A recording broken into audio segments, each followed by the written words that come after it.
If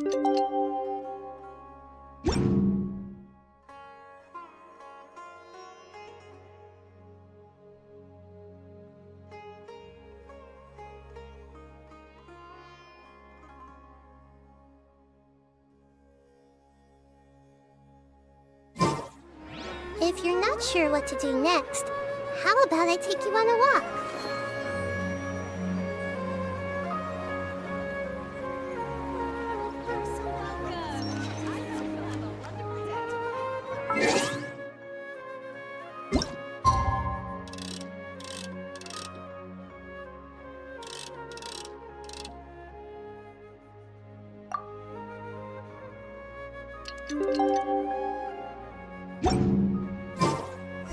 Something behind the setup. Let's head to the southeast of Gandharvaville and meet up with the others.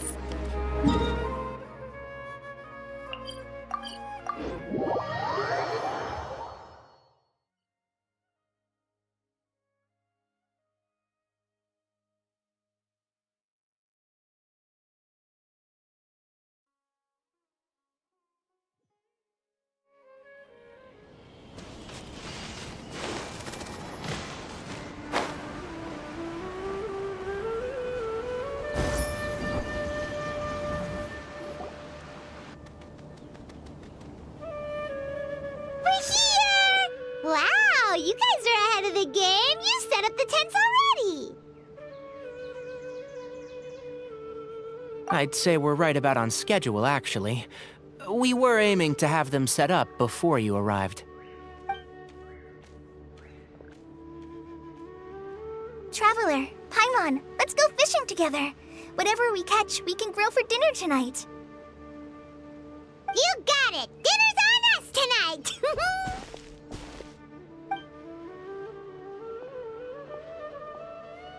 I hope I can contribute too. The other Forest Watchers gave me some fishing tips a little while ago. I'm really looking forward to giving them a try.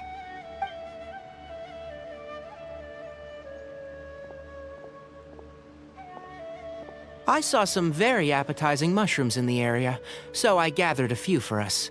I'll leave them here along with some fresh fruit. Wow, camping with a Forest Watcher is the way to go! They think of everything! And even if they don't, they can improvise! This is true. I don't think I've ever had a single rough day in this forest. So, how has everything been going for you? Well, there's been some high points and low points, but we've had some unforgettable experiences along the way. I see. Oh, in that case, you should try a valberry. I bought some from the market this morning. A valuable suggestion. Just don't bury your feelings using food. All I wanted was to recommend something bittersweet. Oh, I have a sudden craving for fruit tea. I'm gonna go fetch some stuff. Bye!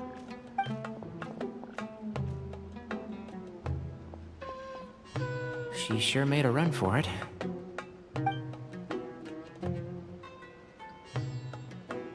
Unbelievable! She made a run for it!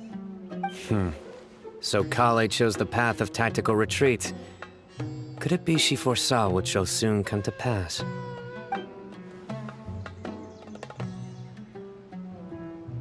My dear friend, you know what I am about to say.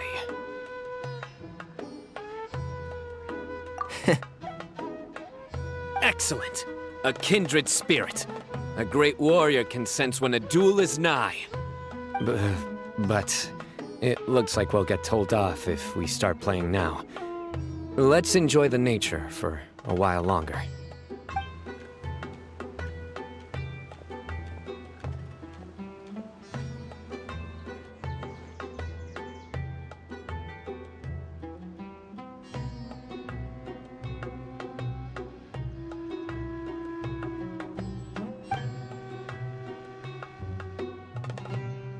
We got a bite!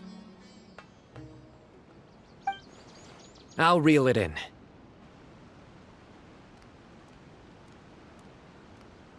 Firewood, spices, snacks, and drinks. Everything's ready. Once Kale gets back, we can light up the fire and start grilling.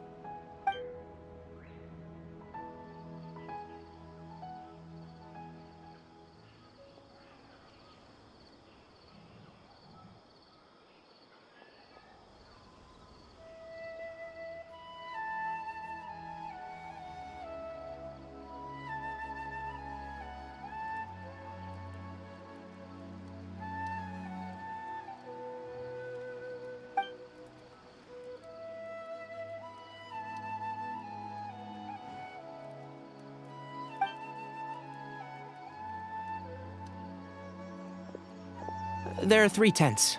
Which one do you two want to take? How about the one on the left?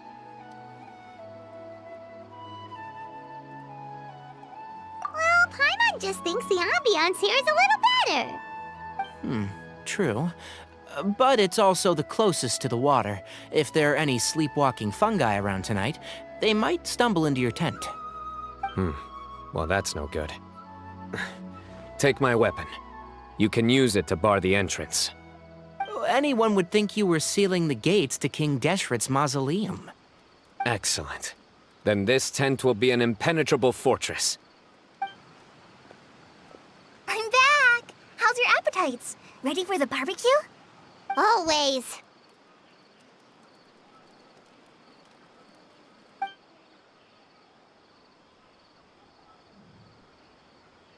Oh, it smells so good. Paimon's drooling.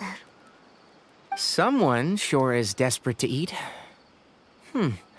I think it's time to add the seasoning. How do you like your skewers? Well done? Medium? Rare? Wait, what? Isn't that just for steaks?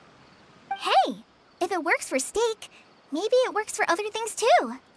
Medium well for me. Okay, these are about ready now then. It'll be a few more minutes for anyone who wants theirs well done.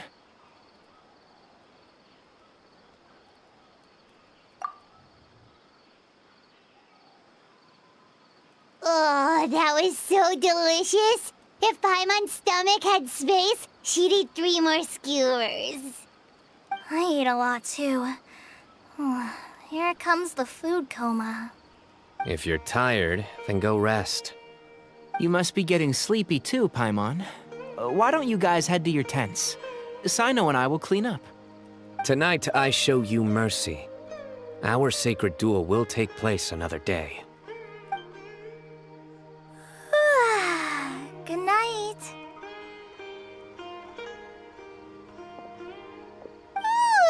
Paimon's struggling to keep her eyes open. Oh, don't forget this. The Staff of the Scarlet Sands. Wait, you were actually being serious about that? It's a very powerful weapon. Try it. Paimon can't even lift that thing. Fair enough. You sure you don't want it? Yeah, Paimon's sure. We'll be fine. And even if we do get an uninvited guest in the night, Paimon will be here to take care of the traveler.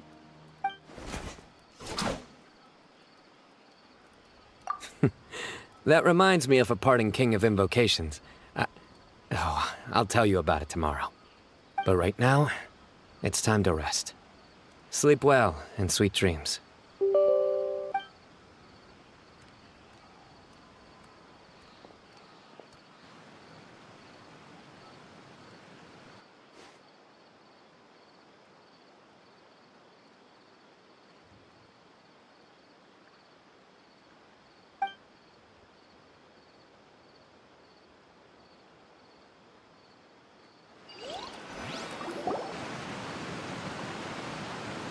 I think they should all be here. Traveler? Paimon? Are you in there? Could you come outside for a sec? Look at this.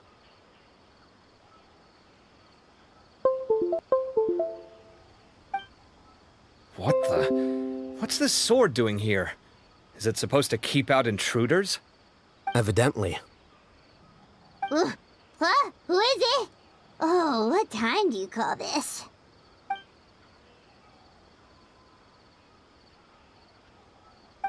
Paimon's gonna take out the sword. Yeah!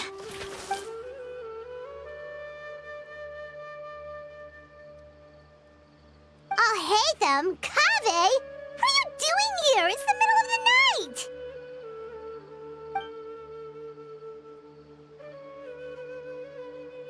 night! Sorry to wake you up at this hour of the night, but we've got a situation on our hands. Let's get dressed and talk about it outside.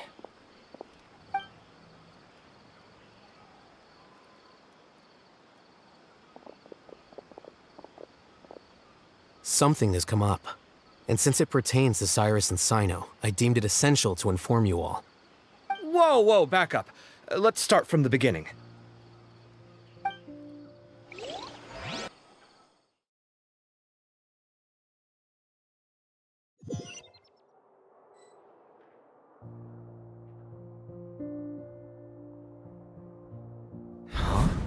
Where'd the wine cups go?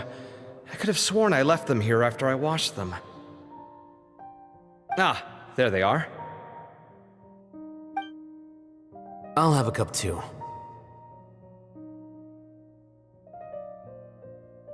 Can you see if the cookies are still on the table?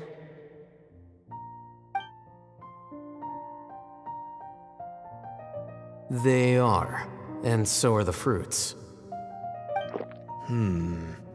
Oh, this is so bland. I should have gotten a few bottles of what Sino's group was drinking last night. Do tell. What were they drinking? Oh, right, I forgot to mention. So, I ran into Cyrus yesterday evening when I went to the tavern to pick up some things. He was hosting a dinner for Sino, Tighnari, Kale, and the Traveler and Paimon. Anyway, they got a bottle of Lombard's new vintage for the table. At least, I think that's what it was. It looked pretty good. Sounds like they're all tangled up in this. You know what it's about, right? 16-year-old kid tried to extort Cyrus. He was asking for 10 million mora. I heard some people talking about it on the streets, yes. Didn't take them long to catch the culprit. The sages are probably dealing with the case by now. I wonder what Sir Nephis and the others will make of it. Oh, Cyrus showed me the extortion letter, too. It was crudely written, but the paper had this beautiful pattern on it that I've never seen before. Really caught my eye. Give me a sec, I'll sketch it out for you.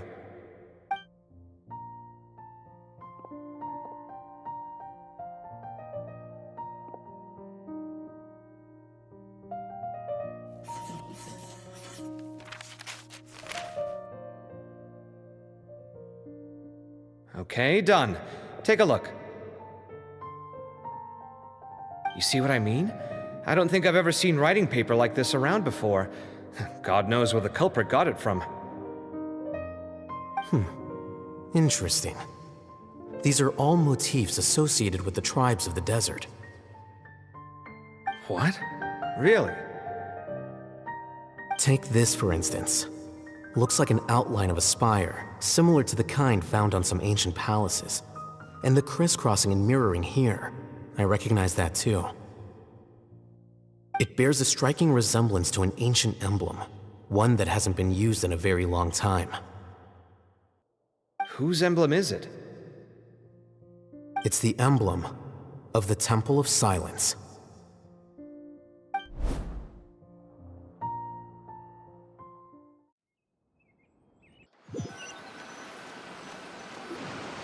After discussing it with each other, we both agreed that something didn't feel right, so we went looking for you. This was a long way to come from the city. Alhaitham figured you were probably with Tighnari, so Gandharvaville was our first stop. But the Forest Watchers told us that you'd gone camping. Then, just as we were heading off to the campsite, we ran into Sino. He said he was on a supply run. We exchanged a few words, and then he ran off. Hold on. So what's the deal with that emblem you were talking about? The Temple of Silence, you said? What is that? Should we be worried? Something's up, huh? Give me a second. Let me get Kale.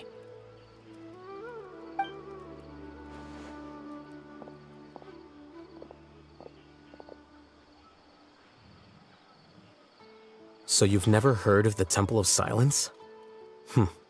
Well, to put it simply, it's an organization that has existed in Sumeru for over 1,000 years. These days, you can find a Temple of Silence office in the academia. Theoretically, it's responsible for the custody and disposal of information and documents not fit for public dissemination. At least, that's what they tell the outside world. In truth, it's essentially a vestigial institution nowadays. There's an office with their name on it. Historically speaking, the original Temple of Silence is said to have been established by Hermanubis, one of the 7 pillars of King Deshret and the greatest of all sages. Most of the organization's members hailed from the desert. By contrast, None of the Academia Temple's current members are from the desert region, nor do they use any symbols connected with the desert folk. So the Temple of Silence at the Academia is just a fake? Wow. It's possible. The real question is, why? My guess is they're covering something up. So, how do you know all this? Sounds like some pretty top secret stuff. Did you forget? He did a stint as acting Grand Sage, and kept the pay raise even after he resigned. Oh, yeah! Paimon did totally forget about that. So you took the chance to read all the top secret documents while you were acting Grand Sage, huh? If you're asking me whether I familiarized myself with the documentation in my office, I would respond that that's a perfectly normal part of any job. So much about this doesn't make sense. Why did the emblem of the Temple of Silence appear on a threat letter from an Academia student to Cyrus? The student's only 16, and doesn't have any family ties to the desert. So where could he have seen that emblem, or gotten the paper? You said you ran into Sino, yes? Did you tell him what you've just told us? Yep. He ran off as soon as he heard what we said. Given that Cyrus is involved, he's probably halfway through solving the case by now. Still, we should try to catch up with him. At this hour of the night, Sino will probably go looking for Cyrus at his current residence. If the Academia's Temple of Silence really does exist just to cover up the truth, the sudden appearance of this emblem can't be good. It's sure to stir up trouble. We should pay a visit to the Academia. Yes. As the Sage of Amorta, my master ought to know the truth about their office. You can ask him to tell you what he knows. The more information we have, the better prepared we'll be for whatever happens there. If this situation is connected to the real Temple of Silence, the emblem has to be part of a bigger conspiracy. Kale, could I trouble you to send a message to the Core of 30? Tell them to keep an eye out for Sino and Cyrus. Traveler, Paimon, you two come with me. We'll go after Sino. Sounds like a plan. Let's go. Cyrus has been living in the city lately. He rented a place near the field so he can keep an eye on his tomato plants. Then let's go look for him there.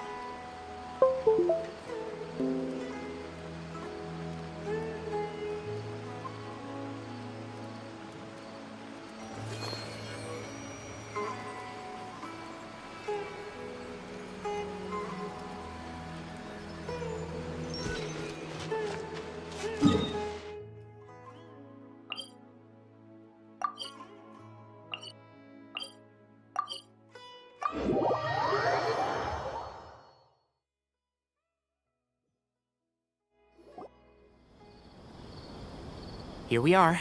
This is the place. We might be too late. Looks like nobody's home. Oh, Sino moves fast. If he was here, he's probably long gone by now.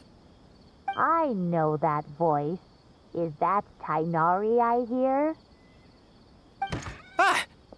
Professor Zahahadi!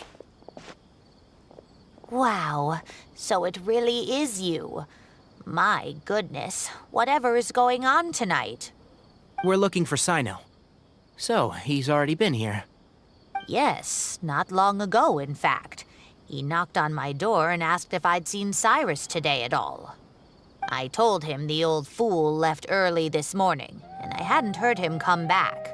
So we went to his place, and would you believe it? He's gone. Goodness knows where to. It must have alarmed Sino, because he took off in an awful hurry after that. He never did explain what this was all about. How serious is it? Well, if Cyrus isn't at home... Oh, it sure doesn't sound good. Professor, did you hear that a student recently tried to extort Cyrus? Why, yes. When I left the house that day, I noticed he was watering his flowers in the field in complete silence. He had a piece of paper clutched in his hand, and he looked lost in thought.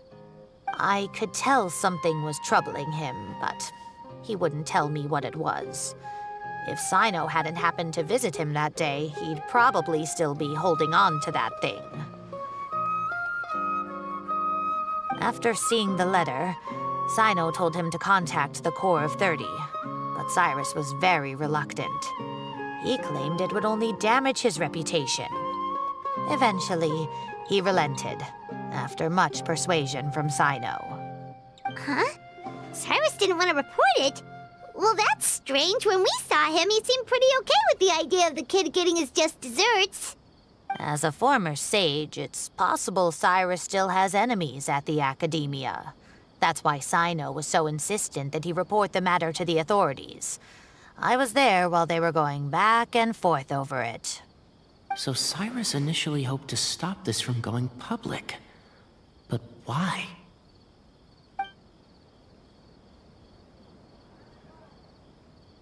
Oh, dear. What on earth has that old fool gotten himself wrapped up in? Oh, I do hope he's not in danger. Oh, I almost forgot. Sino left me this letter to pass on to you. He wrote it when he came by earlier. He realized you might come looking for him. Thank you. What does it say? Let Paimon take a look.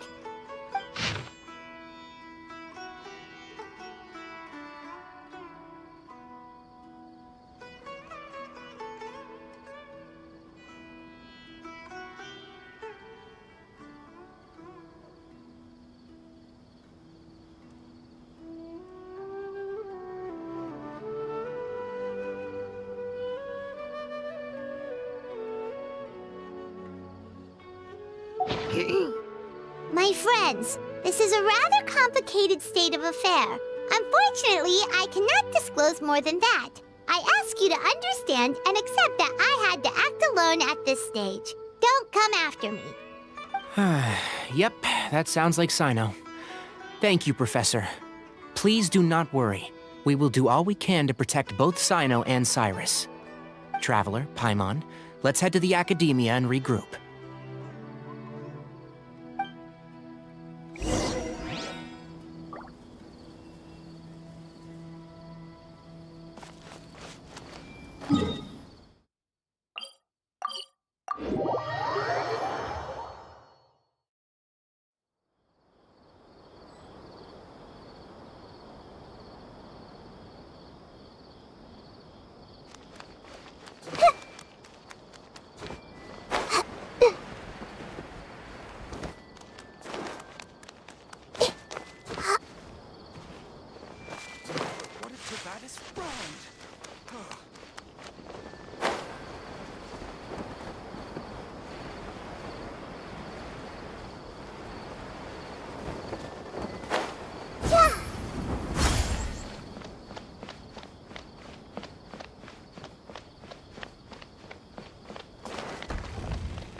You're here?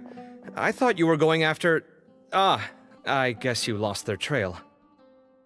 We went to Cyrus's house. No one was there.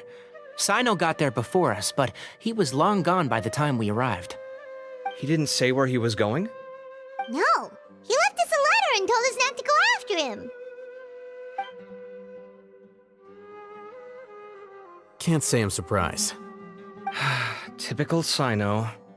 Anyway, some updates on progress on our end. I drew the emblem from memory again, but in more detail this time.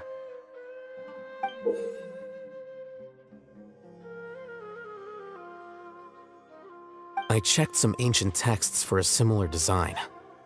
The one I found was a little blurry, but the similarities in the general form and certain details were clear enough to confirm a match. Yeah, and we're lucky we found anything at all. It turns out the emblem was all but lost to history. We scoured the entire Academia collection, and that book was the only one with a record of the motif. Meanwhile, Arav managed to get Uraka to disclose his source. The one who told him about Cyrus's embezzled funds was a young man from the desert. According to Uraka, he had a striking presence and was well educated. Apparently, the two met in the tavern over a game of cards. The guy claimed to be in the city for business as part of a merchant caravan. Uraka was intrigued when he heard what his new acquaintance had to say and brought up the idea of extorting Cyrus for Mora. The guy encouraged him to go ahead with it, then handed him some pen and paper to write the letter. I see. So it could be that this person planted the paper intentionally. So, how do we find this guy? Did Uraka say where he is? He doesn't know. He claims not to have seen him since that day in the tavern. The man gave him some tips on how to carry out the extortion, but from then on, Uraka was acting alone. Nephis and Arav have gone to meet the Core of 30 and review the city's entry and exit records. Also, Nephis admitted that the Temple of Silence in the Academia is just a facade. The true Temple of Silence once came to the rainforest to establish a collaboration with the Academia, but as time went by, the sages gradually became corrupt and foolish. The Temple of Silence felt that they could no longer trust the Academia and ended the partnership. They retreated back to the desert about 400 years ago. Ever since its inception, the Temple of Silence has been the guardians of King Deshret's civilization and belief system. They traveled throughout Sumeru, sequestering and guarding any wisdom that posed a threat to the people's livelihoods.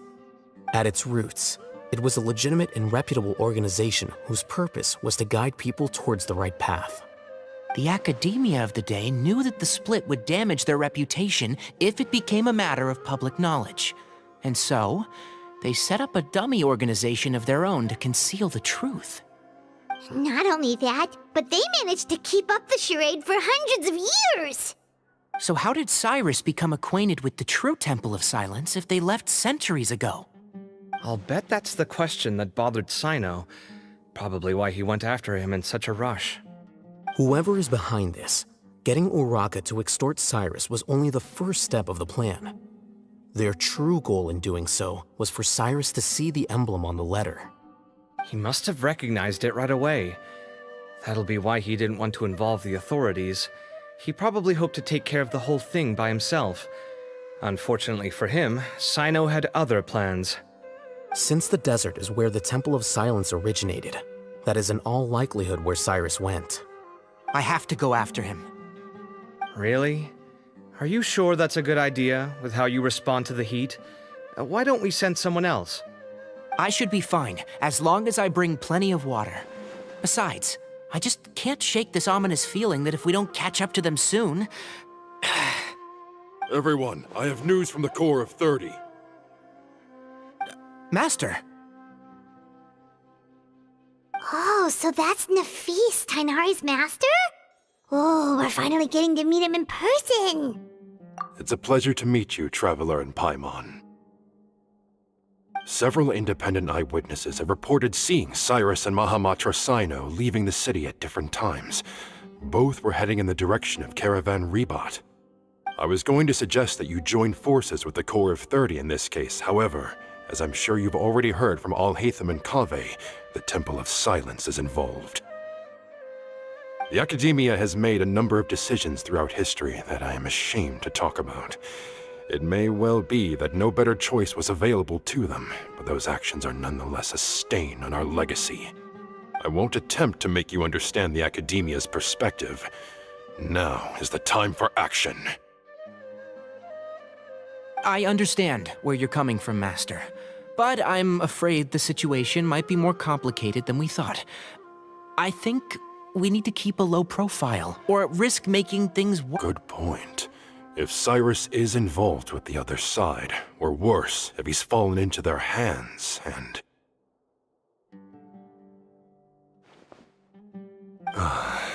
Everyone, we have to get Cyrus and Sino back safely. We cannot afford to lose them. Need our help? Whatever you need, we got you covered. Really? Wonderful. You have my most sincere gratitude. Arav and I will continue to follow up on the lead from Uraka. Kaveh, Scribe Al-Haytham, I'd like to ask you to cover the duties of the House of Dana. Tainari, you're planning to go into the desert, correct? I am. Kaveh, I'll be okay. You stay behind to help Master and Al-Haytham. Well, if you're sure. Okay. But be careful. Thank you all. Arav, let's go. You'd better get moving. Don't forget to ask for help when you need it. Will do. Let's go, Tainari. Hopefully we can catch up with Sino before it's too late. Knowing him, he's probably covered a fair distance already, but we still have a shot. Let's take it.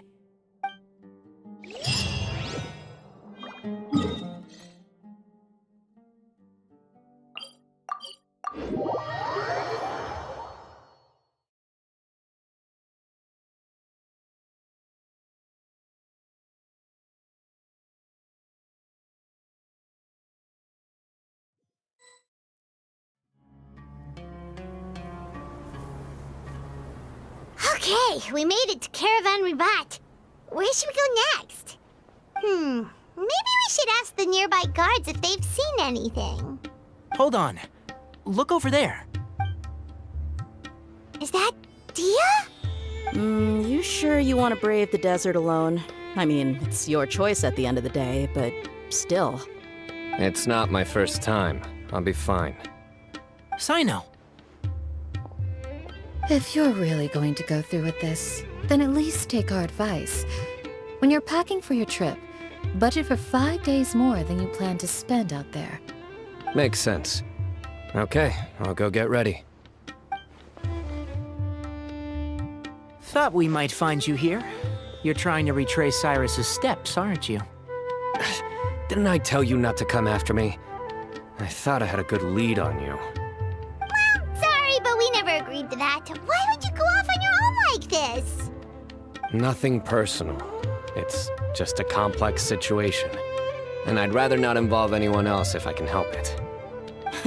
Takes a special kind of person to get Sino chasing them all the way out to Caravan Ribat. But why so coy today, huh?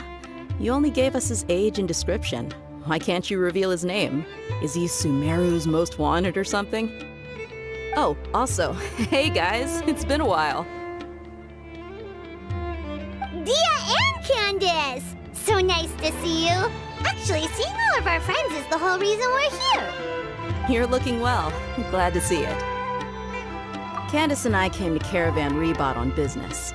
We ran into Sino as he was asking about some elderly gentleman's whereabouts. Some people say they saw him. Guess he stood out as an older guy heading into the desert alone with just a sumpter beast in tow and very few supplies. That's gotta be one heck of a story there. Sino, it's okay if you can't tell us anything about the case. But let us know how we can support you. We're here to help however you need. The more people we have working on this, the quicker we'll be able to find the person you seek. No, it's not that simple. If I'm right, he'll be doing everything he can to avoid us. We spoke with Zaha Hadid. From what she said, it's pretty clear that he wants to try and solve this on his own. It won't be easy trying to find him in the desert when he's deliberately trying to cover his tracks. Sounds like this is far more complex than we imagined. Still, if he started from Caravan Ribat, the chances are that his route took him past our village. You may as well ask if anyone there has seen him. My thanks to you both. Once this is resolved, I will find a way to repay you. Come on. No need to get all serious. Just buy a round of drinks next time we're all in the city or something. That's a deal. All right, so, you all set? Yes, we'll handle it from here. Thank you again for your help. I don't take it for granted. All right, then we'll leave you to it. Just remember, if you change your mind and need some reinforcements, we'll be here. And don't think you'd be imposing. You can depend on us. Don't worry, we'll keep him out of trouble.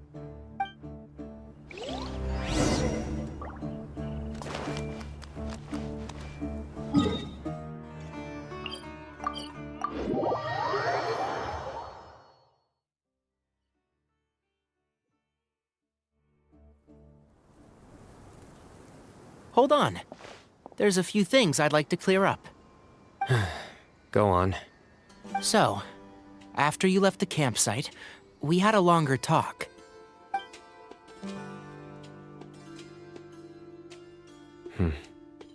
Clearly, we've only scratched the surface of the Temple of Silence question. It doesn't surprise me at all that the one in the Academia is a fake.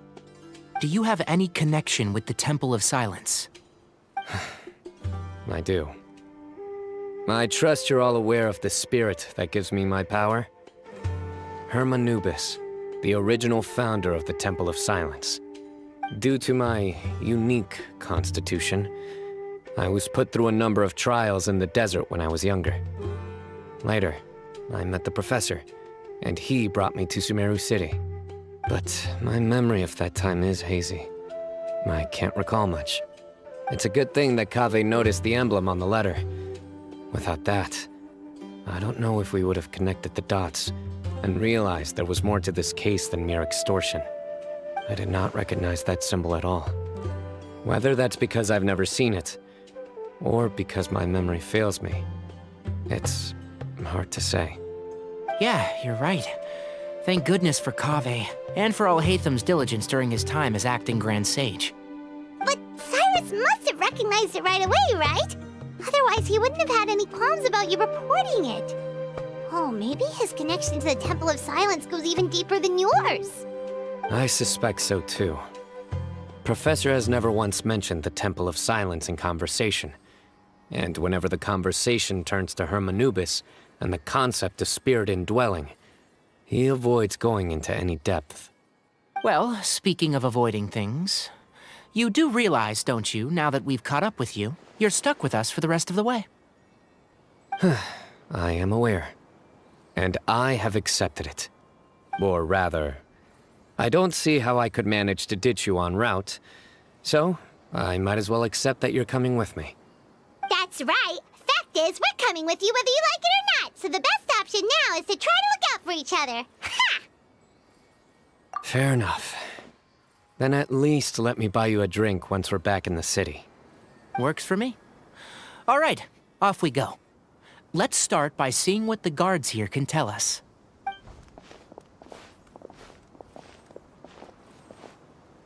Hello. Mahamatra Sino? I'm looking for someone. So I'd like to confirm any recent foot traffic in and out of Aru Village. A man matching that description passed by Aru Village not too long ago. He stopped by to load up on food and water and feed his sumpter beast, then he was on his way. Where was he going? Let me think. He took a seat by the entrance of the village for a while, and had a brief chat with the person who came to deliver the water. He said he was headed somewhere near an oasis, but he didn't mention which one. Do you have a map? I can mark out the direction he was heading and the best routes to any nearby oases. I have one. Mark away. Great.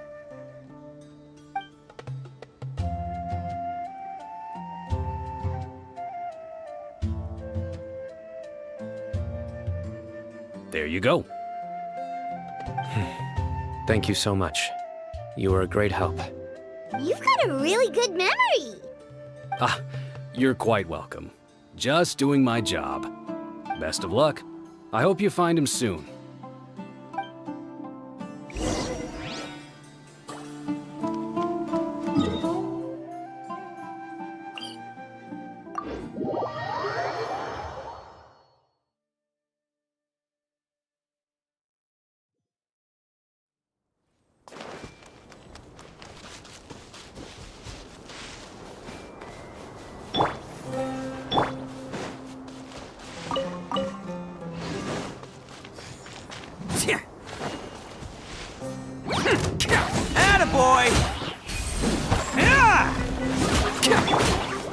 This may hurt a little.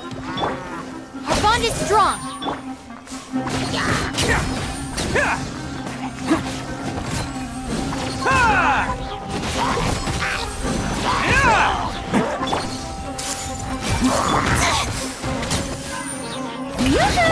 Stand with me! Let's roll!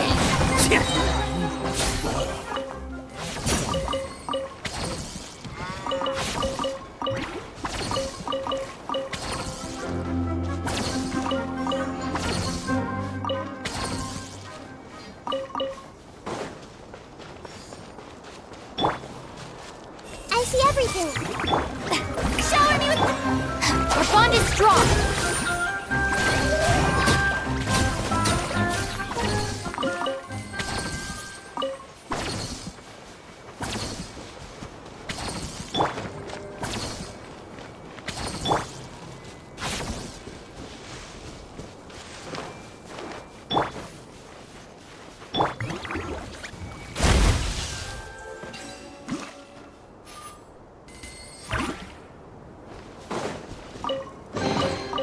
All right, new toys for the boys.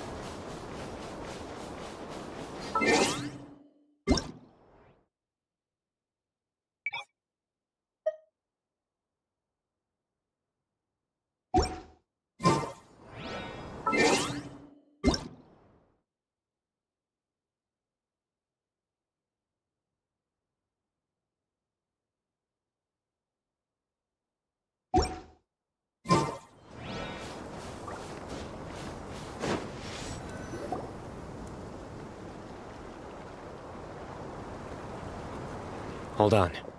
I see some people over there. Do you think it's safe to ask them what they know? Should be. I'll go. No. I'll do it. Huh? Why can't Sino go talk to them? What difference does it make? Given my background, appearance, and the way I dress, I might not be the most welcome visitor here. Just in case, it's probably better to let a more neutral party handle things.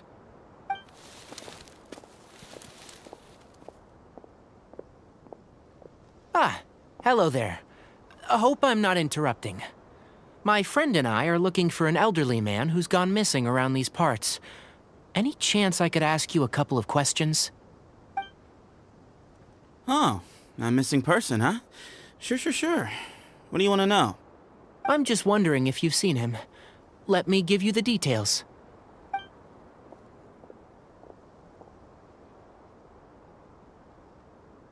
So, a silver-haired guy in a long robe, culture type with thoughtful eyes, and he's traveling alone. He'd stand out like a sore thumb around here. Yeah, sounds like the kind of guy we'd remember if we saw him. He's looking behind me.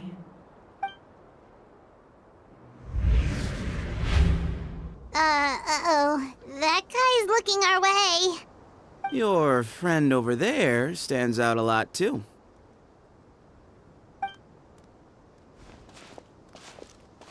Hey! Aren't you Sino, the General Mahamatra? Yes, that's me. You don't seem surprised that I recognized you. It wouldn't be the first time. Oh, you're the one looking for the old man who's gone missing, aren't you? I have a bad feeling about this guy. Someone's on edge.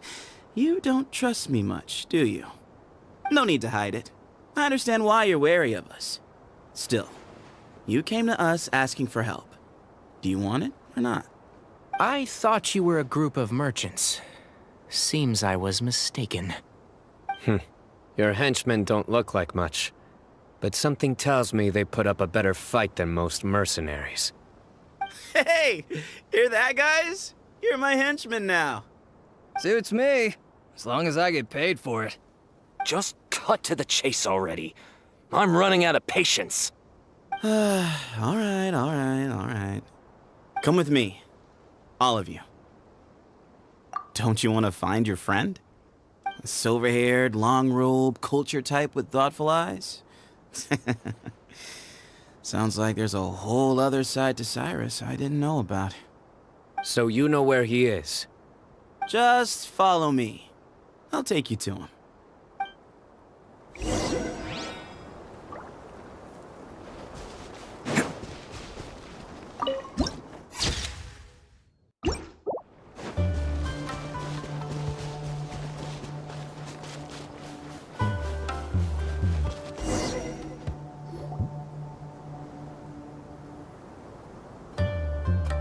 And here. What? Where are you looking? There's nothing here! Please step back. Ooh, something's coming out of the ground! What is this enormous building doing here? And how was it so well hidden? King Deshret's technology? Wait, so... Hold on, who are you guys really? Is this the Temple of Silence? So you're a member? All good questions. There'll be plenty of time to address them later.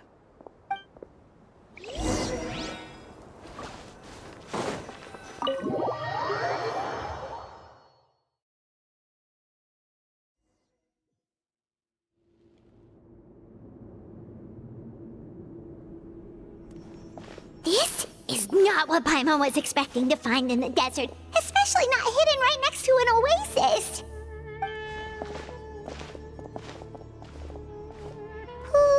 I'm scared. They must have kidnapped Cyrus. Do you think this is the guy Raka met in the tavern? What's wrong? Thinking about your professor? I just hope for your sake you haven't done anything you might regret. Me too. Hope I haven't done anything to incur your wrath.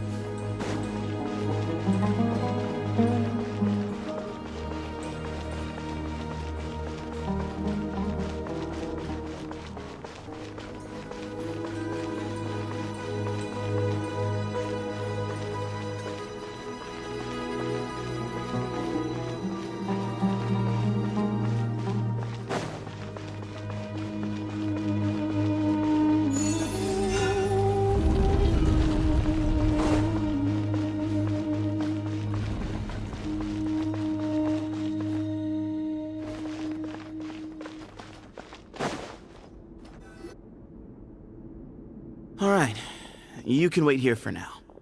I'll inform our leader that you've arrived at the Temple of Silence. Sit tight until he comes to greet you.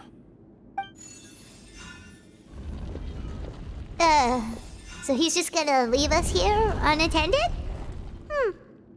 Maybe we're not being kidnapped after all. They can't have been at the oasis by chance. They were waiting for us. Whoever the leader is here, they were obviously counting on us showing up. So this is the Temple of Silence. After leaving the rainforest, they hid themselves here? Hey, look! That guy's coming back. Don't worry. Someone will come and call for you soon. What's your name? Sorry, guess I was so delighted to see you, I forgot to introduce myself. My name is Sethos. I'll be here if you need me, but I'm not planning on answering all of your questions. Other than that, you can occupy yourselves however you see fit. So we're free to explore by ourselves? Yep. I mean, I'm not worried about you running off. Cyrus is here. And unless I've misunderstood, you're all quite anxious to see him again. He's right. Well, if we've got some time, we might as well take a look around. Hey,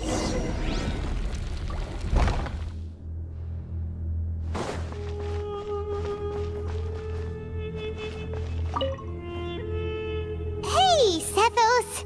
Have you got some time to chat? Sure. Although, I'm assuming by chat, you mean you have questions for me? I don't blame you. Anyone else would. Not often. The Temple of Silence is a place of quiet and solitude. We don't get too many visitors. Yes, that was me. Although, tricked is a stretch. He was asking everyone in the tavern about ways to make some easy money. He insisted that nothing was off the table, even if it broke the law. So, I told him that Cyrus had embezzled a large sum of mora from the desert. So you framed Cyrus for a crime that he did not commit? No. That's not entirely true. Let me jog your memory. The letter just said that he had uncovered Cyrus's secret. It didn't say what secret that was. Of course, Uraka was a great accomplice, really. Very cooperative with a little bit of wine in him. Did exactly what he was told. And not much of an original thinker, though. It doesn't surprise me that he struggles academically. Why did Cyrus leave for the desert as soon as he received the letter? You'll have to ask him that one yourself. Certain things I can't answer for him. I'm neither judging nor defending him. All you need to know is that he recognized our emblem, and it was his own choice to take the bait. What kind of question is that? He's the General Mahamatra. Everyone in Sumeru knows who he is. Right, but back at the Oasis, you can't have known who he was for sure, or you wouldn't have asked him. So, what we're really asking is, have you never seen him in person before? I've lived in the desert my whole life. Guess you could say I've never had the pleasure. Ugh, why does Paimon feel like this guy's not being straight with us? Come on, we've only just met. If I give you all the answers up front, you'll have nothing left to look forward to. Nope, not once. Really? I have no need to go there. Not when the taverns are full of the Urakas of this world. Besides, we're well aware of what goes on at that place. Spies? It's not as clandestine as that. The city gates are wide open. Anyone's free to walk in. You can find out all you need to know just by walking around town and hearing the word on the street.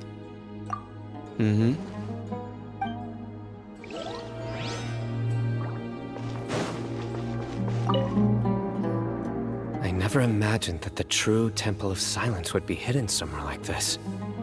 We've passed through these parts before, but never noticed anything. That's King Deshret's technology for you, I guess. It borders on the miraculous. Amazing to think that it's been preserved intact all this time. We should be wary of our hosts. Still, at this point, we can be confident that the professor is safe and sound, so that's something.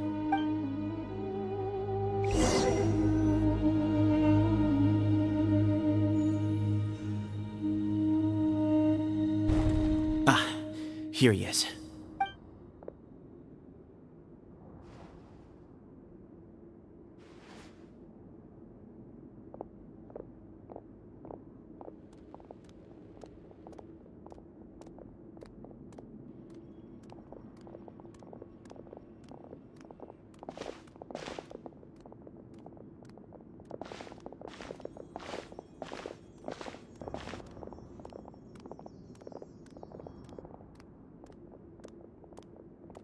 Grandfather, the person you wish to see is here. Well done, Sethos. Greetings, one and all. I am Ba Moon, the current leader of the Temple of Silence. I know why you are here, and I thank you for your patience. Bring him out.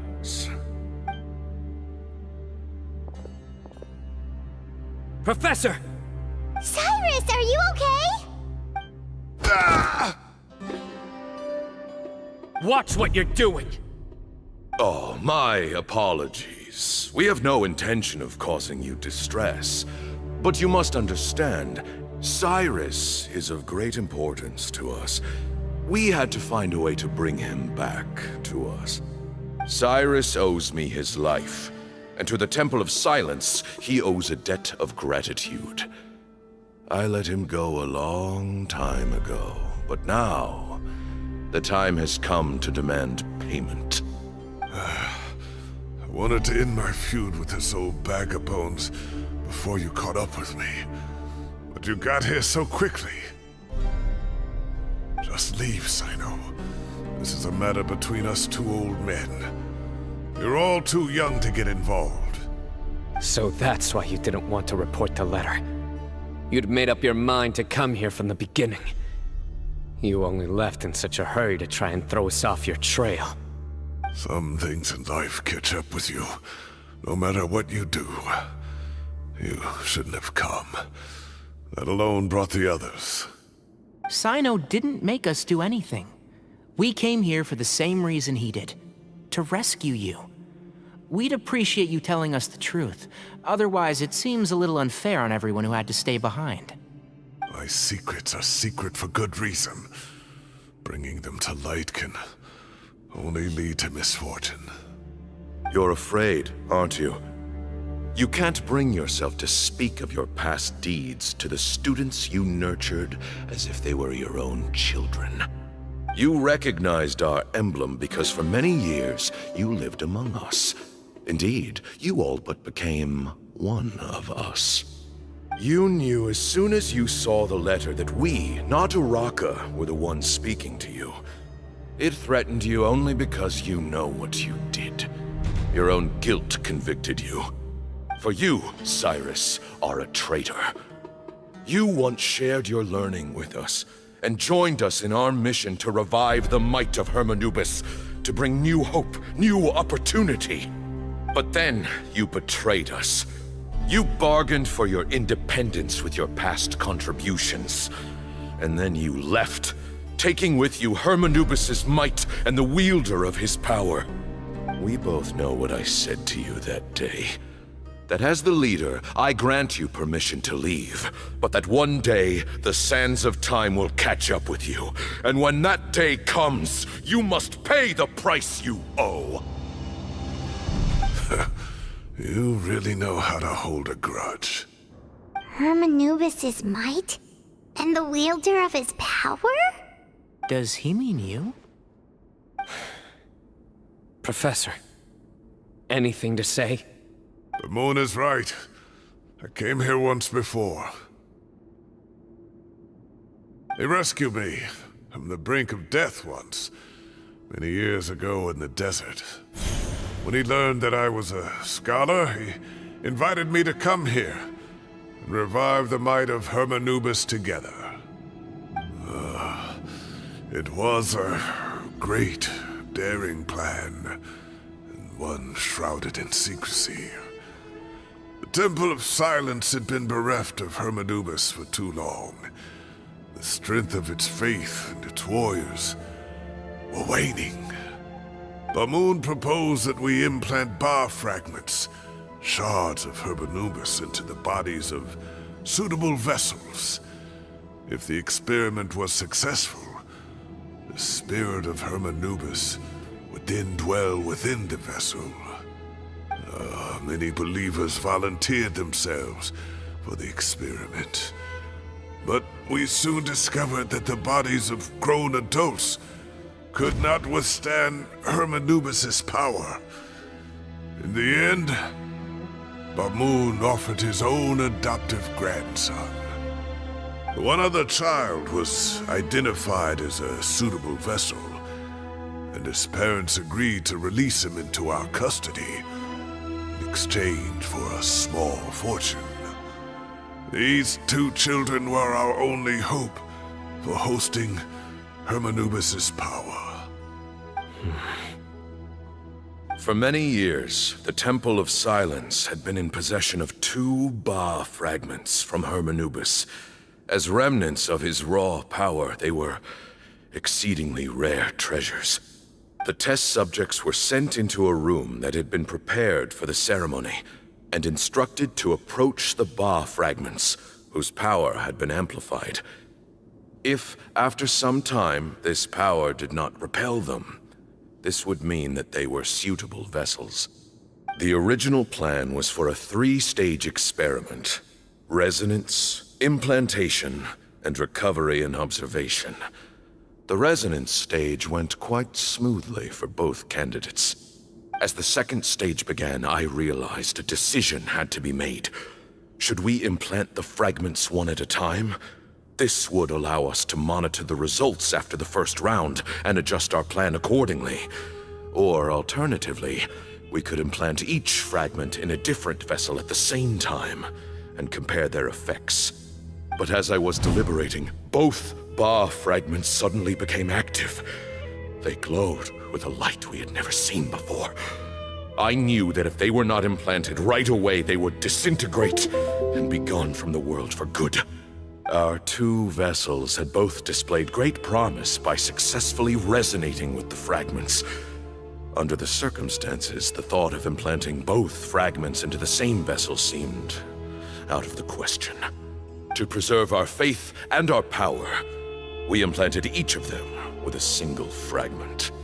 Ultimately, I ended the experiment and left, taking one of the children with me. In recognition of your past contributions, I chose not to send someone to hunt down and kill you both. Your lives were spared, but I have paid a great price for your betrayal ever since. I have always wanted to see you, Sino. Losing you and your Ba fragment dealt us a devastating blow. We've been in decline ever since you left. I see. So that's how I gained my power. Look, in essence, I borrowed your Ba fragment for a decade or so. And now you are seeking justice. If you want to take my life, then so be it. I'm an old man now anyway. But you cannot lift a finger against Sino. He is the General Mahamatra. Your actions would be seen as a declaration of war against the Academia. I'm sure you don't remember anymore, dear Sino, but you've met us all before. You were so young then, when we all gathered around and celebrated the revival of our Lord. You and he, Sethos, you were our final hope. You'd like me to return my power? As a follower of Hermanubis, I have allowed this power to remain in the rainforest for far too long. Now, it is time to reclaim it. That power is not yours to reclaim. Sino was chosen by the gods. You cannot take what they have bestowed. You are wrong. Sino was chosen, but he was not the only one. My child, Sethos, has the same gift as he. So those are your terms for freeing the professor? Despise me all you want. My sins are my own. The Temple of Silence is an innocent party. It is because of my foolishness all those years ago that the Temple's glory has waned. And now I must take responsibility for the decision I made back then. So what you're saying is, the power of one Ba fragment is not enough? You're asking me to return the one in my possession, so it can be implanted in him instead? Divine power causes great suffering to those who wield it. How do you know that Sethos would be able to withstand it? He is no longer a small child. But regardless, this burden is ours to bear, and your objections mean little given that you turned your back on us long ago. Both my heart and mind are telling me that what you are proposing is a terrible idea. However... Don't listen to him, Sino. That power is no more yours to give than it is his to take. You have to understand. I know. But if this is a question of your freedom versus a fragment of power, then... there is nothing to debate. Sorry to interrupt, but in my view, there are a number of contentions here that still need addressing. Say that Sino refuses to return his power, and you also refuse to release Cyrus. Then, we are at an impasse. I find it hard to believe that you went to all this effort without planning for that possibility. You're trying to gauge where we stand while keeping your remaining cards close to your chest. Well, my stance is, put the rest of your cards on the table. Then we can have a discussion. Wait, those ears... So, we have a descendant of the Valukashuna in our midst. Splendid! Fate smiles upon us after all. Everything we have longed for, Hermanubis will provide. Perhaps this very day we'll...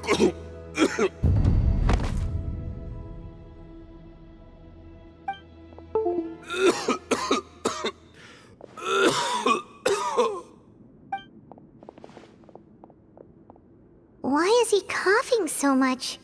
He looks like he's in really bad shape.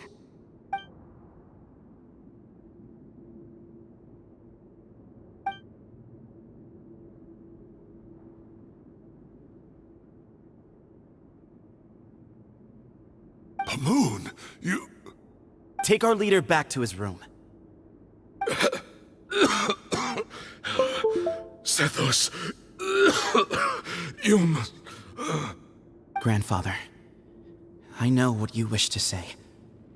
Leave this in my hands. I don't like to drag out conversations, so I'll just cut to the chase. Had Cyrus not stopped the experiment all those years ago, the plan would most likely have been a success. The wisdom of Hermanubis would have been ours.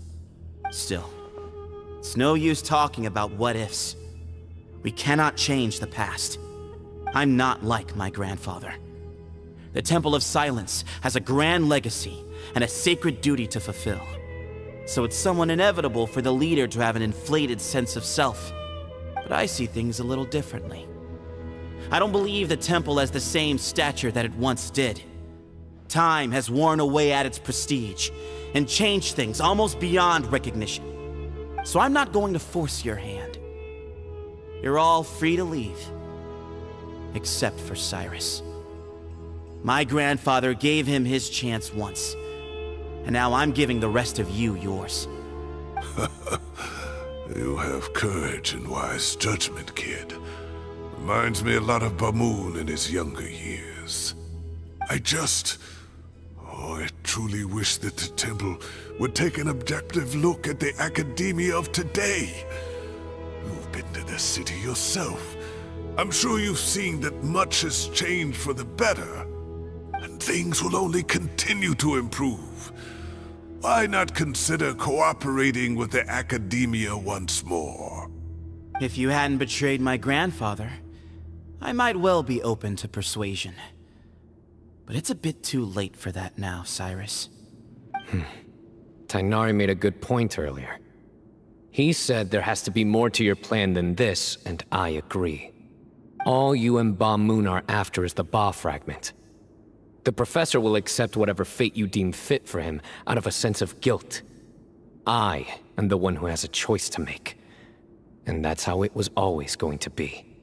Ultimately, you want to trade the Ba fragment for the professor, correct? I'm glad to see you're giving it some serious consideration.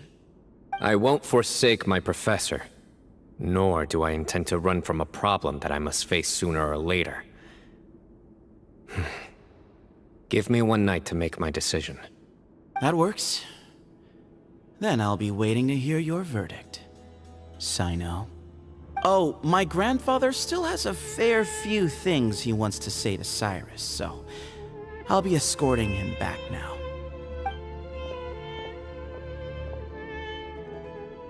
Are you sure about negotiating with him? I need to think this through.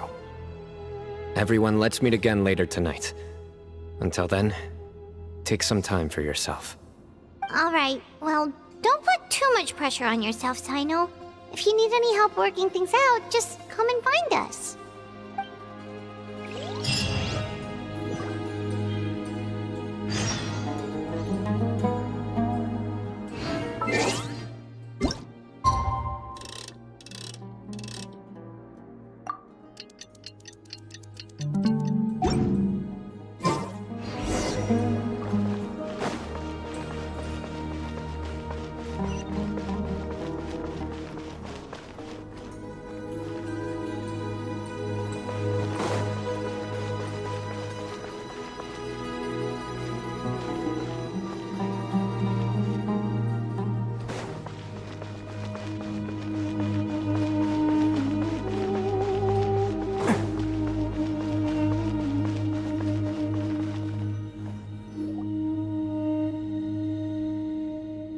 I've taken some time to reflect on this. If I had to guess, Professor Cyrus came to the desert knowing that he would almost certainly never return. He's a stubborn man who tends to double down when he feels strongly about something. We won't get anywhere trying to convince him to escape. I agree. My master Nephis says the same thing. Once Cyrus makes up his mind about something, he won't listen to reason. So that's one thing. A few other things come to mind too. You've heard all you need to hear about the Temple of Silence. So on that, I don't have anything to add. My own memories of this place are hazy though. Probably something to do with the overpowering presence of the Ba fragments. That might explain why I suffered from constant headaches and fevers as a child. I do remember having some fleeting moments of profound emotion when vague images would appear in my mind. But I don't recall much, only bits and pieces. I was still young then, and all I could understand was that there was a strong will inside my mind. Thinking back on it now, I suppose it was Hermanubis' way of trying to encourage me, even if we couldn't communicate. The power that came to inhabit my spirit was probably one of the cornerstones of their whole faith. So if the will and might of Hermanubis is a real, intangible thing, and they are its rightful worshippers, then... You're not gonna give in to their demands, are you? Surely there has to be another way. No. I have no intention of returning it. I need this power to protect Sumeru. But the temple has the right to make the final decision over its fate, since it belongs to one of the 7 pillars of King Deshret.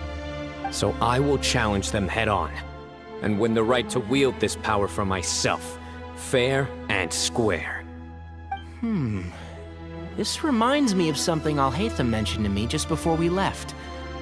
He said that the Temple of Silence was originally founded by the ruling elite of the day. Traditionally, such organizations are bound by a strict and ancient code of nobility. Kaveh has made similar observations about the desert tribes from his work trips there. He says many of them have their own internal rules. They talk about the importance of never dishonoring their tribal bonds, or the rules laid down by their ancestors. I think we could turn that to our advantage.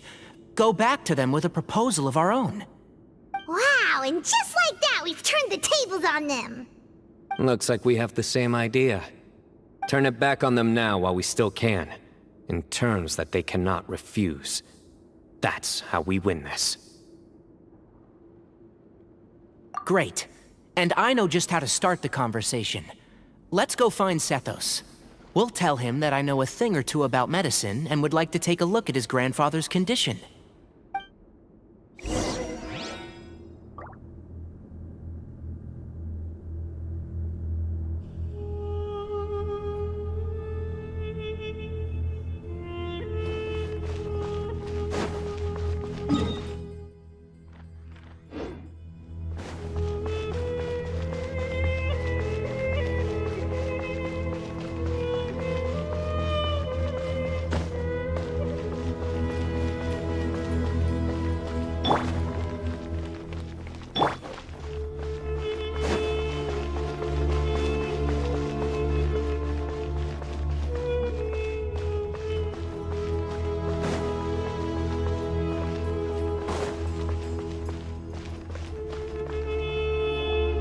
Sethos, let's talk.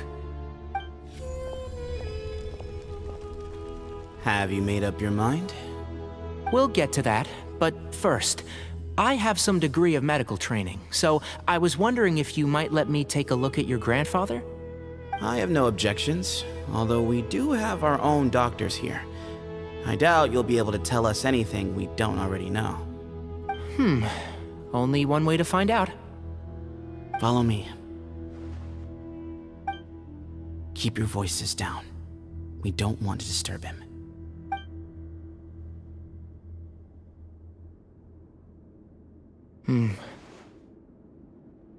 Let's talk outside. Bamoon has fallen into a deep coma, and his prognosis is quite grave. I'm sure that your physicians have come to the same conclusion.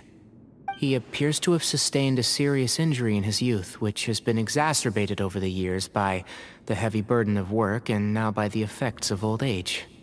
Regretfully, I must inform you that, based on what I've seen with patients in a similar condition, he doesn't have long left. A few days at most. Yeah. I've known for a long time. You're his heir, aren't you? You clearly have a lot of respect for the man. But you also see things differently. You have a broader range of concerns and a more pragmatic approach. So tell me how we can end this on your terms. Let's find a way to bring all this to a resolution while Bamoon is still alive to see it. That's what really matters to you. I know it. Yeah, there's no time to waste here. You know that better than anyone. You know, the two of you are actually in a very similar predicament right now. Both of you have a very different perspective from the men who raised you. Right. And you didn't create this situation. They did, but somehow you've ended up having to make the tough decisions. You're right. We both look at this problem very differently than the people we inherited it from. I accept, Sino. This all began because of Hermanubis. So let's end it with the rite he himself created. Legend has it that when Hermanubis first arrived in Tuletula, he sparred with the city's residents. He and his two companions proved their mettle by fighting over several days, winning the support of many fine people. That group of supporters were some of the first members of the Temple of Silence, and the sparring matches were enshrined as one of our founding rites, the rite of duels. It's where it all began. Sounds very fitting. I'm in. As a fellow vessel of Hermanubis, your ties to the Temple of Silence run deep.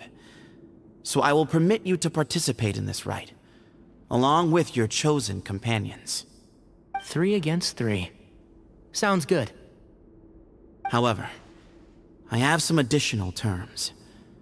As the challengers, you must win all 3 of your fights to win. And Sino, both of us must put our Ba fragment on the line. The winner takes them both. Letting Cyrus leave with one of the Ba fragments was a mistake, made by my grandfather out of pity. It is a long-standing issue that must be addressed for the Temple of Silence to move forward. I can make no concessions on that front. None needed. We're on the same page. If I win, the Temple of Silence must release Cyrus, and consider this past dispute resolved. If you win, I'll return my power to you. It's a deal. Then let's meet at the ceremonial hall tomorrow evening, 8 o'clock.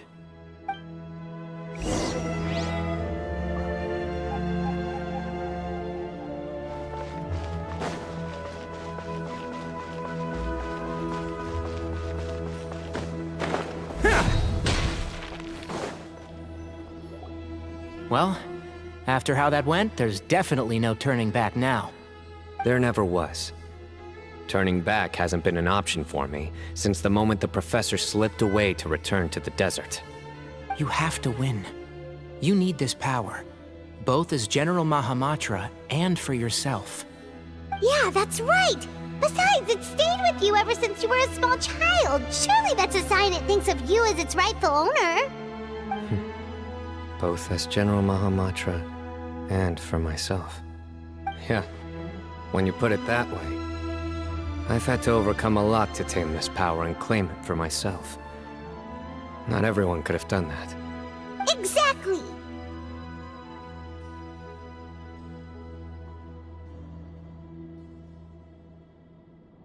The Traveler and I will never lose. And neither shall I. The desert was home to an ancient and great civilization that, for a variety of reasons, fell out with the civilization of the rainforest. It's just as Dia said. Prejudice has pushed people apart. But there must be personal factors at work here too. I can't shake the feeling that Bamoon cares for many more things than he lets on. And I don't think that Sethos is any kind of villain. He's just doing what he thinks is best. Tomorrow, everything will be resolved.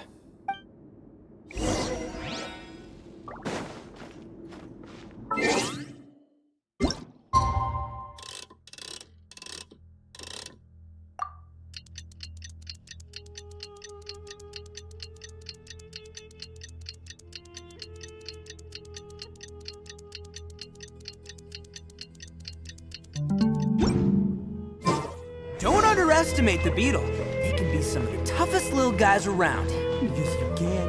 Yes, you can. Want to know what's on this beetle's diet? Sweat and tears, that's what. That's how it gets stronger. I think we can all learn something from that. Can't catch me.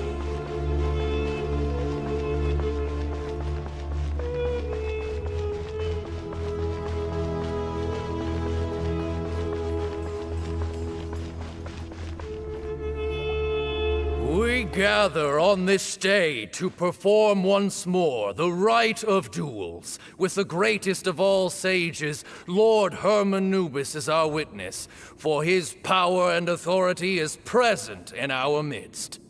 This is our most sacred of ceremonies, and no disruption from the audience shall be tolerated. It is incumbent upon all to observe the duel with the utmost respect and reverence throughout the proceedings. Representing the Temple of Silence, the Defenders.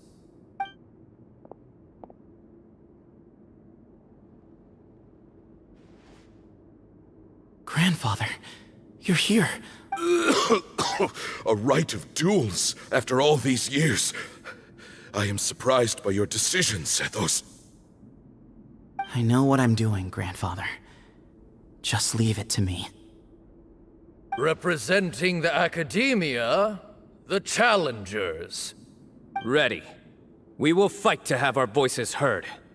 Warriors, take your positions and decide on the order of battle.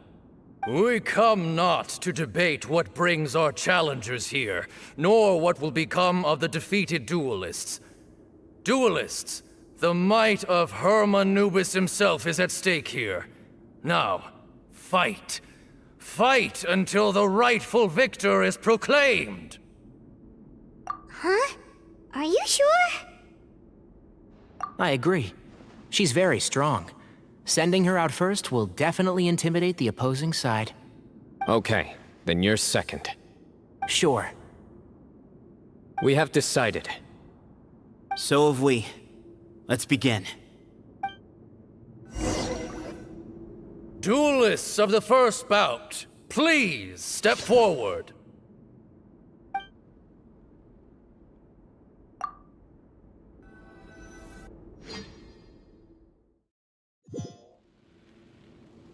Don't forget, safety first! Hey, you there! You better play nice with her, or Paimon will make you regret it! A little bit too much chatter from the audience over there.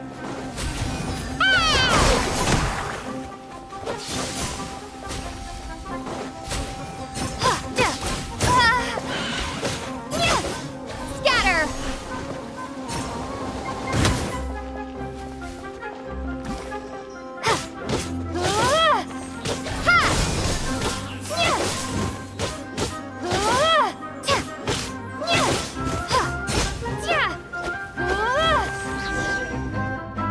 A swift end to the first bout. I now invite the duelists of the second bout to please step forward. When you're both ready, you may begin. Let's begin. Watch out! He drank plenty of water before the bout, so he should be fine.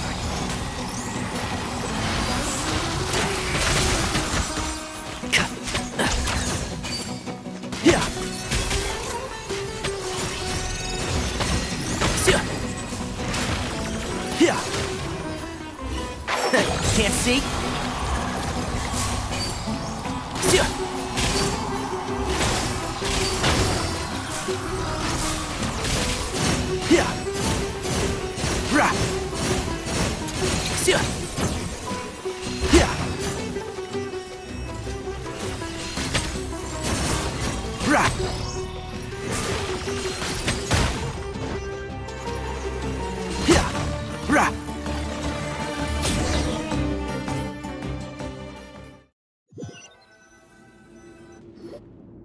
Thus ends the second bout.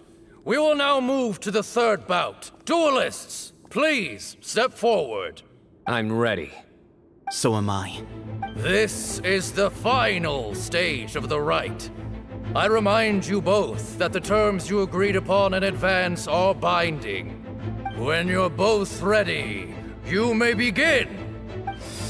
I am Sethos, vessel of Hermanubis, grandson of Bamun, the leader of the Temple of Silence.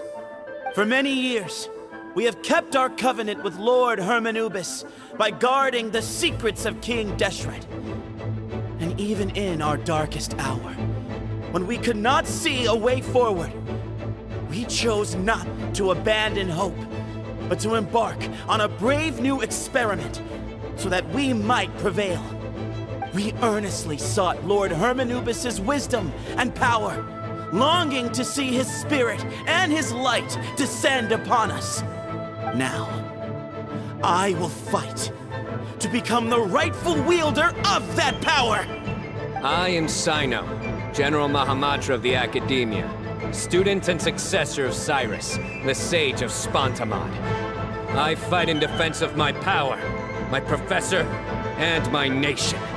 And you, I think you left some things unsaid. This is a sacred duel, and Hermanubis is watching. So bare your soul.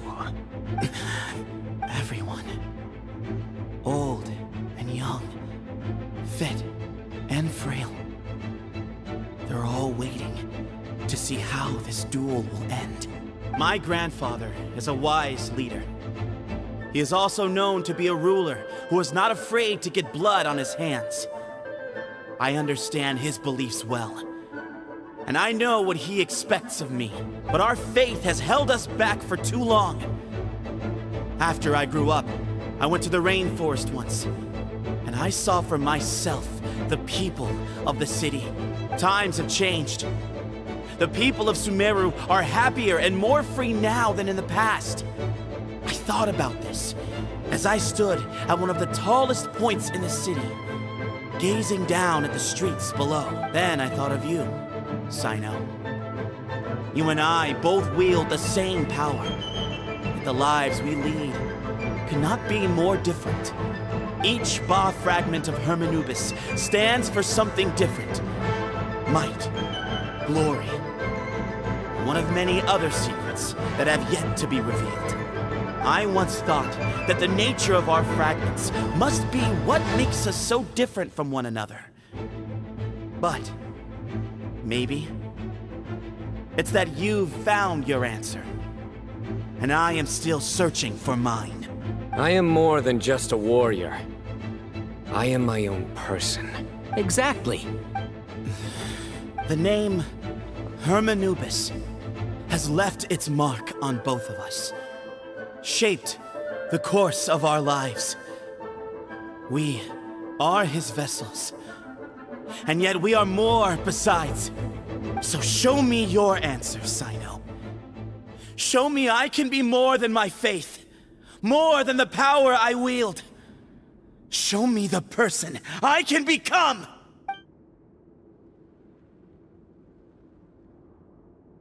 Bring it on!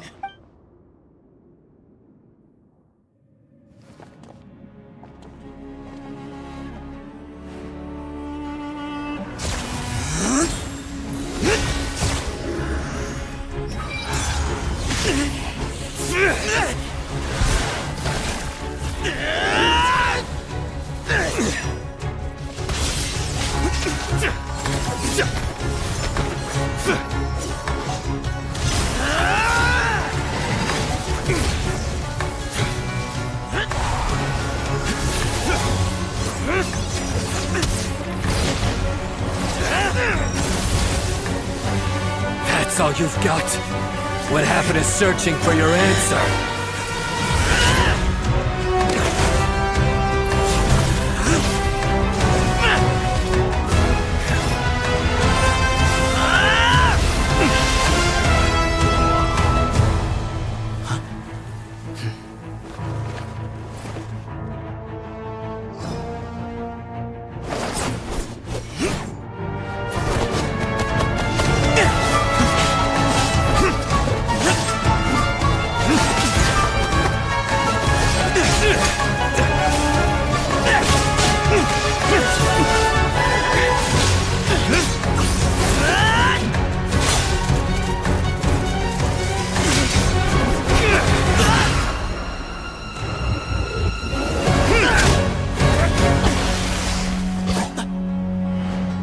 Fight's over.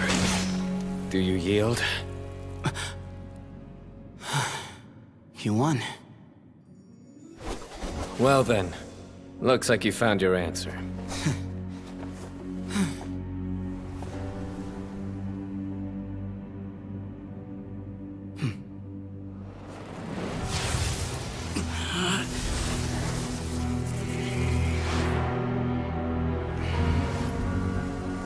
I give his glory to you.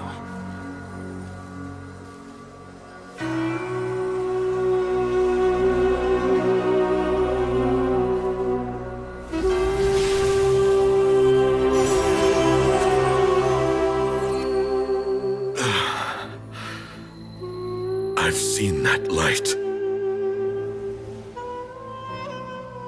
That is the light of our Lord, the great Hermanubis, priest over all other priests.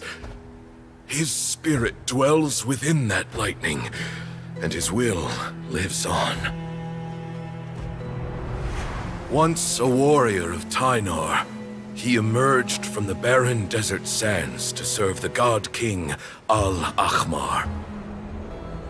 After the death of the god king, Hermanubis gathered his followers and the Tynarian priests and led them to the city of Tule-Tula. There, they founded the Temple of Silence, and from that day forth, we became stewards of all knowledge that survived from King Deshret's civilization. Barely a century passed before war ravaged the desert. One by one, Eremite leaders took up arms against each other in battles that would devour what little remained of their civilization. Only the wise city of Tule-Tula was spared under the guiding hand of the Tynarians. But peace did not last. Coveting the knowledge of King Deshret, the beasts set their eyes on Tule-Tula. The king of Gurabad laid siege to the city and ordered the sages to surrender to him the Temple of Silence as proof of his victory. The ruling elite colluded with their oppressors, betraying the temple so as to hold on to their rule over the city. They declared that the knowledge guarded by the temple was the true cause of corruption. These were dark days, and we faced enemies on all sides. Our Lord had long since exhausted his strength, keeping the forbidden knowledge introduced by King Deshret at bay. To ensure the temple's continued survival, he broke his being into many pieces and began the ceremony of Hermanubis' legacy, bestowing his power upon his mortal followers. With this power, the temple was able to defeat the tyrant's army. Yet, we were not hailed as heroes. Strange and unfamiliar as this power was, it struck fear into the people's hearts and drove them to reject us. In the end, the people of the temple and the Tule-Tula Tynarians left the city for good and made their way to the rainforest. What followed next was inevitable. The elite of Tule-Tula fell and were decimated. war engulfed the desert. And we wandered from place to place, always in hiding, all the while keeping close watch over our secrets and staying true to our mission. Betrayal forced us out of the desert and into the forest. Then mistrust drove us from the forest into the desert once more. We have lived in exile for far, far too long. Yet, today, the Temple of Silence has borne witness to the glory of Hermanubis once more. Thank you.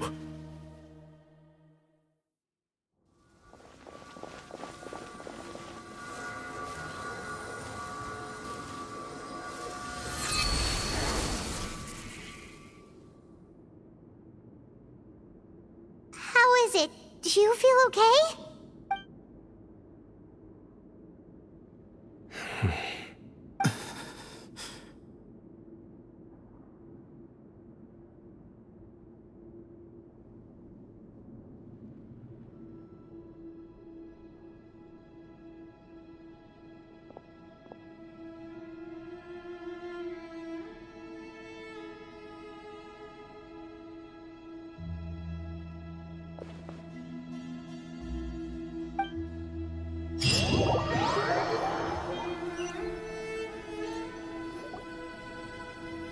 Grandfather.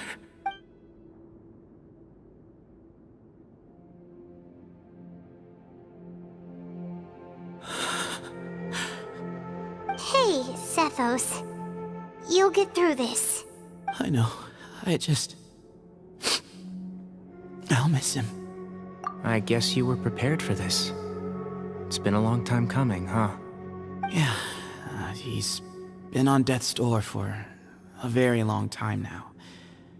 I think it was only through sheer willpower that he managed to hold on to this point. At least, he was able to see this chapter come to a close before he passed. What's next for you? Per my grandfather's last wishes, the Temple of Silence should submit to whoever possesses the largest number of Hermanubis fragments. That entitles you to be our new leader, Sino. But that's never going to work, as I'm sure you realize. I'm the General Mahamatra. I am needed back at the Academia. I did foresee this possibility, and I gave it some thought. The fact is, I know next to nothing about the staff, records, and environment here. As such, I am ill-suited to be your leader. Sethos, I believe the honor should go to you. Were it not for this duel, or indeed if you had other intentions, the Ba fragments would most likely be in your hands by now. I'm sure Bamun never meant for anyone but you to be his successor. You really think so? I do. Still, I didn't think Bamun looked very surprised by the final result. Perhaps he had an inkling that this would be the way things end. Well, in any case, since the Ba fragments are with me now, I guess I can call the shots. Sethos, I would like you to succeed Bamun as the new leader of the Temple of Silence. You are more suited to the role than I, and I have complete faith that you will be an excellent leader. Just think of it as doing me a favor. But doesn't that render everything that we've been through up to now meaningless? No, it doesn't. This experience has allowed us to become friends, which means that the Academia and the Temple of Silence will become partners once more. That's a much bigger deal than you might think, Sethos. You said yourself, times have changed. You have to believe that things can change for the better here at the Temple too. I will try. To be honest, I couldn't have asked for a better outcome. Actually, part of me wonders whether Bamun's intentions from the very beginning was just to create enough pressure to force us towards a duel. That way, no matter who won, one of us would have to surrender our Ba fragment, and the power of Hermanubis would be concentrated in one single person. Had you won, the Temple of Silence would have doubled its strength. And were I to win, he correctly anticipated that I wouldn't suddenly drop everything to become the leader of the temple, much less integrate the temple into the academia by force. He knew that the temple's future would depend not just on the guidance of Hermanubis, but the support of the academia too. So he made it his responsibility to ensure his successor would be free from the burdens of the past. His plan meant that whoever ended up succeeding him, they would have an easier time interacting with the academia. With one single letter, he lured out the professor. No matter what happened after that, it would result in a net benefit to the temple.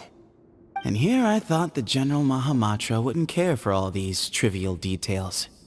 You're absolutely right. Grandfather and I considered this from every angle. We had to find a way to mend our relationship with the academia. In that sense, the right of duels was just a means to an end. Thank you for everything, Sino. As a gesture of our gratitude, to those that you and Lesser Lord Kusanali deem worthy, I will grant the honor of access to the Temple of Silence for their pursuit of knowledge. The Temple of Silence has a wealth of information on King Deshret's civilization, more than any other organization in existence today. In times when you need information that only we can provide, we will be here to support you. But you must be exceedingly careful with your selection of candidates, lest you lead humanity to repeat the same mistakes. By the way, Tainari, my grandfather was so happy to see you. You are a descendant of the Veluca Shuna, and we are the heirs to the will of Hermanubis. The story goes that King Deshret chose the sage Hermanubis from among the Tainarians and appointed him as his familiar. He went on to fight many valiant battles with his Tainarian companions. They always stood by each other, from the founding of the Temple of Silence to the fall of Tuletula. The Tainarians who left Tuletula joined their human counterparts in the rainforest. A few centuries later, when some of the group returned to the desert, many of the Tainarians chose to stay and put down roots in the rainforest. In all likelihood, those were your ancestors. How fascinating. My father once mentioned that I was named after the Tainarians, but I never knew that my forebears had such a history with the Temple of Silence. I like this story. By the way, has anyone seen Cyrus? Yes, Cyrus. You'll probably find him in my grandfather's room. He wouldn't show it in front of me, but I think he still has many fond memories of my grandfather. If it's true that you and your grandfather really planned for everything to turn out this way, then I guess he didn't really resent Cyrus as much as he appeared to. Who knows? Perhaps all of us. You, me, and Cyrus. We're all just pawns in my grandfather's plan to set things straight. He was awful like that. Someone's got to make the decisions when history is at a crossroads. I will make a detailed report on all of this to Lesser Lord Kusanali, and arrange for an official delegation from the academia to come and meet you in the desert. I'm sure you'll have lots to attend to in the days ahead. But once things return to normal, please come and visit the rainforest again. You should stay for a few days this time, and start to build some relationships. If we're going to work together, both sides have to get to know one another better. I will. All right, well, bye for now, everyone. I'll be seeing you. See you soon. Come hang out with us anytime.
What were you thinking gallivanting off into the desert alone at your age?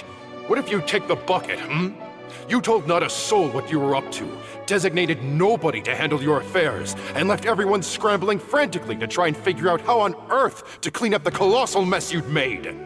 Oh, please, will you stop your yelling? What other choice did I have? What do you mean, what other choice? Do you mean to tell me that after all your years of learning, and sagehood no less, the only idea you could conjure up in that white-haired walnut of yours was to shoot off into the unknown like some hot-headed 20-year-old adventurer? A one-man suicide mission, That's the best idea that one of the finest minds of a generation could come up with, is it? It astounds me that you survived the journey, and you're lucky that Ba Moon didn't finish you off when you arrived. All right, all right. Honestly, the way you're going off on me, it's like you wish you'd been there to lend him a hand. Does it mean nothing to you that I'm your colleague and former classmate? I've got nothing more to say. What's the point of berating an old bag of bones? What do you mean, bag of bones? I'm a flesh and blood hero who, despite his old age, saved our General Mahamatra from being stripped of his powers. Okay, look. Fine, I admit it, I was in the wrong. How can I make it up to you? What about, a month's work at the Academia? 1 month? Try 3. Inari's master is really laying into Cyrus. Let's give them a wide berth. Professor brought this on himself. Don't pay any attention to him. Wow, I haven't seen Master get this riled up in a long time. The last time he chewed someone out like this must have been back when I was still a student. I think I'll go around and update everyone. Tell them the situation's resolved. Want to come with me? We can go for dinner afterwards. My treat. You in? Makes sense. I'm in. Paimon's coming too! Let's go!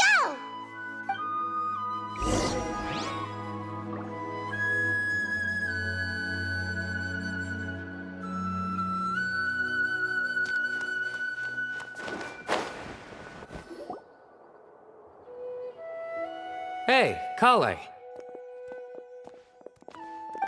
You're back! Well, look who we have here. Would you mind explaining to me what has been going on this past few days? I heard you all ran off into the desert and got embroiled in a major catastrophe. All taken care of. That does not answer my question. How could you be so careless? That goes for you as well. Yes, and you too. When you run into problems, you really ought to ask for help, you know? I've been around the block. Don't you think it would have made sense to involve me? And let's not forget, I know the desert like the back of my hand. Now would not be a good time to attempt to argue with Farazan. You're right. Mm-hmm. It's not the first time that I've had to talk to you about this sort of thing either. You need to learn that there are times when the right thing to do is get a more experienced member of staff involved. Do I make myself clear? Because if you don't, Kale, please do something. He's giving me the signal. All right, guess it's time to play my ace in the hole. Say, Madam Farazan, I can see you're pretty upset, but, I was just wondering, remember that time you offered to give me a tour of the Academia? Does that offer still stand? Huh? Wait, did I hear that right? Kale, you remember? Wonderful. Well, of course the offer still stands. Come on. Madam Farazan will show you around the old classrooms. Poor Kale getting dragged off like that. Also, check out Farazan acting like some sort of official Academia tour guide. Kale! Cup. Huh? What? Oh, right! What do you mean, cup? You need a cup. I can get you a cup. Oh, it's nothing. Just Master's way of reminding me to stay hydrated while I'm out and about.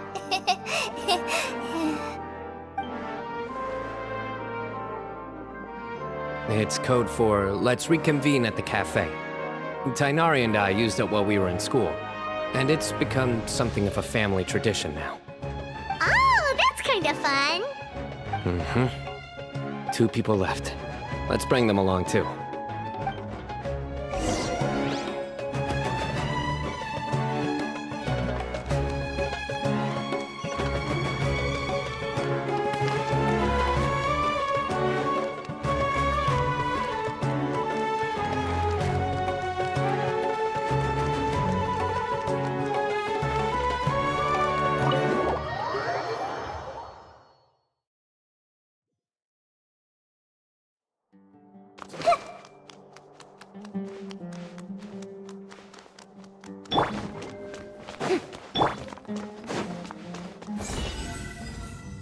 Bam!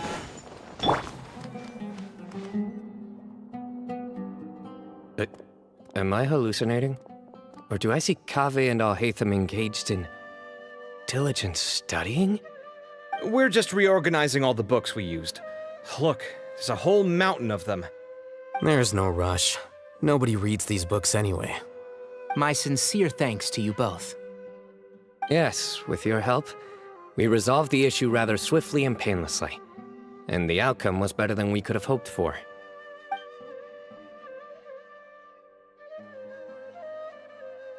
I see. The Temple of Silence resorted to rather unique means of self-preservation. It explains how they managed to remain hidden for so many years. And it sounds like they managed to preserve a whole load of ancient documents as well. I'd love to go check those out if I ever had the chance. That day will come. The Temple of Silence is a hugely important organization, and we'll be sure to maintain good relations with them in the future. Now, as a token of my appreciation, I'd like to treat everyone to coffee. Sounds good. Yeah, sounds great. Although after the last few days, I don't know if I can handle another coffee. But I can just order something else. Sure. Let's go.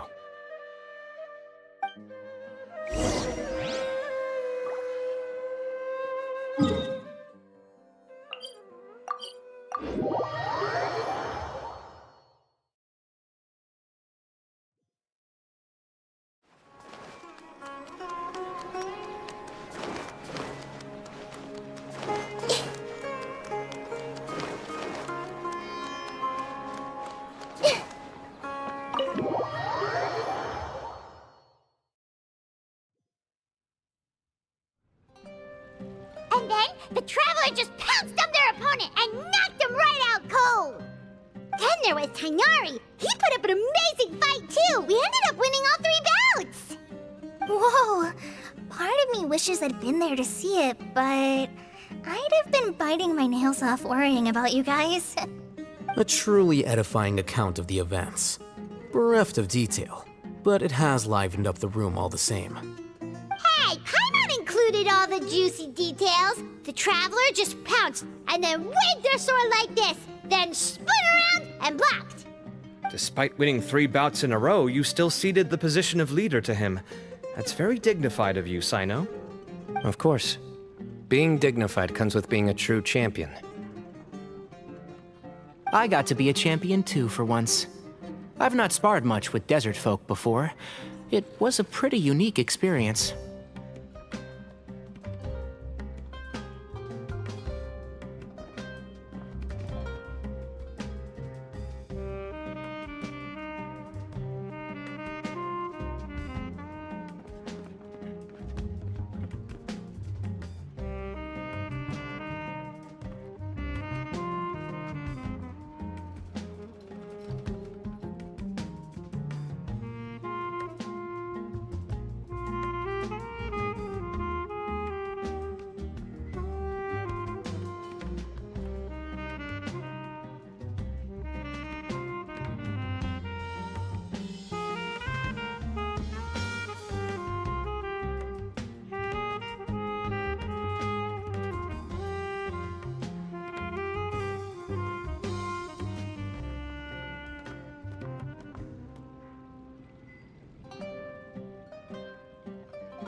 Yeah! Huge place! It felt like something right out of an epic poem! Imagine this. It was like there was... Maybe save that one for later, Paimon. Dessert's here.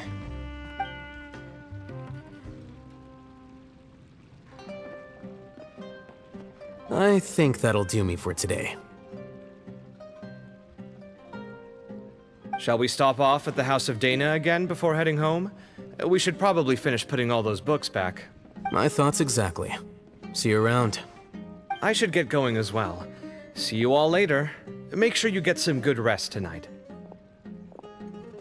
I need to go say thanks to the Core 30 for their help.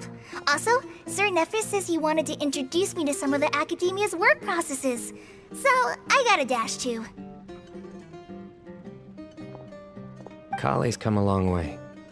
She's much more confident at dealing with other people these days. Everyone's a work in progress. You never stop learning. Yeah, true.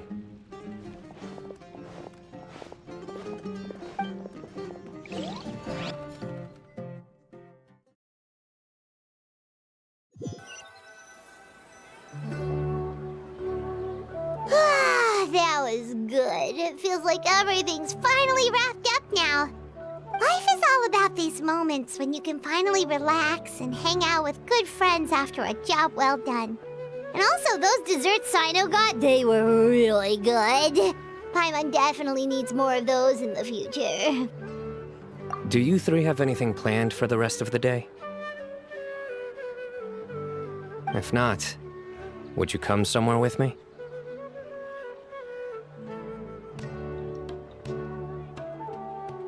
That's a secret for now.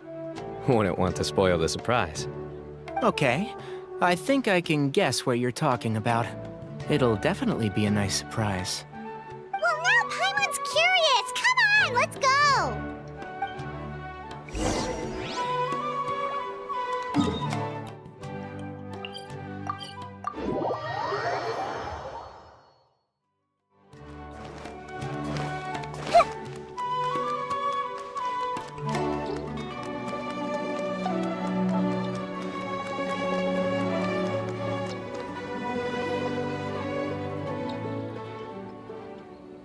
Been a while since I last made my way up here. Oh, look at this place! We're so high up! Need any help?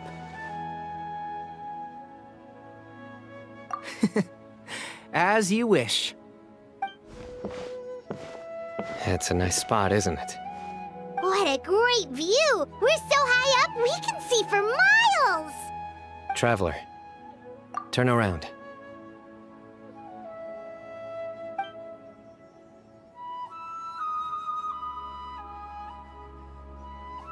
This is my secret base. Somewhere I only bring my best friends. When I was a student, I used to slip away and climb up here all the time, just to clear my head. I was quite young then, and hadn't made too many friends yet. Back then, I had a lot of the same questions that Sethos was asking. Who am I? Why do I have this power? And what should I be fighting for? Our gifts help us to find our rightful place in the world. That was my experience. And I'm sure Sethos will figure things out in his own time, too.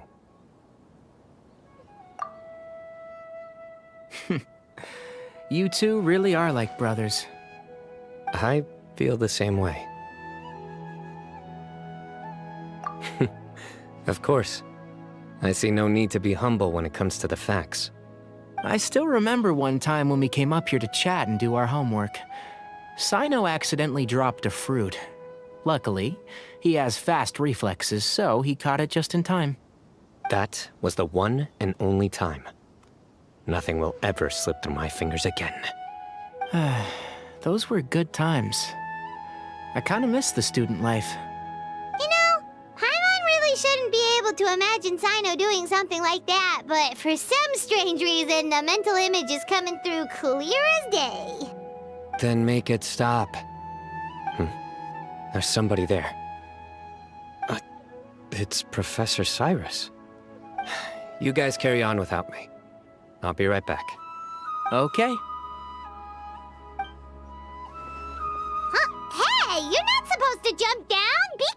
Wonderful!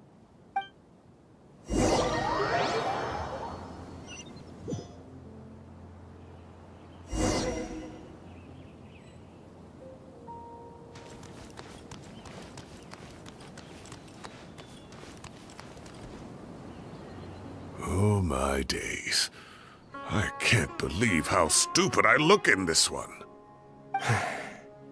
Professor, what are you muttering to yourself about? Sino. Just the man I'm looking for. Guess what I found in some old notebooks? Some old photos? Can you believe it? This notebook was just sitting in a pile of odds and ends in the sage's office. I must have forgotten to take it with me, and no one's touched it since. It was still right there. I was at the Academia earlier to discuss my workload with Nephis. I swung by the old office to have a look around and just happened to cross it. Well, time flies. Look how tiny you are in this picture. Still a kid. You look quite young yourself in that one. Ah, it's this one. I remember that. Lisa took it, didn't she? Yep. Looks like her work, all right. Who else could have found just the right angle to make me look so unbelievably hideous? And this one.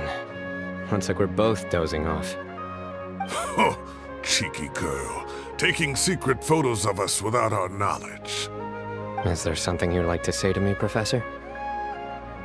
Like what? Like, these are good photos, aren't they?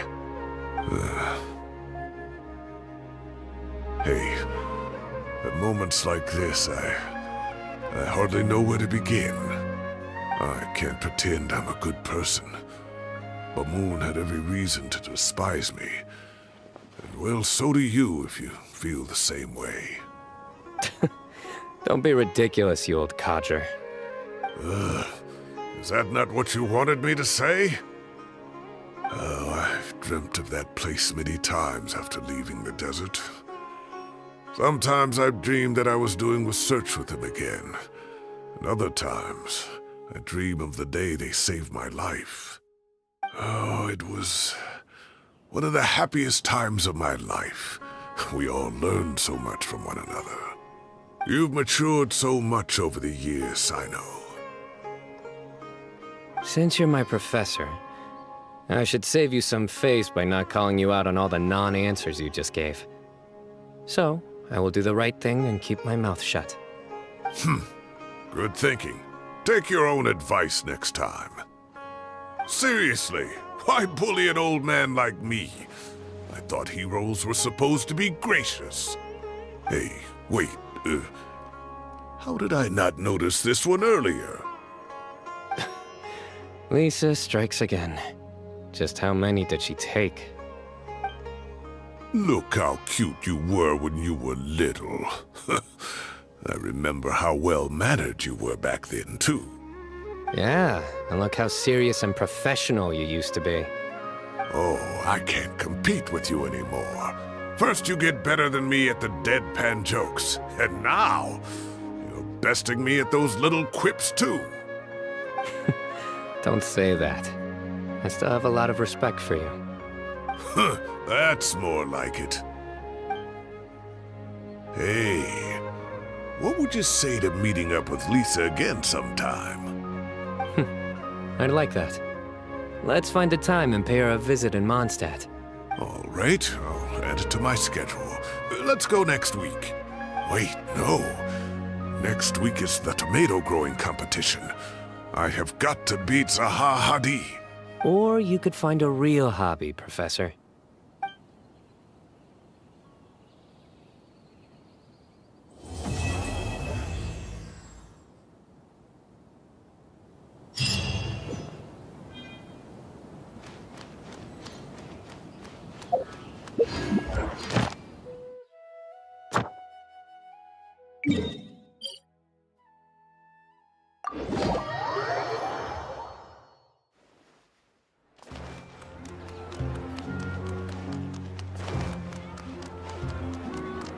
Commit to memory. Ad Astra Abyssosk. Welcome to the Adventurers Guild. Thank you for completing today's commissions. Here is your reward.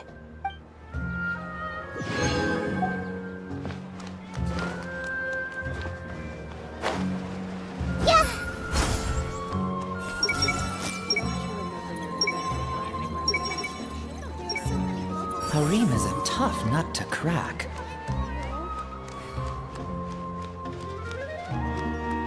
Hey!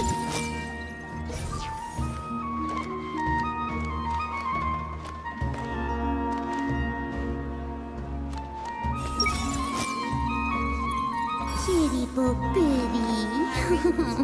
Mari.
I see everything.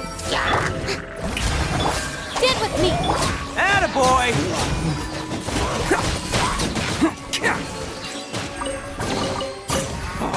I'm on a roll. Woohoo!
Everyone hold hands. Bam! Who wants some of this? Cha! Yeah.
Do you also see Navia and Clorand over there? They look like they might have run into some kind of trouble. Let's go check out what's going on!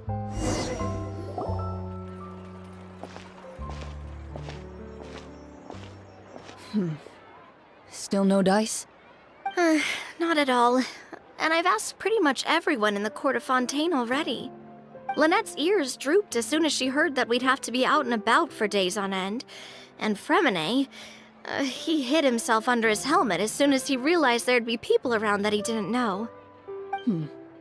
What about Chiori and Charlotte? I feel like both of them would be more than up to it. I've asked them already, but they're both pretty busy right now. I just gave the members of the Spina a few days off, too, so I don't want to bother them either. This is getting pretty difficult. Navia, Clorand, what's up? Oh my. Well, if it isn't my dear partners. How are you all doing? Huh. Navia? Huh?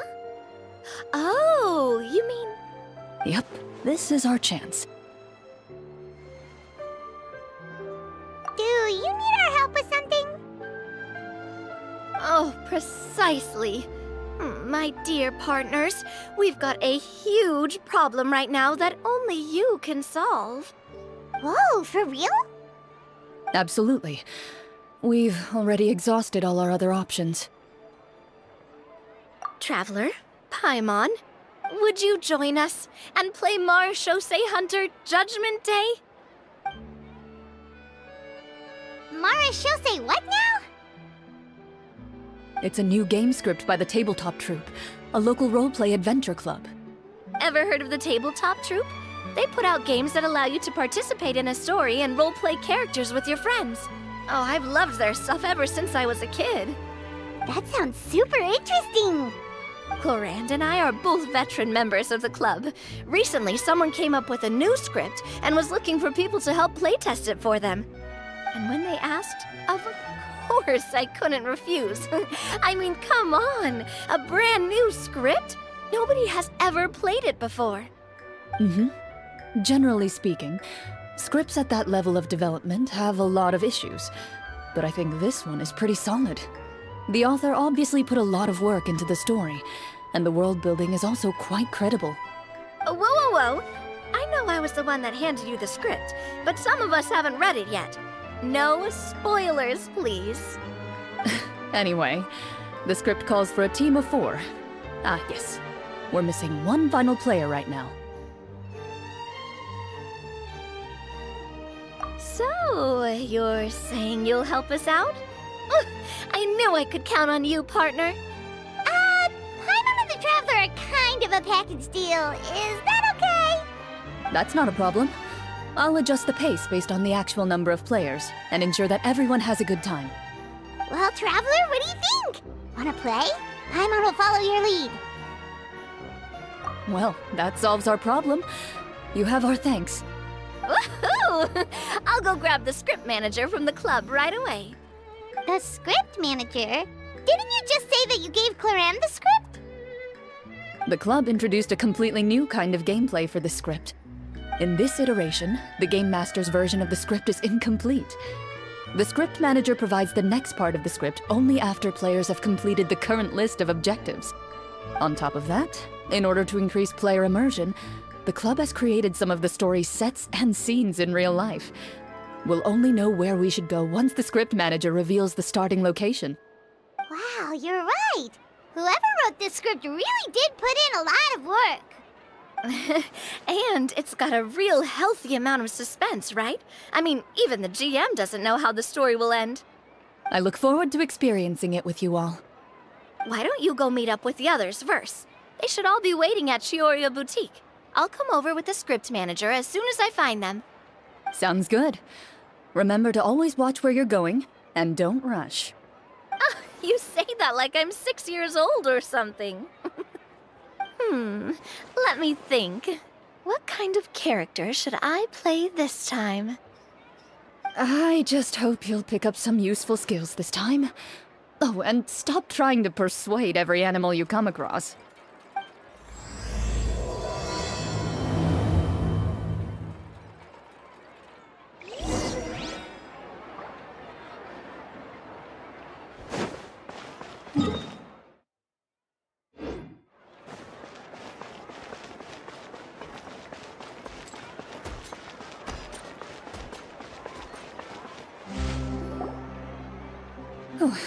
Sorry to keep you waiting. Ah, you're back! Huh? And you've got the Traveler and Paimon with you, too! What a pleasant surprise. I assume you'll be joining us for the game then? Linny, Farina! Paimon didn't know you were playing too! Are you also members of the tabletop troupe? I'm more of a casual member, if anything. I haven't taken part in many formal club activities. Lynette Fremine and I play something similar at the Hotel Bouffe Tété sometimes, but I'm usually the GM. Still, I'm sure it'll be fun being a player for the first time. I'm looking forward to it. Well, I'm not a member of the club at all. Claran simply woke me up first thing this morning, said there was a good script worth experiencing, and asked if I wanted in. If you're interested, I can give you a referral. That should give you a 40% discount on membership fees. I think I'll wait to see how this experience plays out first, especially when it comes to the quality of the script. If it's sufficiently fun, then I'll join. Do you participate in a lot of tabletop troupe activities, Clarand? You could say that. She's actually one of the few senior game masters of the troupe. Ah, right. I knew about that even when she was still my subordinate. It's nothing. Really, just a small hobby of mine. Wow. Paimon's so used to seeing you be all upstanding and intimidating as the champion duelist. It's kinda hard to imagine you role-playing with a bunch of friends. Surely you jest. I would never intentionally make things difficult for my players.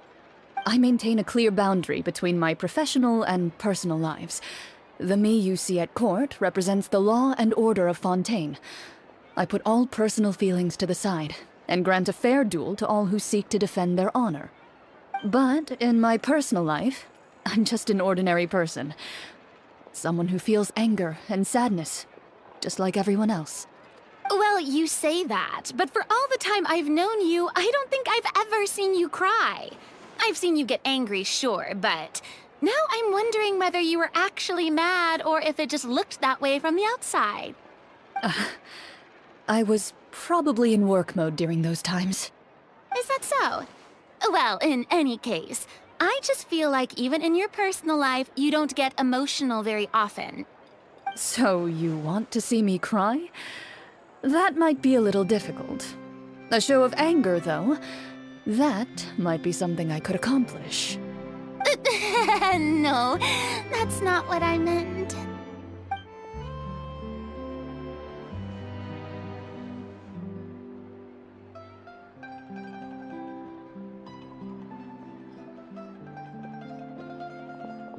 Ah, I'm back! Here, allow me to introduce you to the script manager, Mr. Florian. Pleasure to meet you all. Hello! Wait, are you a champion duelist too, Mr. Florian? Oh, no. This is just the costume provided by the club. I occasionally play a few of the roles in my scripts. That sounds like a lot of work. It's nothing. It's the least we can do to give the players a more immersive experience. Anyway, allow me to give you a brief introduction of the script. This script was adapted from the real history of the Marechaussee Hunters. You all will play the role of hunters from a bygone era and resolve a series of events unfolding in the capital. Paimon's not super familiar with the history of the Marechaussee Hunters. Is that a problem? Oh, no problem at all. I can give you a brief rundown. So, basically, Marechaussee Hunters were people who dedicated themselves to hunting monsters and protecting the city by using a special swordsmanship technique passed down over generations. Their story can be traced back to the ancient Remurian dynasty, as well as the first hunter, Cassiodor. But I'll leave the finer details for you to seek out and discover later. And I'll provide additional commentary as the story progresses. In that case, brave hunters, are you ready to set out on an unknown adventure? Whoa, just one sentence and it's like we're in the story already! Aha, I see many a determined gaze before me.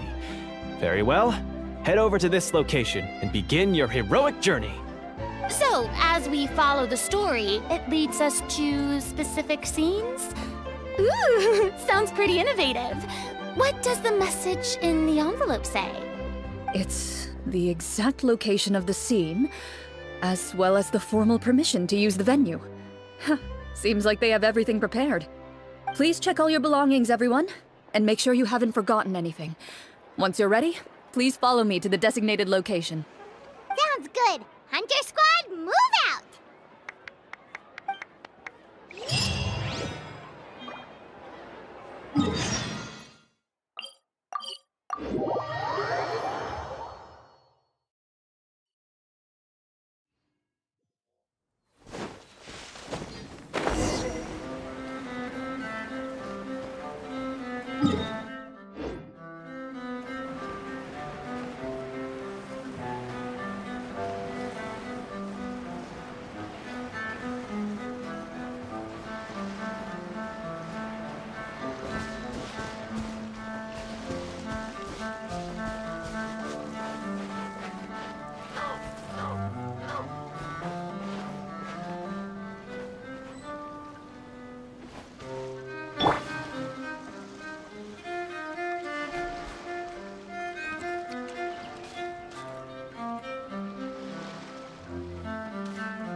They really have thought of everything.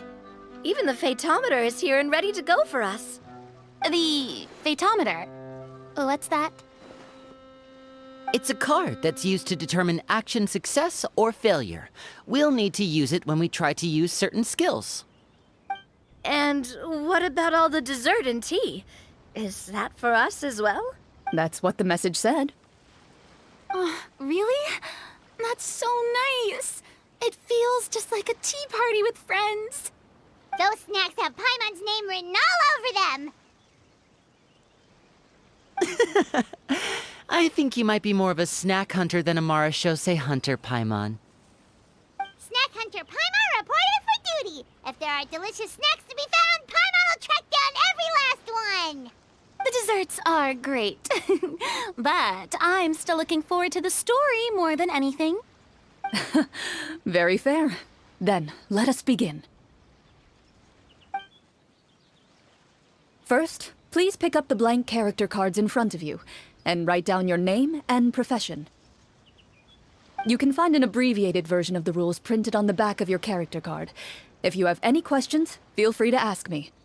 In this story, everyone is a Marashose hunter. To reflect this, the club has prepared a small badge for everyone. Ooh, nice! As hunters, you have proficiency in swordsmanship and fighting by default, so there's no need to allocate any additional skill points to those areas. Swordsmanship? So there's a fighting part to all of this? Paimon's not sure she can do all that on her own. Maybe Paimon can just stick with you? Why don't you share a character card then? The Traveler will be the Marashose hunter, and you can be her little floating assistant. Kinda like in real life. So, for the name, do I fill it out with the name of my character? Yep. It can be any name you like. You can use your real name too if you want. I do that whenever I get too lazy to think of a new name. Oh, so it would be like experiencing a different life, but still as yourself. That's not a bad idea. In that case, I think I'll continue to use the name Linny then. Next up is the skill sheet. You have a limited amount of skill points that you can use to learn a number of skills. The more points you invest in a particular skill, the easier it will be to pass associated checks. I'll take Persuasion and Investigation. Those are must-haves when it comes to missions like these. Oh, those skills sound like they'd be useful for gathering intelligence. Good idea! Navia! Just as expected of a veteran player. So, should we also take those skills then? Not necessarily. Since we're working together as a team, we could leave the negotiations to Navia and use our skill points to pick up other useful skills. For example, I think I'll take stealth and sleight of hand. That will give us more options if we run into any situations we can't negotiate our way out of. Oh, interesting.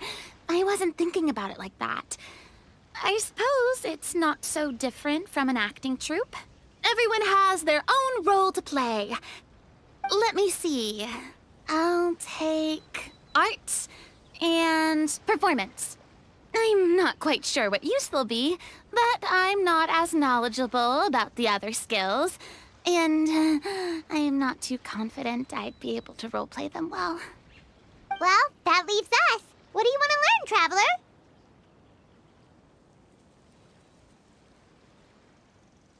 Oh, something that'll help you get a read on other people's thoughts. Sounds useful. Ooh, so you want to help people when they're injured. That's nice of you. So what do you think? Are you sure you want to learn these 2 skills? Let's see. Oh, looks like you each have enough points to choose one final skill. You've all picked such classic skills. It's fine to go a little bit out of the box, you know. Why do I get the feeling she's getting ready to cause trouble? For example, this one here. Summon. Doesn't it sound super mysterious and cool? Oh, I saw that one just now as well. The description says, this skill can be used under certain circumstances to summon characters or creatures that fit the script's world-building rules. The script's world-building rules, huh? But how are we supposed to know what a Marashose hunter can summon? Oh, that's not for us to worry about, my friend. Just learn the skills that interest you, and the GM will take care of the rest. All right, you've convinced Paimon. Let's learn summon then. Paimon can't wait to see what kind of thing shows up. Well, now that everyone's more or less finished creating their characters, we can begin. Since 2 of our players are doing this for the first time, though, let me ask. Would you like to play on easy mode or authentic mode? What's the difference between the 2? Well, in role-playing games, the story sometimes changes based on the decisions of the players and the results of the Fatometer. For example, if you fail a check, that means you cannot use the target skill in that scenario. A critical failure may even result in further negative consequences. If you choose to play in authentic mode, every time you elect to use a skill, you'll need to use the Fatometer to see whether you succeed or fail, and face any consequences that may follow. If you choose easy mode instead, every check will be successful by default, and you won't have to worry about luck playing a factor.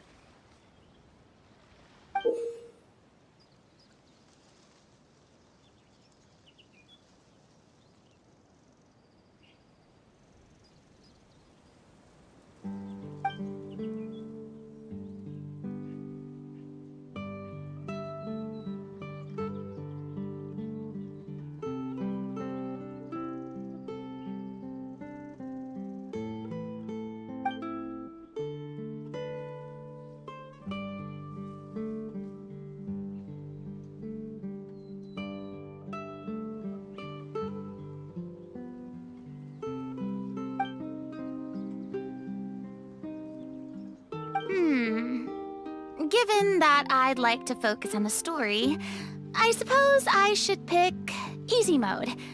I'd feel bad if I brought the team down by failing my checks.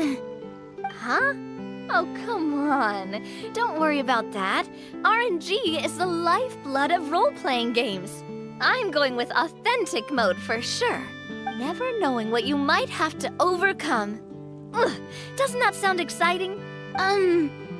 I'd rather be mentally prepared for what might happen. All right, then I'll mark down Farina for easy mode. All her checks will be successful by default. As usual, Navia and Linny will play on authentic mode. What about you, dear partner? How would you like to play? Are you sure?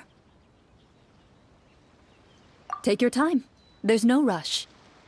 Are you sure? Trust me, you'll see the beauty of RNG.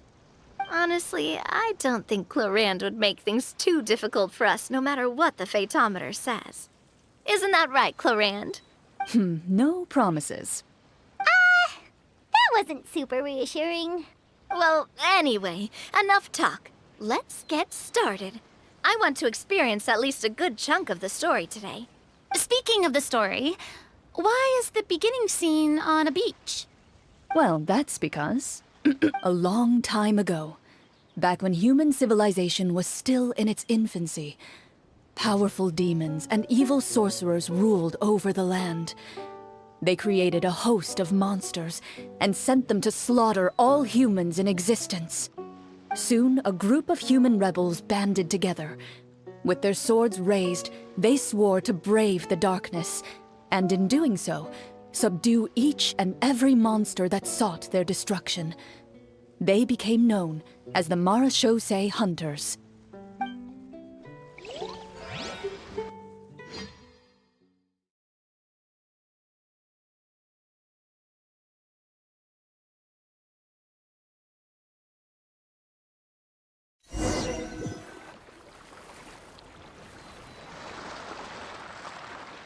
Sometime later, as a member of the Marachose Hunters, you receive a commission.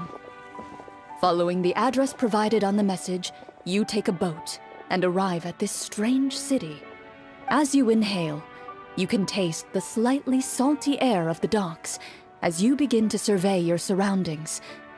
There aren't many people in the vicinity, but you do take note of a few others who, like you, seem to be sizing up this place. Your eyes meet, and you realize these people are fellow Marachose hunters, likely led to this location after receiving the same commission as you.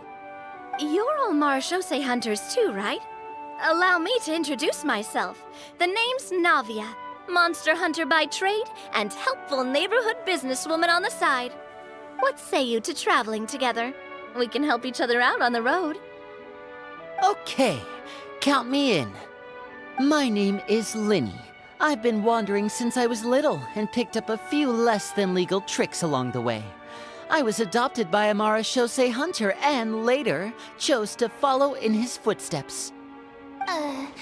Is this where you introduce your character to everyone? It sounds like they've done this dozens of times. My name is Farina, and, I grew up in a noble family. I always had a strong interest in performance and the arts. Even though I'm a Marachose hunter, what I really want is to be a performing artiste. Hey, that's really cool. You can do it, Farina. That's exactly how it's done. Paimon is Paimon, a good friend and companion to this Marachose hunter right here. I've been studying medicine ever since I was a child. I want to do my part to eradicate these monsters and use what I've learned to heal others. Oh, welcome, welcome. When we face the monsters, I'll make sure to charge in front to give everyone some cover. You can take care of the healing at the back. You open your envelopes at the same time. The message reads, "To the honorable and trustworthy Marachose hunters, our kingdom is currently facing a grave crisis. The lands outside the capital have been overtaken by monsters, and our people are being led astray by forces of wickedness. We beseech you, please help us resolve this crisis and return peace and stability to our home." Huh. The layout of this city looks super familiar. It kinda reminds Paimon of Mondstadt! The scriptwriter must have used a real-world city as a reference when coming up with the map. As experienced hunters, the layout of the city reminds you of places once traveled. You recall the sight of tree-lined streets and the gentle tranquility of days gone by. Yet, as you regard the city in front of you, it appears to be little more than an empty shell. Its hollow gates are open to you, beckoning you to come forth and bring salvation back to the town. I carefully read every line of the letter and turn my attention to the signatures at the bottom. Who issued this commission to us? You see a long string of unfamiliar names. It would seem that many of the residents of the city issued this commission together. They sensed that things were not right within the kingdom and sent a distress signal to the outside world. In that case, why don't we take a walk around the city and see if we can learn anything from the local residents? Oh, good idea. We might be able to get some leads on the monsters and bad guys we're after. You look up and see a tavern nearby. It appears to be open for the day. Why don't we go check out that tavern? If the novels I've read are anything to go by, taverns are usually full of information.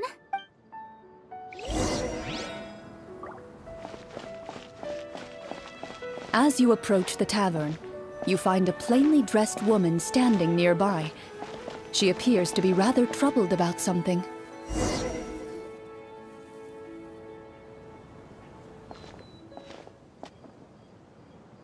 Greetings, friend. Lovely weather we're having today, don't you think? Oh, hello. I suppose you're right. The weather today is quite lovely. If only those monsters out there would stop causing trouble. It seems like every character included in the script has a certain amount of useful information to offer. If we keep asking questions, we might be able to get some good leads. Oh, come now, don't be sad. Life is all about optimism. Oh, that reminds me. What did you have for breakfast this morning? Huh? I don't think that's the kind of question we're supposed to ask. Nothing turns a frown upside down like good food. How about some macarons? I could make you some. You didn't even take cooking as one of your skill proficiencies. That's not necessary, miss. Excuse me for saying this, but you don't really look like a chef. Besides, I'm not really a fan of sweets. So you're someone who barely smiles and doesn't like sweets. You're really starting to remind me of this one friend of mine. Hey! Did she just... me? Clorian must have broke character for a second. This isn't getting us anywhere. Traveler, maybe you can think of something.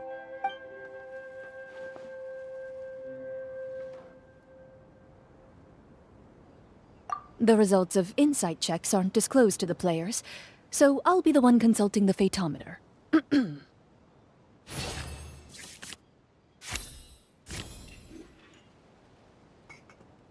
You recall all the lessons you've learned in your time and begin to carefully observe the woman's mannerisms. You notice that when she's quiet, she has an empty look in her eyes, as if her thoughts have drifted to a place far, far away. And when she speaks, she often subconsciously reaches out to touch the ring on her left hand. So you noticed. That's a little embarrassing.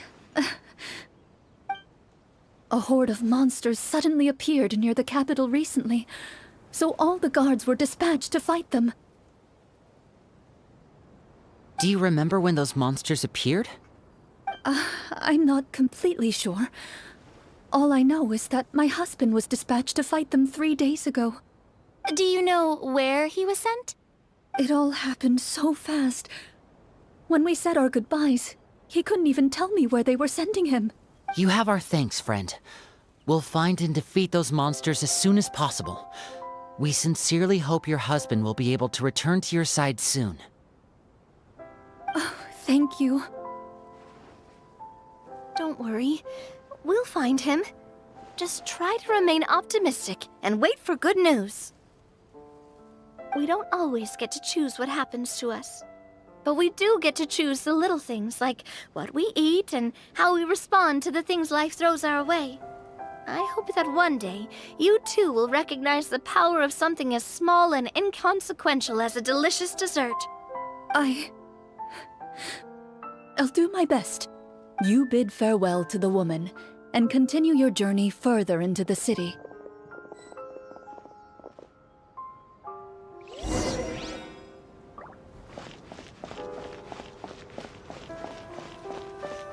As you venture further into the city, the streets appear largely empty. An elderly woman walks past. You see her shake her head as she puts away her wrinkled wallet. A nearby merchant folds his arms and gives you a disdainful look. You get the impression that he's someone who has long gotten used to the sight before him.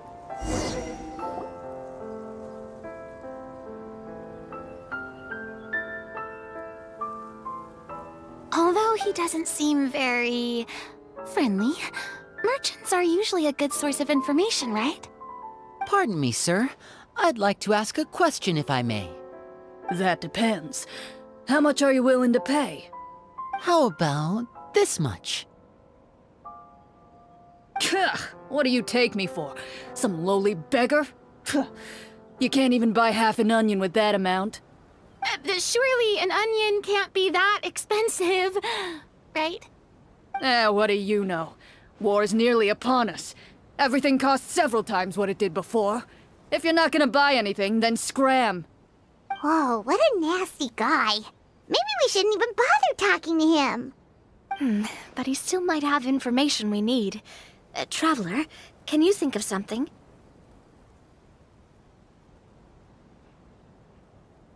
Sir, we came to this city to solve the very problem you seem to be referring to. The war you mentioned, would it happen to be against the monsters outside the city? If you happen to be well informed and know a thing or two about what's going on, we'd appreciate it if you could share that information with us. After all, the sooner this problem gets resolved, the easier it will be for you to do your business.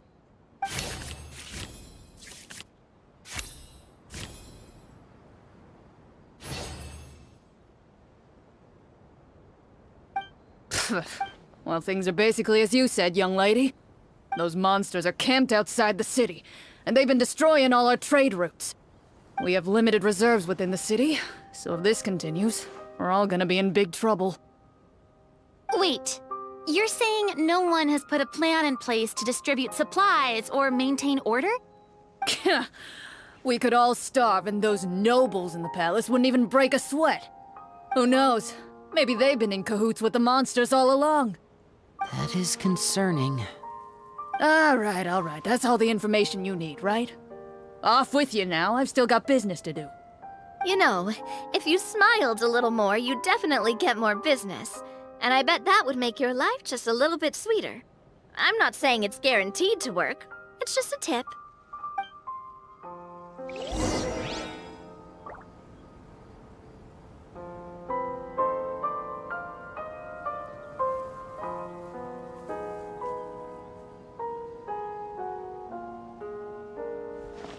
Should we try to go somewhere with more people? Oh, how about the city square? Follow me.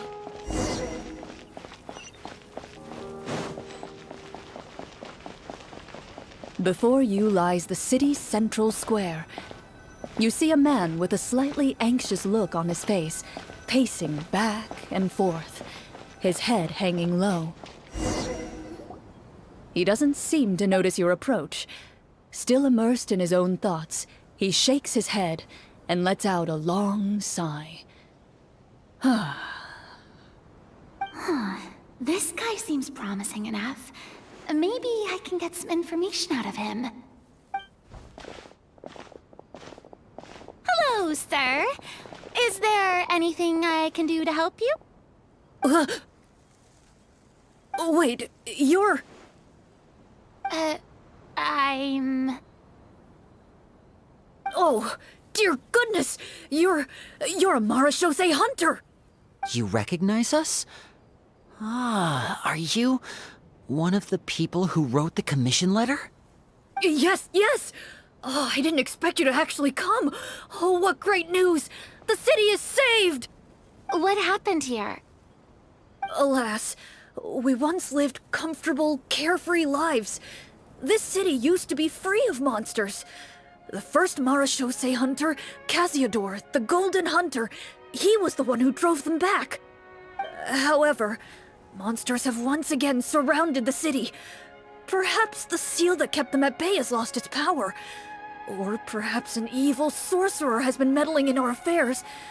All I know for sure is that their return has stripped the city of any chance at peace.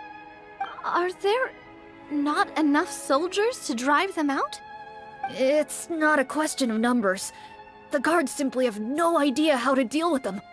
Most people my age have never even seen one of the monsters, much less been trained to fight against them.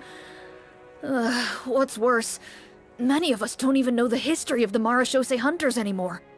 When I was a child, though, my grandfather would tell me stories about how the Marachose hunters drove back the monsters.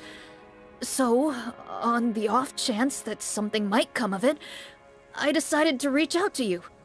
To be perfectly honest, I was starting to think all those stories were just tall tales. But now that I've seen you in person, I finally know that it was true! Well, you can rest easy, friend. The righteous and formidable Marachose hunters are on the case. The man is touched by your determination and resolve. His eyes begin to well with tears of relief. Still, if we are going to hunt the monsters, we need to know where to find them. Can you give us any leads? All I know is that the area outside the city is dangerous. I'm afraid I can't point you toward a specific location. Oh, although, if you leave the capital through the main gate and follow the road, you should run into a group of guards. They might know more about where to find the monsters. I see. We'll go look for them then. All right, be careful. Oh, and one last thing. The monsters outside the city are just part of the problem. There are evil sorcerers inside the city as well, so be on your guard. They're actively working with the monsters, and have corrupted the court ministers with malicious magic. They're the reason why, even inside the city, everything has been a giant mess. Even one of our kindest ministers has turned into a boorish and unreasonable figure, interested in nothing but enacting laws that exploit the people. Who knows how much longer we'll be able to go on like this. Talk about being stuck between a rock and a hard place. I feel bad for him. Maybe we should try to cheer him up?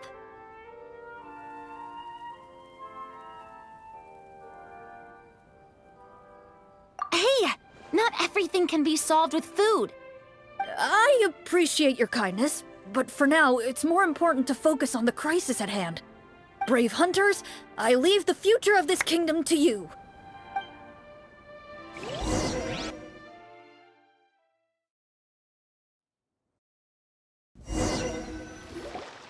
If I understood correctly, there are currently 2 problems in the kingdom that need solving, right?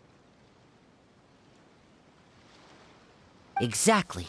We need to defeat the monsters outside the city and take down the evil sorcerer stirring up trouble from within. But which problem should we tackle first? Well, this seems like a good moment for a break. Take some time and discuss what you want to do. Let me know when you've made your decision. I really didn't expect the people in the city to keep us at arm's length like that. I totally thought the hunters would be treated like heroes. Well, Clarence said the script took cues from the real history of Fontaine, right? Maybe the real-life Marachose hunters were also treated like that. I wouldn't say it's a perfect representation of history, but there are definitely some similarities. Would you like to hear more about it?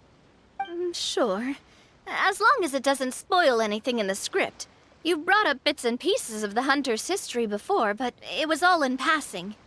Paimon wants to know too! The hunters were super powerful, right? Were they all from a special line of supernatural beings or something? Kinda like the yokai in Inazuma? No. All Marachose hunters were ordinary mortal fighters. The only thing that set them apart were the special sword techniques passed down over the centuries. Huh? So you mean anyone could become a Marachose hunter? In theory, yes. All you would need to do is survive the rigorous training and master the swordsmanship techniques required to fight the monsters. Still, most people dropped out at the early stages, and others called it quits the minute they saw a monster in person. To become a hunter, you must be strong in both body and mind. What kind of monsters did the hunters fight exactly? Oh, and the evil sorcerer the script mentions. Did they exist in real life too?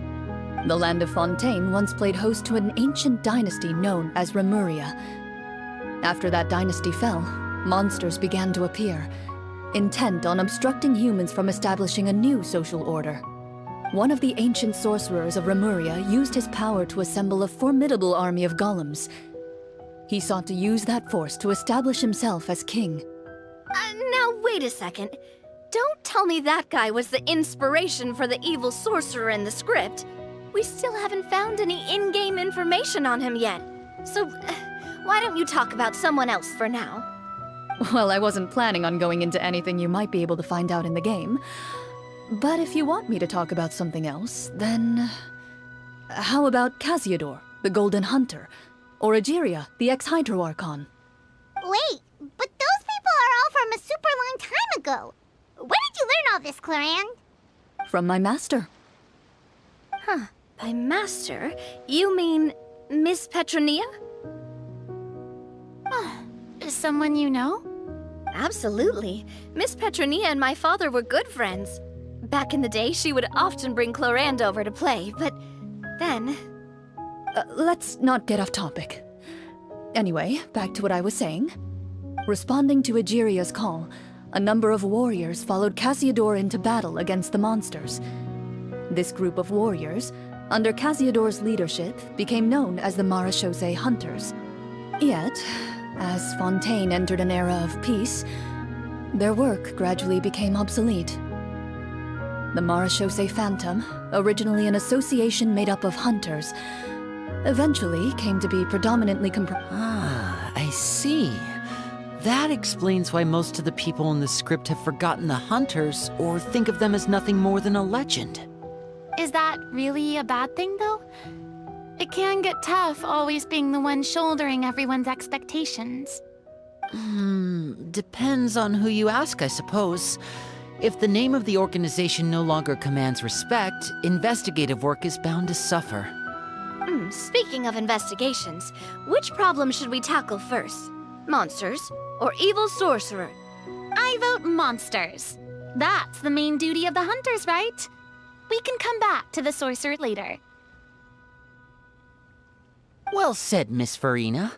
Plus, if the sorcerers really are the masterminds behind this whole thing, defeating the monsters could give us some clues on their intentions as well.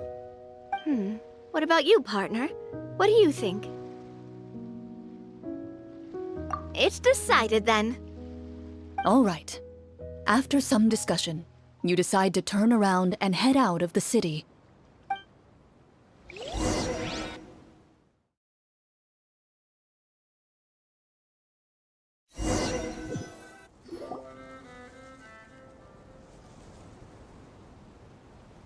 Let's take a look around, like that guy said.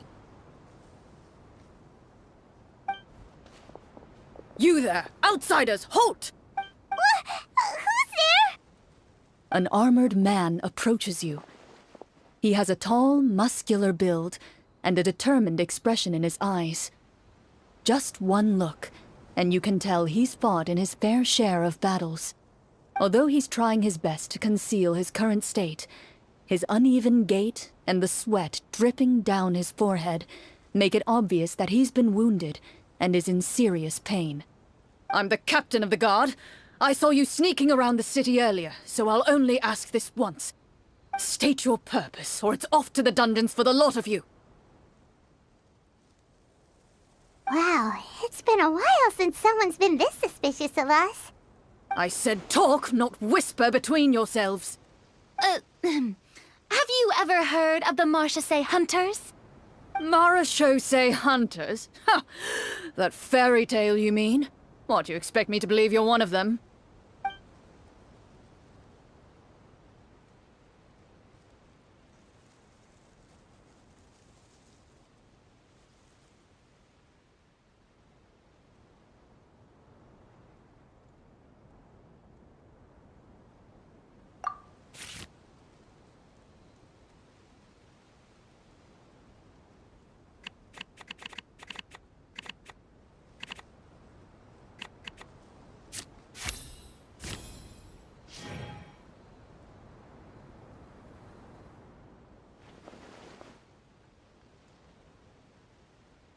With some suspicion, the captain allows you to survey his condition after you announce yourself as a trained doctor.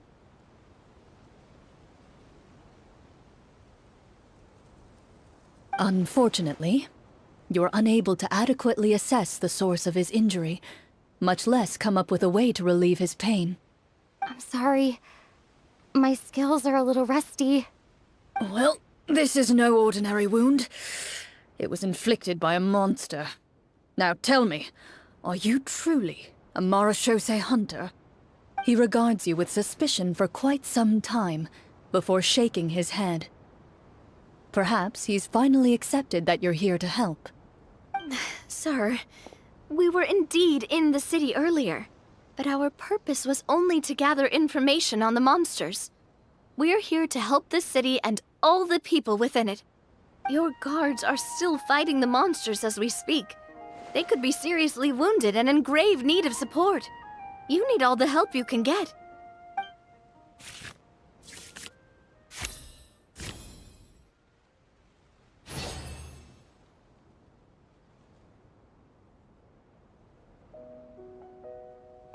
The man regards you with doubt and concern. After a period of inner struggle, he lets out a long sigh and informs you of the locations where the monsters have appeared. Some of our new recruits have never even dealt with a petty thief, and now they're out there fighting monsters. If it weren't for this cursed leg. Oh, please, sir. Don't get too worked up. You need to focus on your recovery. Just leave the monsters to us. We're Marachose hunters, after all. Hearing you say that, a glimmer of hope flashes in his eyes. But it disappears almost as quickly as it came. Those monsters aren't easy to deal with. But if you insist on going, I won't stop you either. I just hope all the guards will be able to come back to their families alive. I wish you the best of luck.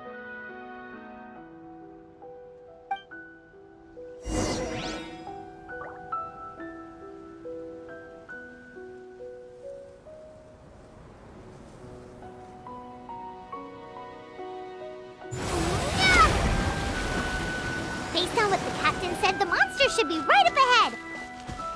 Let's go. Hopefully we're not too late. As you approach the battlefield, you see numerous people lying by the side of the road. They appear to be dressed like guards. Their faces are filled with desperation and terror. Some are screaming and cursing in vain, as if still trying to banish the monstrosities they saw from their minds.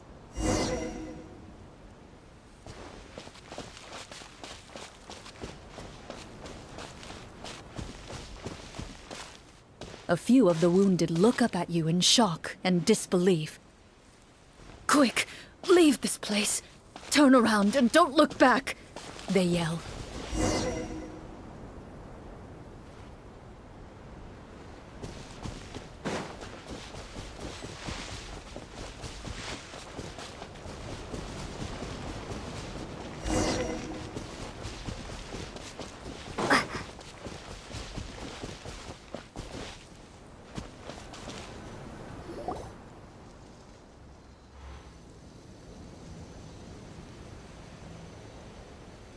This is the place he mentioned, right? You see broken iron swords scattered all around you, and downed trees riddled with terrifying claw marks. All the signs point to one thing. A truly devastating battle just took place here. Be on your guard, everyone. The monsters might still be around. Before you can finish your sentence, you hear rustling sounds from the surrounding bushes. The monsters have emerged. They close in on you without fear. You get the impression that, in their bloodthirsty eyes, you're just another meal for them to devour. A little help here! This thing wants to eat Paimon! Your battle round begins now.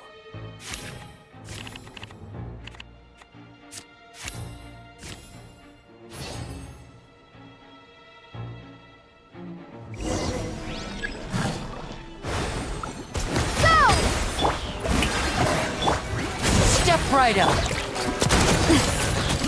That's enough! Let's get this show on the road. The next battle round begins now. Yoo-hoo! Time to shine! Feeling lucky? Fire! Well, with rocks. Umbrella warfare, I guess. The monsters let out a terrifying roar of anger and resentment before dissipating into thin air. Oh, thank goodness it's over. We're lucky the Marashose Hunter class came with all those preset skill points. Otherwise, we would have been in some real trouble. I never knew the Fatometer even determines the amount of damage you inflict. If you get unlucky, isn't it just game over right then and there? That's part of the fun. The uncertainty of fate is what gives these games their appeal. Just as you begin to celebrate your victory, a suspicious lump on the ground catches your attention. A suspicious lump? Wait, could it be the thing that appears after every battle? I walk up to it, crouch down, and begin to carefully examine it. I've still got my right glove on, so it should be fine for me to touch it, right? As you investigate the mound, you discover that the exposed portion appears to be made of wood. It was previously obscured by the large form of the monsters. With the monsters gone, the small protrusion now awaits your discovery, poking out of the ground like a shy flower bud. Whoa, it's a treasure chest!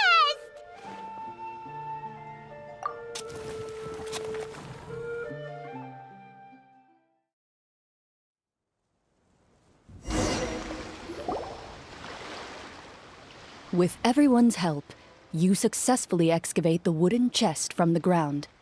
Even without opening it, you can tell from the mora and jewels scattered around the chest that it must contain quite the fortune. Makes sense. We worked hard for this. Let's open it and we can share what's inside. I can understand your excitement, Paimon, but think about it. Doesn't it seem like there are people out there who need this treasure more than us? Yeah. Think about all the people suffering in the capital. Or all those guards who got hurt fighting the monsters. Wouldn't it be better if we gave the treasure to them? Wait, is that how it works? Paimon thought since we were the ones to dig it up, we could just take it for ourselves. Well, let's put it this way. Any decision you make during a role-playing game can impact the future course of the story. But would the people really believe us? It's hard enough for us to prove we're Marashose hunters. What if they think we procured the treasure illegally? They might get even more suspicious of us. That's definitely something we should consider. Maybe we can come up with an explanation in advance. Well, if donating it could cause that much trouble, why don't we use it to buy some gear and fill up on good food? Then we'll be ready to fight even more bad guys. Looks like you're facing a difficult choice once again. Well, it's getting late. Why don't we call it a day for now? Wow, where did the time go? I'm not sure if it's because I'm having so much fun with you all or because the story is particularly enticing, but I feel like I could almost keep going. Hear, hear. Ooh, how about we play through the night? I'm not sure I'll have enough energy for that. Yeah, that won't work for me either. Lynette will give me an earful if I get home too late.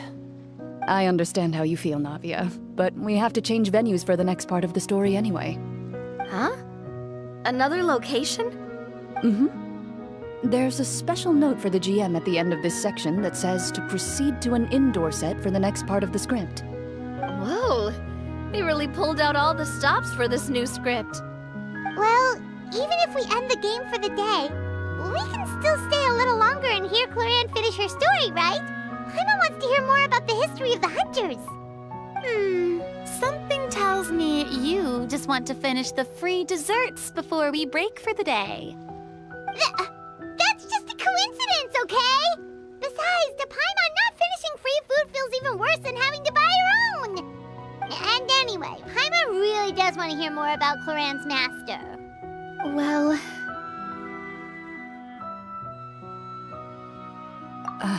it's nothing.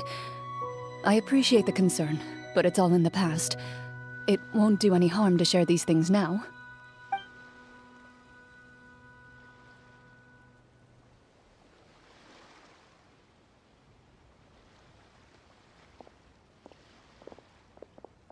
My earliest memories are of living with Master.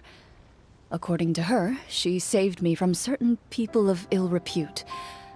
My birth parents had left me behind some time before that. What a heavy beginning for a life story. Master was a fascinating individual, if inexperienced in the ways of raising children. My first ever toy was a short sword. Although I suppose it wasn't so much a toy as something Master removed from her waist and handed to a noisy child in need of distraction. Oh wait, so she handed an actual sword to a child? Isn't that dangerous? Did you hurt yourself? Of course I did. I cut my palm and bled quite a lot. But Master was not concerned. She just stood there and casually lectured me about it. See, that's what you get for not holding the sword properly, she told me. She then crouched down next to me and said, "Give me your hand. I'll teach you to bandage this wound. After that, it's time to learn how to truly hold a blade." Excuse me for asking this, Clorand, but how old were you exactly when all this happened? Probably around, 3, give or take. 3? Isn't that when most kids are still struggling to hold a fork? As I said, Master was rather inexperienced in the ways of raising children. She believed trial and error was the best way to teach a child what they're capable of. I'm not so sure this is a question of experience. I didn't see anything wrong with her ways at the time. And anyway, children don't get to choose how they're raised. Oh, she did bring me back a pet from Liyue once. It was a Geovishap hatchling. A Geovishap hatchling? For a pet? That seems even more dangerous. What she said was this: make sure to get along, you two. If you really can't agree on something, just settle it with a fight. Whoever loses is the real pet. And how old were you when this happened? 5. Well, did you win? No, I lost. So you're saying you actually became the Geovishap's pet? Yes, but only for a week. By the end of that week, I defeated it in combat, and we've shared a cordial relationship ever since. That really doesn't sound like the kind of childhood someone should have. Later on, I gradually understood that Master most likely didn't know any other way to raise a child.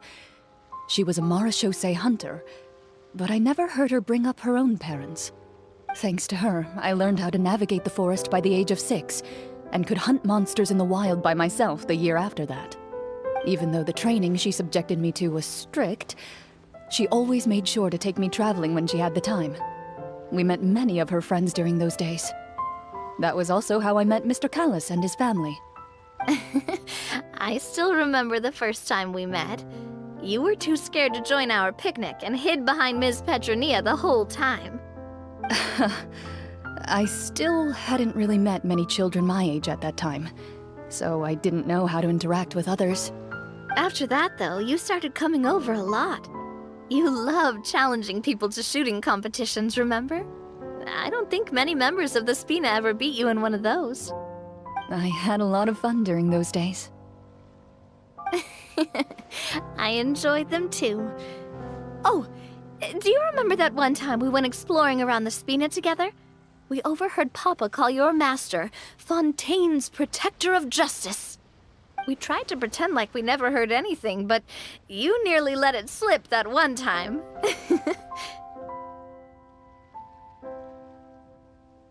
Protector of Justice? Oh, wait, you mean that vigilante hero from 20 years ago? The one who is always active at night? Yep, that would be her. She often would put on a black cloak and go out at night. I never knew where she went or what she was doing. Until, like Navia said, we overheard the truth from Mr. Callis that night. 20 years ago, huh? I still remember the guards leaving all kinds of witness reports about her on Nervalette's desk. My apologies. Oh, there's no need to apologize. You had nothing to do with it. And anyway, everything she did was for a good cause. Although, calling herself the Protector of Order was a bit much. Especially when she deliberately operated outside the law. Huh? When did the Protector of Justice become the Protector of Order? Oh, she had a bunch of code names. I heard she would just come up with a name on the spot whenever she was asked. Later on, she probably got sick of answering those questions and decided to stick to just two. The Protector of Justice and the Protector of Order. That sounds like her, all right. I bet she forgot which of the two she'd use by the time she got back each night. Well, she certainly sounds like a fascinating individual. With her strong sense of justice, it's no surprise her student followed in her footsteps. It's true. I always wanted to become like her. Someone powerful, independent, and with a strong sense of conviction. But...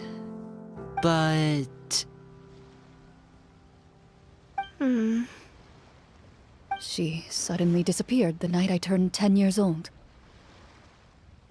Disappeared? What happened? I have no idea. She didn't even leave a note. I was never able to find out where she went. That night, I was celebrating my birthday at Navia's house. But Master never came to pick me up. When I returned home on my own, it was to an empty house. When she still didn't appear after a few days, I went to Mr. Callis's house to ask about her whereabouts. But he only shook his head. Papa probably didn't know either. I know he sent a few people to investigate the matter in secret, but they never found any credible leads. Don't worry, I understand. To be perfectly honest, given Master's personality and way of doing things, it all made a lot of sense. If I had to guess, I'd say she probably used it as an opportunity to force me to become independent. Just like how, when a litter of kittens reaches a certain age, the mother willingly leaves them behind. Were you upset, Clorinde?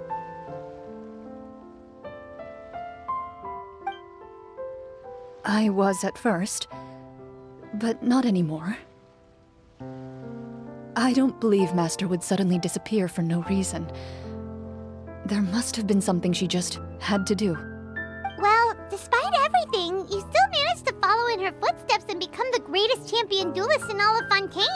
You're practically a living symbol of law and justice. I suspect my position would be far too by the books for her. Master always did whatever she pleased. But you're right. I suppose I do take after her in some ways. Who knew Clorinde had such an interesting past? I never had the chance to ask her about it before. And I wonder... if Clorinde's master were the champion duelist back then, would that duel against Mr. Callis have gone differently? Oh no. Judging by the atmosphere, Clorinde and Navia are probably thinking something similar. The mood just got super awkward all of a sudden. Well, anyway... would you look at the time? It's getting dark, so we should probably call it a day for real this time. If we keep talking like this, we really will be here all night. I had a great time today, Miss Clorinde. Thank you for being our GM. Anytime. The script was good, but I've got to say, your childhood stories were even better. Hey, you should tell us more about that fight against the Geo-Bishop sometime. Maybe your master was onto something. You could be right. What does she mean, onto something? I certainly don't know any 5-year-olds who want to fight a bishop in their spare time. Guess I'll head back as well. I need to save my energy if I want to continue enjoying the story tomorrow. You're that excited to hear about my fight with the bishop? I was talking about the script.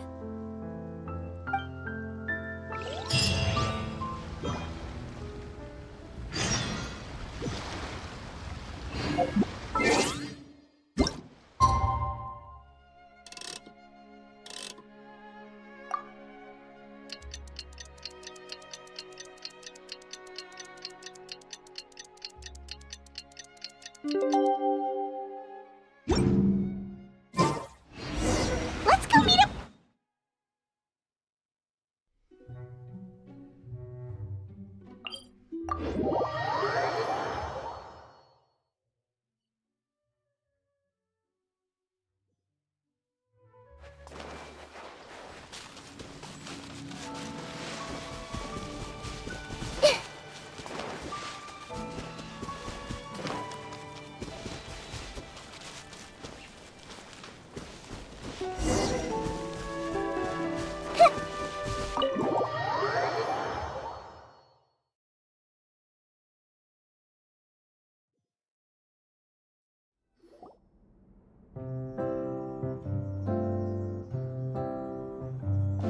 Looks like everyone's here. Now, before we begin, why don't we finish where we left off yesterday? There was an important decision to be made, yes? I'll pour everyone a cup of tea. Is that really the most important part, though, Clorand? Paimon's more concerned about our current surroundings. Heavy walls, cold railings, dim lights. This is obviously supposed to be a prison. I admire the work put into the set. Still, it's obvious the scriptwriter has never paid a visit to the fortress of Meripede. So this set is going to be a part of the script? Unfortunately, that is something I can neither confirm nor deny. Anyone think Clorand's smile is starting to look kinda scary? Well, whatever happens, we'll just have to push on. But first, we should really figure out what to do with this treasure. If we're worried about arousing suspicion because of our identity, why don't we give ourselves a different name, just like Clorand's master did? Yeah, it might be better to keep a low profile. As long as we're helping people, it doesn't matter who we are or what we're called. Staring at me won't get you anywhere. Or did you want some more tea? Oh, Paimon's good. Thanks. Why aren't you saying anything, Navia? Wait, what's that next to you? Oh, this is the short sword Clorand mentioned last night. I found it. Huh. I'm surprised you managed to track it down after all this time. Well, I made sure to take good care of it, considering the circumstances in which you gave it to me. Of course I had to keep it safe. Anyway, where were we? Oh, right. I was just thinking about all the potential ways for us to break out of prison. We could dig a tunnel, or try to bribe the guards. Wait, we haven't been thrown into prison yet, have we? Well, it's only a matter of time. It pays to be prepared. Just like how you should always have an umbrella on hand, even when it's sunny. Alright, Paimon's made up her mind. Let's just give the treasure away. Paimon may have wanted to keep it, but if it's going to land us in prison somehow, Paimon will be too upset to enjoy her snacks. So, you reached an agreement? All right then, we can continue with the story. Oh, and we'll collect all the scattered pieces of treasure on the ground as well. All right. You collect the treasure and make your way back to the capital with your bag of loot in hand.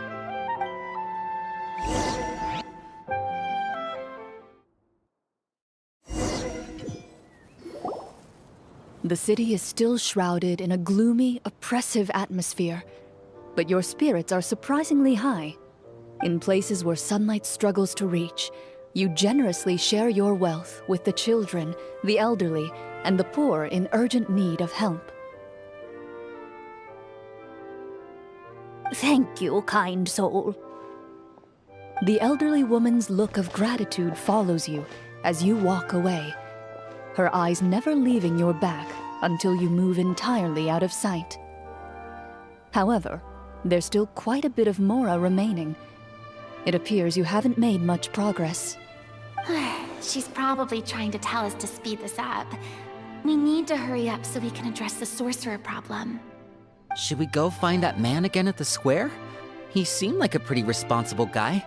I'm sure he knows the people here far better than us. Oh, good idea! Just as you start to make way to the square, intent on finding the man again, there's a voice.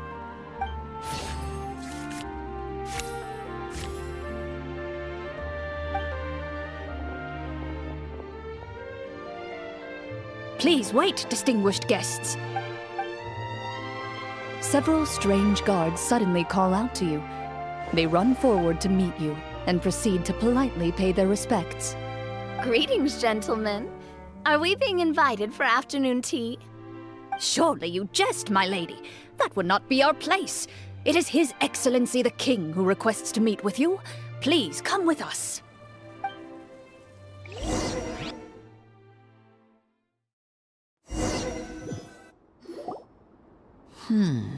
Do you think this could be a trap?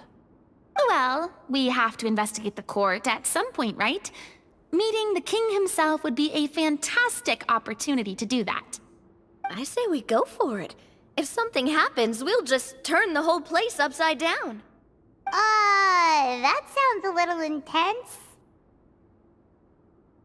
After a quick discussion, you nod to the guards and agree to follow. They lead you all the way to the audience hall of the palace. Gilded tables line both sides of the hall. The space itself is adorned with all manner of expensive antiques, glass shelves, and silver candlesticks. The items appear quite ordinary in size and dimension, yet their presence somehow makes the emptiness of the hall feel even more surreal and ominous. Wow, it's so luxurious! The elderly king, clad in a magnificent robe, sits upon the deep crimson throne before you. He wears above his head a majestic crown, with a gemstone the size of a bird's egg set right at the very front. As you observe it, you see a complex pattern of light reflect off its surface. They're here, Your Majesty. A man dressed in dark clothes, likely a minister, shields his mouth with his hands and bends down to whisper a few words to the king. After a moment, he lowers his hands and stands back up. His gaze shifts to fixate on your group, but he does not move from his place at the king's side. The king does not appear entirely aware of his surroundings. The man by his side, though. We should keep a close eye on him. The king remains still and says nothing. The minister is the one who speaks. Esteemed guests, allow me to thank you for coming to our faraway kingdom. Unfortunately, His Majesty the King finds himself quite exhausted from work. So please allow me, his Prime Minister, to welcome you in his stead. I've heard tell that your group, the Marechaussee Hunters, used your exceptional ability with the sword to repel the monsters near the capital. Such a great deed deserves to be rewarded. However, seeing that I was not fortunate enough to observe such a feat with my own eyes, you'll forgive me for seeking to verify the truth by speaking to you myself. Well, we've got nothing to hide. You brought us here to talk, right? So we'll just explain what happened.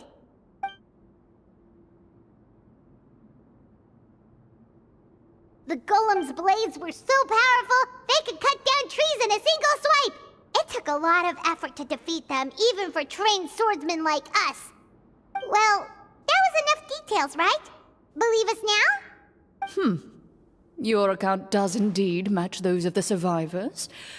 Since you were the ones who defeated the monsters, that must mean you are also in possession of the treasure they stole?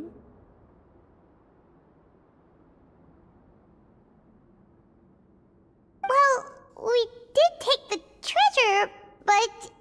How did he know about the treasure? Then I must ask that you return it at once. It belongs to the kingdom.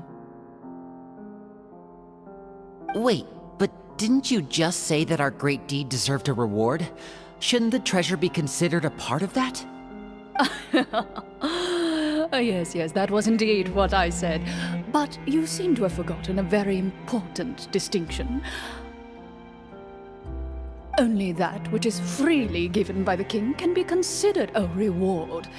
Taking the rightful wealth of a kingdom without said permission, on the other hand, is a crime. But that's completely unreasonable. Yeah, that makes no sense! If it weren't for us, the treasure would still be buried underground somewhere! Maybe so, yet the fact remains. You tried to dispose of the treasure without reporting it to the court and without receiving permission, yes? What, no answer? Surely you're not insinuating that you, a group of legendary marechaussee hunters, sought to take the treasure for yourselves? Well, what about the king? Is he just gonna let this guy talk for him the whole time? Clad in his magnificent robe, the king remains seated, with his hands resting on either side of the throne.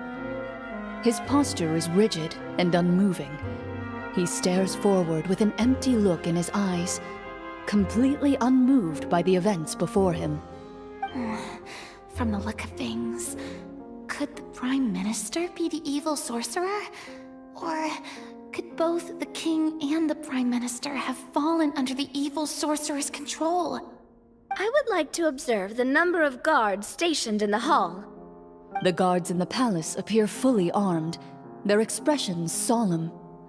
Sensing the tense atmosphere in the room, they stand at the ready, each with a hand placed upon the hilt of their sword, as if prepared to draw their weapons and surround you at a moment's notice. Well, there goes my plan to turn the whole place upside down, I guess. It appears we've been visited by nothing more than a group of ill-intentioned imposters. What a pity. Guards, take them away and throw them in the dungeons. Before I decide your fate, however, I must first determine whether you have any accomplices outside the court. Can't we try to slip away? Or maybe start some kind of riot? But if we try to fight the guards right now... Don't worry. At least we figured out who's behind all this. Let's just play it by ear. If you're scared, Paimon, just hold my hand. Aw, thanks, you guys. You allow yourself to be led away by guards surrounding you on both sides. It's only when you begin to feel drops of water falling from the dungeon ceiling and smell the stench of death and decay all around you that you finally realize you've stepped into a completely different world. Stay here, and don't try anything funny. The guards lock the cell door and leave without looking back.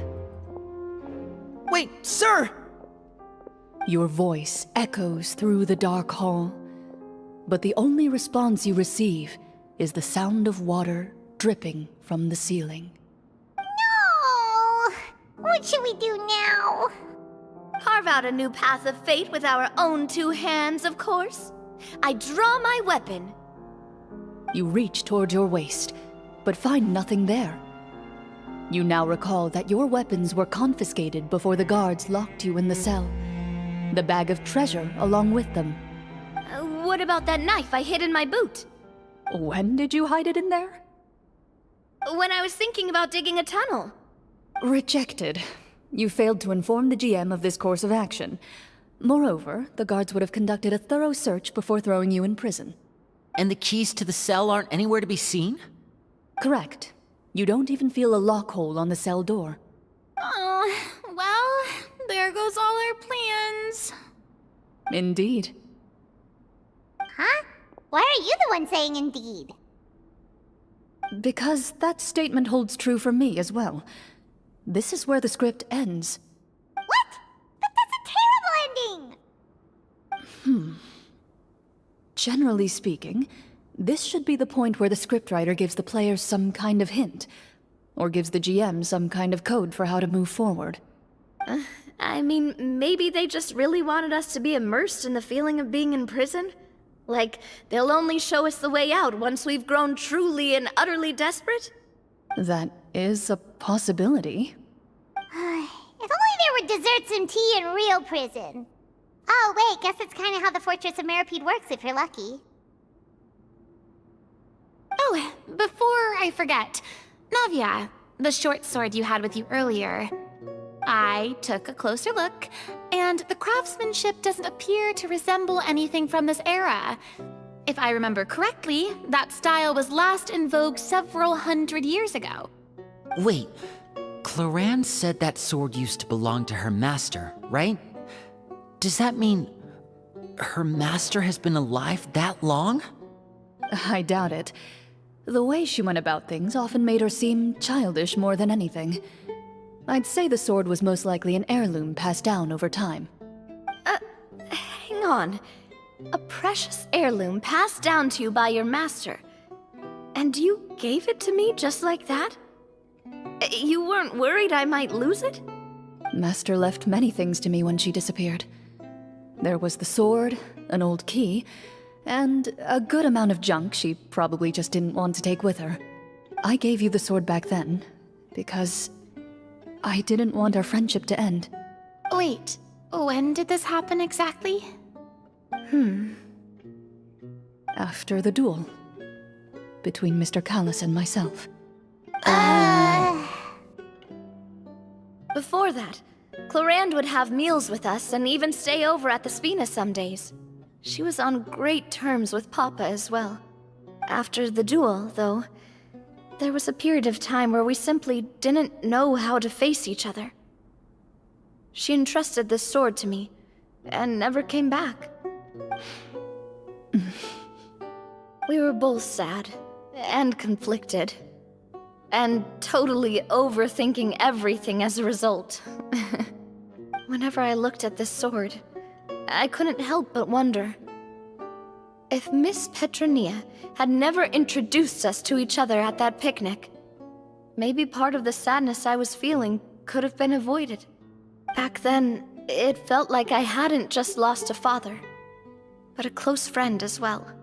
No one can change the past. The most important thing is that you two found your way back to each other and can enjoy things like this together. Yep, you're right. I'm sorry, you two. I didn't mean to bring up any sad memories. Think nothing of it. No one here is at fault.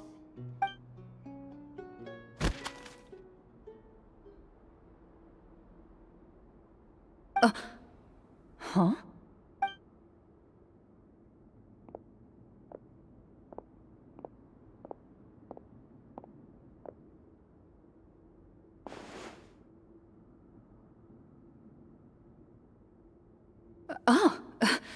Looks like the next part of our script is here. Perfect timing. The situation was really starting to get desperate. And not just because of the prison thing. From Cloran's face, I really can't tell if it's good news or bad news. Water continues to drip from the ceiling. In this lightless dungeon, you lack a reliable way to tell how much time has passed. Eventually, you get used to the unpleasant odor of straw, mold, and rust, and find yourselves alternating between fits of drowsiness and despair. Suddenly, you hear footsteps outside the door. Heads up, everyone. Someone's coming. Gather close, everyone, and keep your voice down.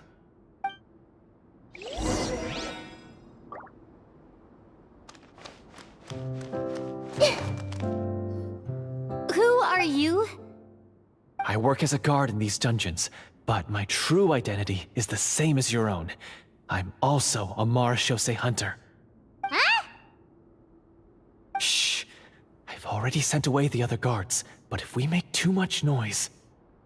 I understand, but how can we be sure we can trust you? The king has issued a formal decree. In light of the irrefutable proof of your crime, you're to be executed before tomorrow's sunrise. If you want to escape, it has to be now. Executed? We barely did anything! Monsters appearing at the same location as the treasure. Could this entire thing have been a trap? There will be time for speculation once we're out of here. As for my identity, I have no way to prove that to you just yet. Infiltrating the capital was difficult, and finding a chance to speak with you has taken a lot out of me. I could go on, but I think we can all agree that now is not the time for details.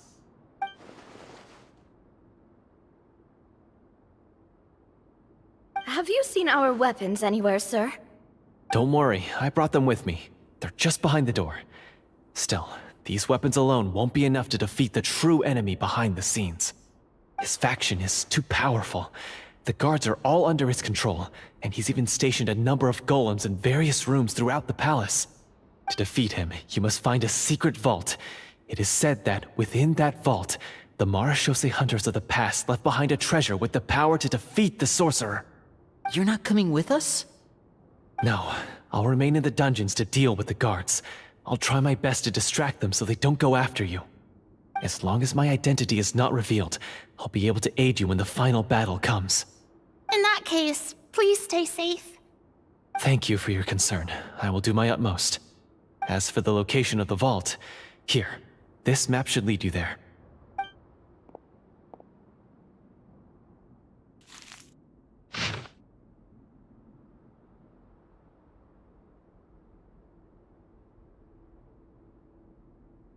Got it. All right, once I open the door, remember to stick close and refrain from making any noise. I'll lead you out of here as quickly as possible. You now have the chance to restore the honor and legacy of the Marechaussee hunters. So please, get out there and reclaim what's ours. And be sure to exercise caution. With the help of the guard, you successfully escape the dungeons. Your sense of despair and anxiety both seem to fade as you continue your quest.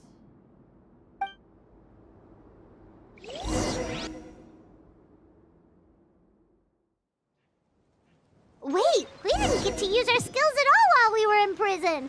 Who knows when we're gonna get the chance to use that cool summon spell? That is a pity, but we can only continue to move forward.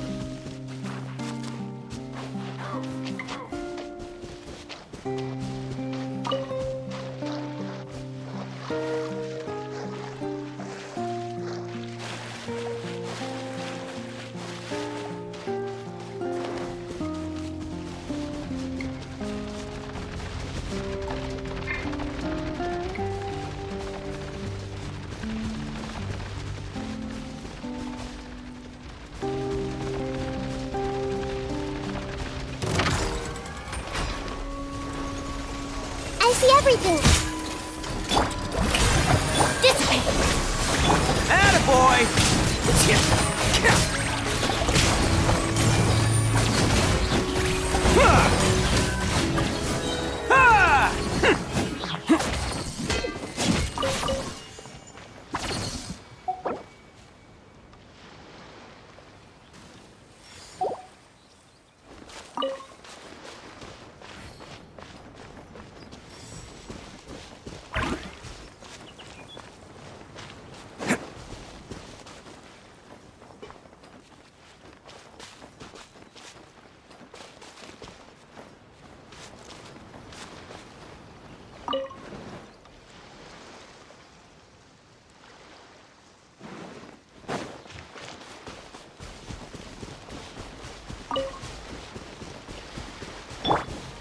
Everyone hold hands.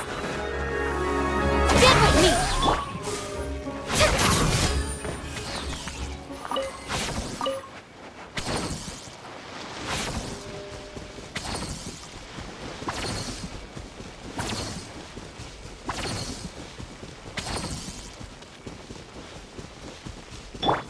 Hey! Strike upon dissipate! Bam!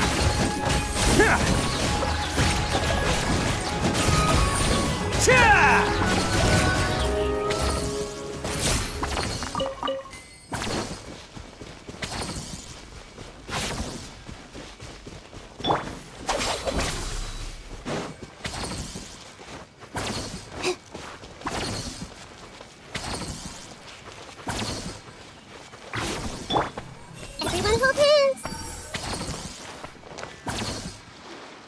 The This should be the place marked on the map. This bit of rock certainly looks suspicious. Well, I'd say an investigation's in order then. Plus, if all else fails, we can just blow it up.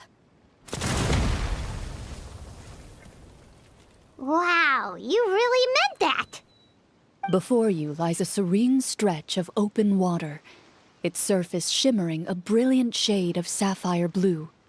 Well, guess this means it's time for a swim!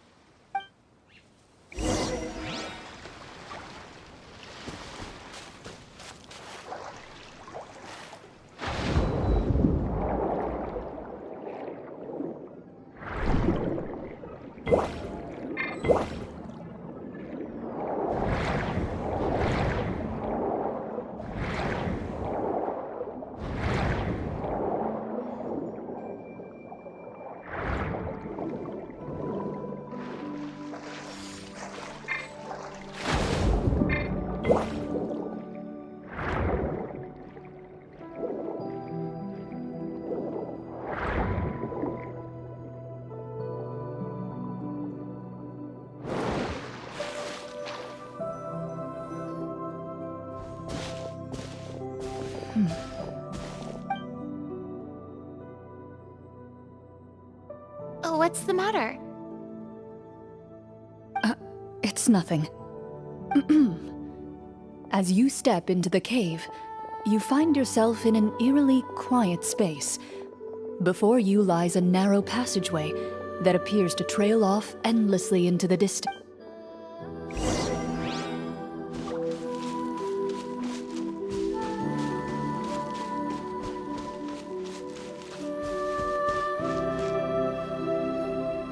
Wow, this must be where the treasure is hidden!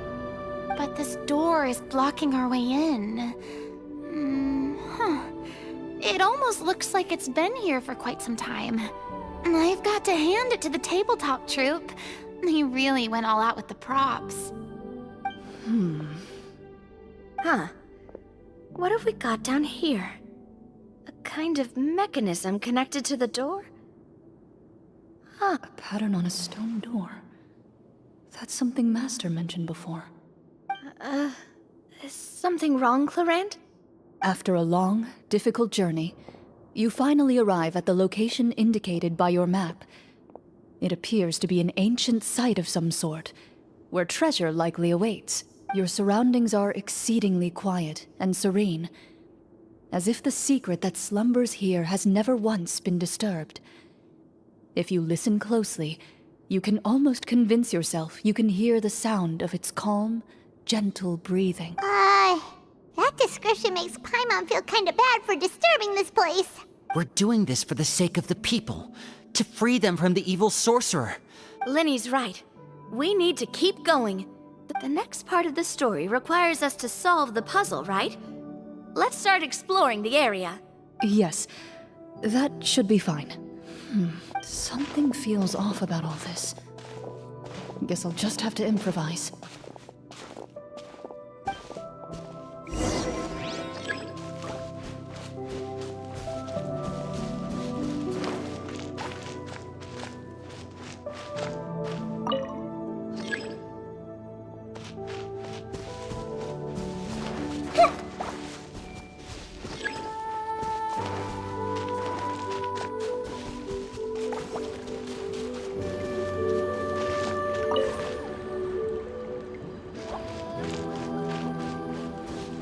I found something! Found something here, too.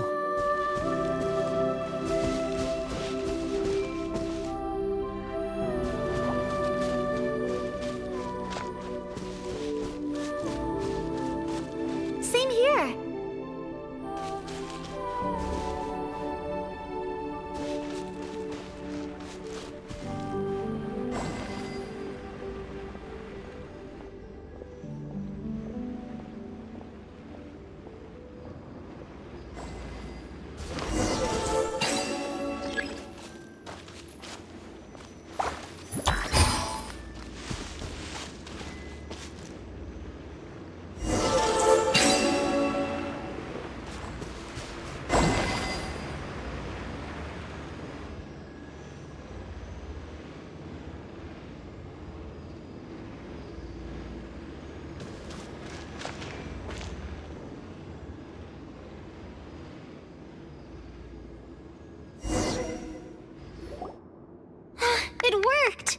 something just appeared. Some kind of new mechanism, maybe? By solving the puzzles, you prove yourselves worthy of inheriting the secrets of the past. At the end of each puzzle, you're rewarded with... With? A key. Oh, it must be the key to the big door. Huh? This is one of the Marechaussee Hunter keys that are passed down from generation to generation. It looks just like the one Master passed down to me. It is said that 4 keys in total are required to form the final, complete key. And it seems like we just collected 3 of them. That must mean... Huh? You hear a few strange noises. Suddenly, all the torches in the ruin go out at once. Huh? What's going on? Did we fall into another trap? For the sake of immersion, please close your eyes, everyone. Without the torches, the space is now completely dark, and you cannot see anything.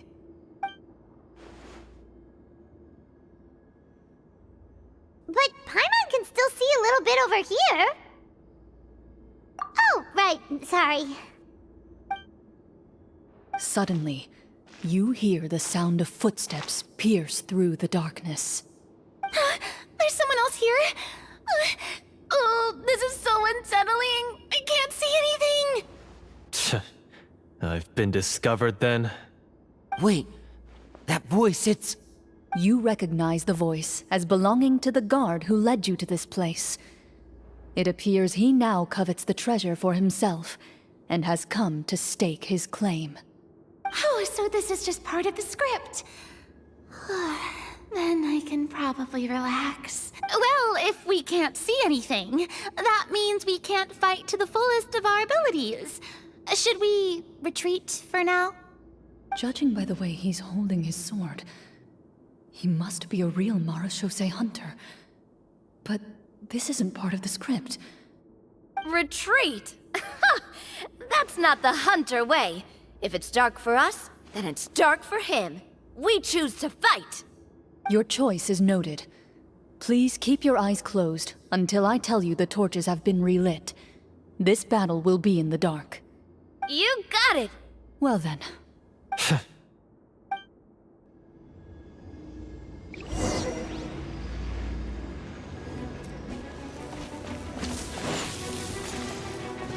Loaded. I'd like to try to hit him with my sword. Your strike is successful. Ha! You're facing a veteran Marechaussee Hunter. You don't stand a chance.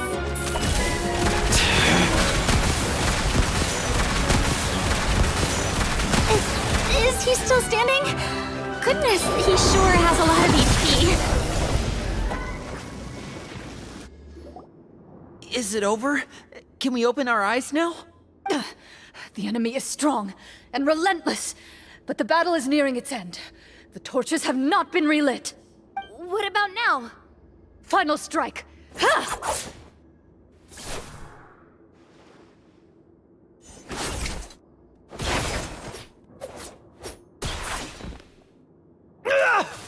Well, did we get him?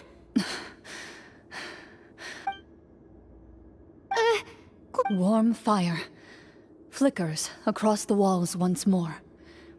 Your vision is now clear. In an impressive display of courage, the 4 of you successfully defeat the uninvited guest. That look in his eyes. It's like he became an entirely different person as soon as I defeated him. Huh?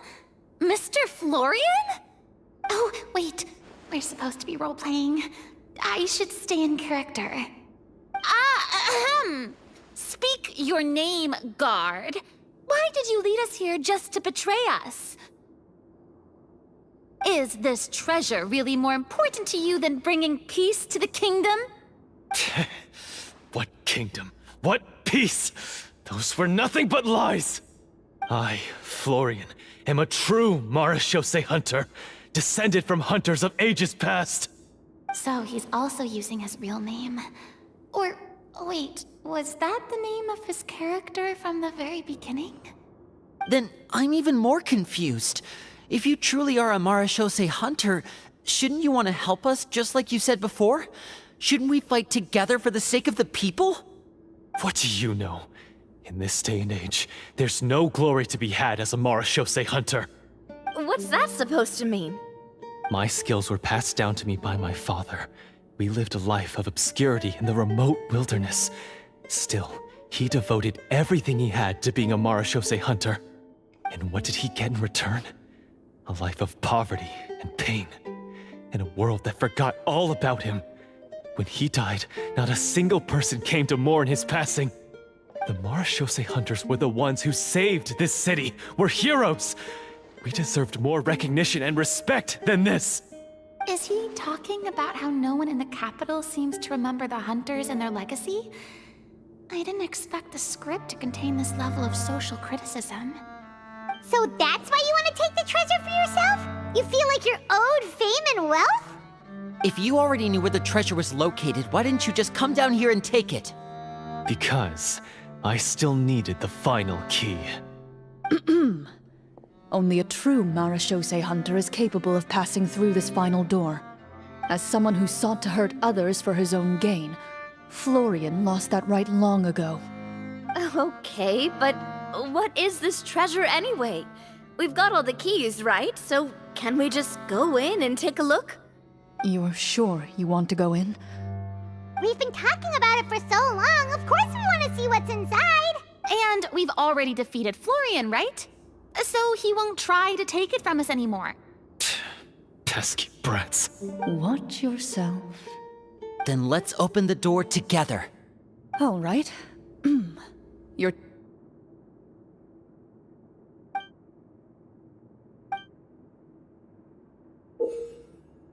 Before you, the door to the treasure, sealed and undisturbed for more than 100 years, finally swings open.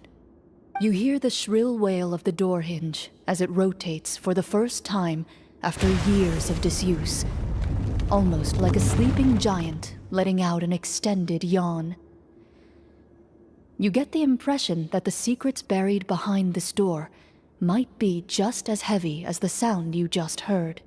It's open! Come on, let's go in! Paimon wants to see what's inside! Ooh, me too!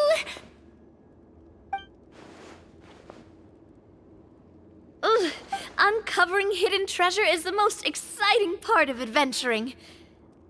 What do we have here? Uh-huh. A stone tablet? And some shabby weapons? You call this a treasure vault? Looks more like an abandoned warehouse!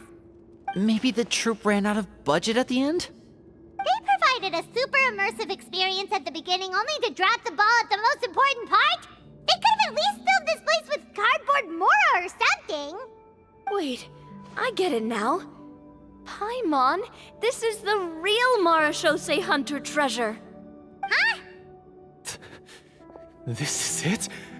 The Marashose hunter treasure is just a stone slab and some broken swords? I can't believe it. I refuse to believe it! Whoa, are you okay? The Marashose hunter before you appears to suffer a serious mental breakdown. He needs to leave the room for a moment to collect himself. One of you seems to understand the significance of the treasure already. If the rest of you wish to follow suit, you may remain here in the meantime and explore your surroundings.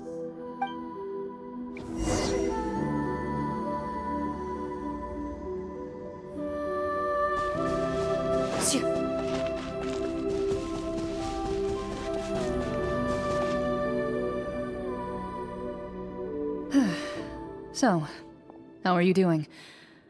Feeling any better? What just happened? Do you remember how you got here? Or what happened to your body just now? I remember now. I brought you here because I wanted to... The explosives in the cave! You mean these? Huh? How did you... I could tell something was off the moment I stepped into this cave, so I kept an eye out. I've already dismantled the whole thing. So the strongest champion duelist in all of Fontaine saved the day once again. Guess I shouldn't be surprised. It would seem your skills as a Marechaussee hunter are as sharp as ever. I deserve some answers, don't you think? Tell me why you wanted to lure me here. Everything you said earlier sounded like the truth. Luckily, your monologue was dramatic enough to convince my friends you were just role-playing. I don't know. I just always felt like there was something in my heart that didn't belong to me. Something agitated and angry. Who knows? Maybe it was my own anger all along. I could never really tell. The feelings about my father and the other Marechaussee hunters are real. It just wasn't fair. I was angry, bitter that no one remembered them or praised their accomplishments. I don't know when it started, but at some point, my anger came to completely consume me. At that point, I remembered the legend my father used to tell me. The one about the treasure. But if the treasure was all you cared about, why plant all those explosives? Wouldn't they just destroy the treasure and bury you along with it? I can't remember. My head is a mess. It felt like there was this voice telling me to eliminate the hunters, but now it's gone. From your description, I suspect you were dealing with a Devorator. Devorator? Oh, your master, your father, I mean, never talked about it? It was a kind of monster that was active several centuries ago. No, I've heard of it. I'm just not sure why you suddenly... Wait, it can't be. The seal! The seal? My family has served as Marechaussee hunters for many generations. But the title and swordsmanship weren't the only things passed down over our line. There was a seal as well. My father instructed me to always watch over that seal and maintain it regularly. He said it had been passed down over a truly ancient age, and protecting it was our clan's most important duty. But I neglected that duty after he died. I finally decided to come down and check on it one day, and that's where my memories become fuzzy. The Devorator would be a formidable adversary for any mortal being, even ones as capable as the Hunters. If you lacked the power to completely destroy it, you could easily fall prey to its influence and corruption. In light of this, some Marechaussee hunters chose to seal the Devorator away, in the hopes that a permanent solution would come with the passage of time. I heard it has the power to amplify the obsessions and desires in people's hearts, to the point where they overtake you entirely. It would seem I'm not just lacking in skill with a blade, but in mental fortitude as well. And yet, you were able to retrieve 3 of the 4 keys. If I remember correctly, each was entrusted to a respected and capable hunter. How did you manage it? One of them belonged to my father. The second I stole from a different hunter. And the third... was one that I snatched while the person was on the way home from the tavern. I nearly died in that alley. I know just how strong you are. It's as clear as day to everyone in Fontaine. I observed you from dusk to dawn, but could never find any opportunity to sneak up on you. I never even saw you drink a single glass of liquor. The only way I could think to obtain that last key was to lure you here using your hobby, and then... Oh, I get it now. That monster, it wanted to bury you here alongside the treasure. I won't comment on anything else, but the script was good. Well, I did pour my heart and soul into it. The stories my father used to tell me about the glory of the heroic Marechaussee hunters and how they came to be forgotten. It's more than just a story. Huh? You're proud to be a hunter. You're still holding onto that part of yourself. I have done so many despicable things. I have nothing to be proud of. Then explain the purpose of the evil sorcerer in your story. Isn't he the true antagonist? The one who sought nothing but his own gain, and used the people as pawns to attain it? In your heart of hearts, he was the one you truly wanted to defeat. But I've already tainted my sword. I no longer have any right to... Wake up, Florian. Remember how you introduced yourself earlier. Do you really think the hunters acted out of a desire for honor and glory? Or to be loved and acknowledged by the people? What did your father teach you about our order? You do not wield your sword for yourself, but to protect those you serve. There's nothing special about a blade. It's the intentions of the wielder that matter above all else. Do you still not understand? Even after seeing the treasure for yourself? The contents of that room, they represent the true legacy the hunters left behind. You're right. I am a Marashose hunter. It's time for me to redeem, no, to finally serve the people I vowed to protect all along. I wouldn't be so quick to push aside the need for redemption. I know. That's a charge I won't bother to defend myself against. Good. Then, come with me, and help me see the script through to the end. Huh? See the script through to the end? But there's no more script left. Never finished it, huh? No, I mean, I wrote the script with the sole purpose of luring you all here. There was no reason to write beyond this point. Then we'll just have to keep writing it. The evil sorcerer still needs to be defeated. You mean the Devorator? Are you saying I have to make up the rest of the script as we go along? Is that really so hard? You've already written most of it. Surely you can write an ending where the hunters win and justice prevails. I'll be there to help you too. You aren't afraid your party will fall into danger?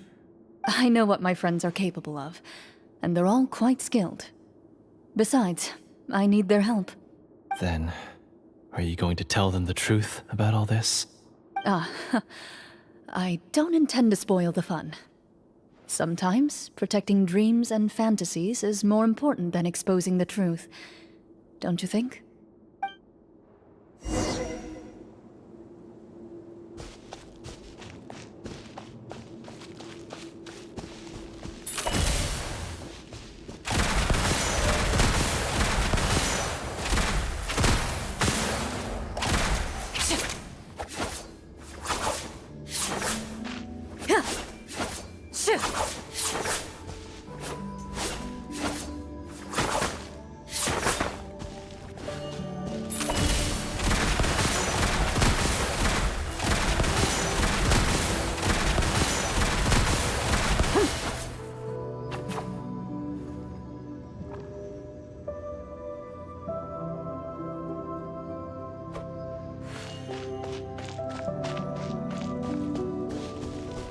Ready.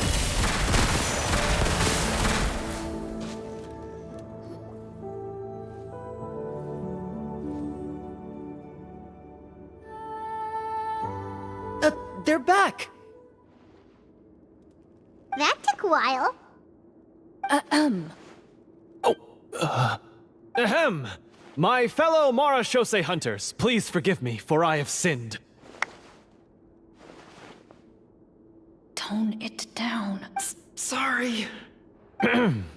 After crossing swords with you and witnessing your courage in battle, I've rediscovered my true self and regained my pride as a Marashose hunter. Oh, do I smell a redemption arc? I confess, I was brainwashed by the evil sorcerer. He asked me to lure you here so he could bury you in this cave. That little... Wait, you're saying all of that wasn't you, but the evil sorcerer? That's right. He's adept at manipulating the hearts and minds of the people. I fell under his influence because I did not possess a strong enough sense of will. Huh! And how are you going to prove that you're a changed man? We're not going to fall for the same trap twice. To be perfectly honest, I only came to my senses after seeing the treasure. It reminded me of my father's past teachings.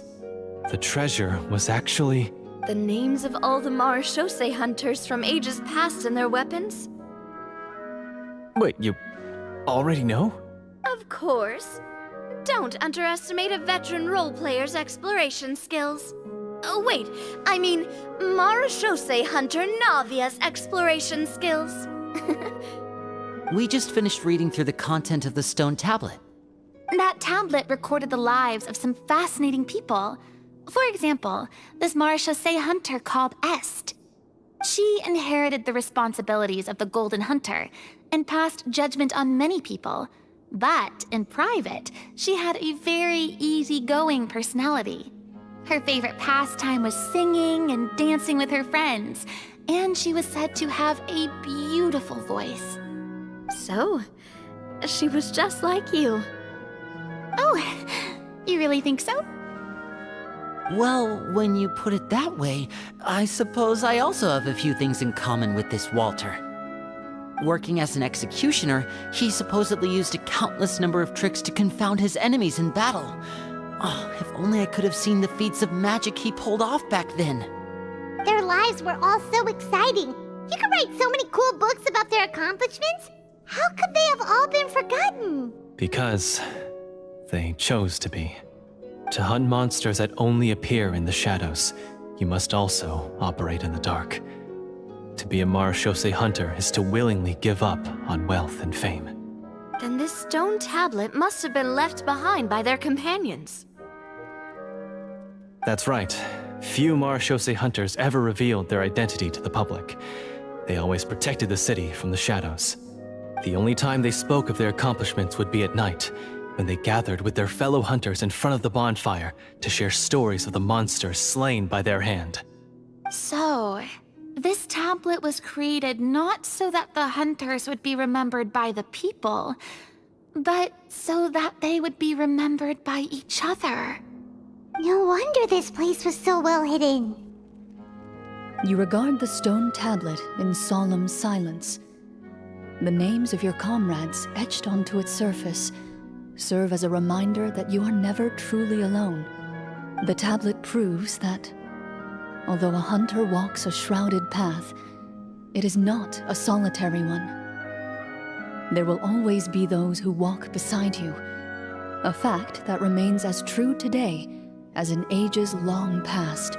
Their legacies shall continue to be passed down from generation to generation, as everlasting as the stone onto which their names are carved. Father, you once told me that I should seek out the treasure if I ever became lost. So this is what you wanted me to find. Thank you, my friend. You are very kind. I implore you, everyone, please give me a chance to make up for all I've done. Allow me to fight alongside you and defeat the evil sorcerer that threatens the peace and prosperity of everyone in this kingdom. Well, I say we let you join. Sounds good to me too. Everyone makes mistakes. What matters is what you do to make up for them. I have no objections, but Mr. Florian, do you even know how to defeat the evil sorcerer? When he took over my mind, I gained some insight into his thoughts. Every time I thought of the treasure, he reacted with a strong sense of fear. Huh? He's afraid of the treasure? But there's nothing here except some broken weapons and the stone tablet. What if the secret's hidden inside these weapons? GM, permission to investigate.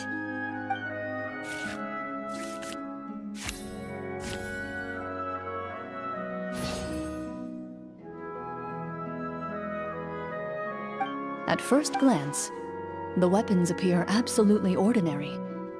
But as you observe them, you notice a faint energy emanating from within. These blades have slain countless monsters. Though it's been a long time since they were used in battle, their edges remain sharp, as if they're simply waiting for the next worthy hunter to carry on their legacy. So basically, take these with us, right? I'll take this weapon, since it used to belong to Est. Maybe it'll find comfort in being held by someone who appreciates the arts. Ah, good idea. I'll take Mr. Walter's bow then, from one archer magician to another. Paimon's gonna pick a cool weapon too!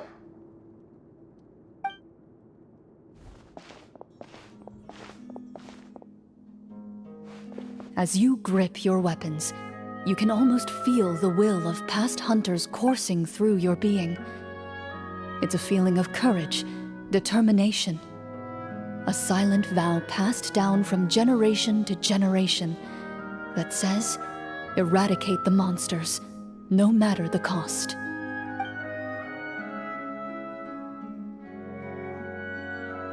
Mr. Florian, do you know where to find the evil sorcerer? I was able to see his surroundings when our minds were connected. I believe he's currently hiding out at the church in the kingdom. We must be extremely careful. He's spent so long living among monsters that he's now taken the form of one. He will not be easily defeated. Then why don't we explore some more and try to find some higher level gear? We don't want to just fight him and lose, right? No, we have to strike now. He was greatly weakened when I managed to break out of his control. If we let him rest, he might have time to escape. I agree with Mr. Florian. We've got to act while we have the advantage. Don't forget, the people of the capital are counting on us. Yeah, now that we've got a plan, there's no point in waiting. The longer this drags on, the worse it will be for everybody. Yes, that's what's called... Yes, that's exactly right. Alright, you've persuaded Paimon. Mr. Florian, please, lead the way. Of course. Follow me.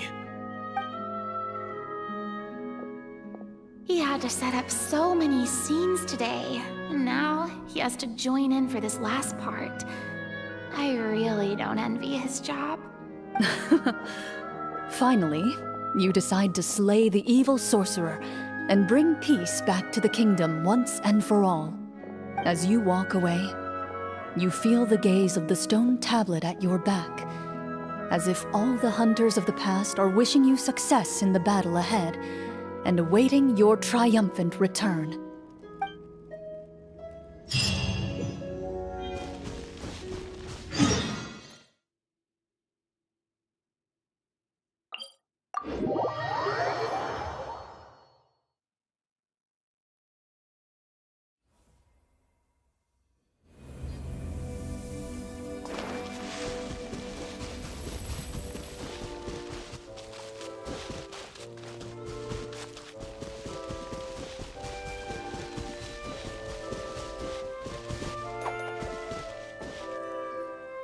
Finally, you arrive at the church Florian described.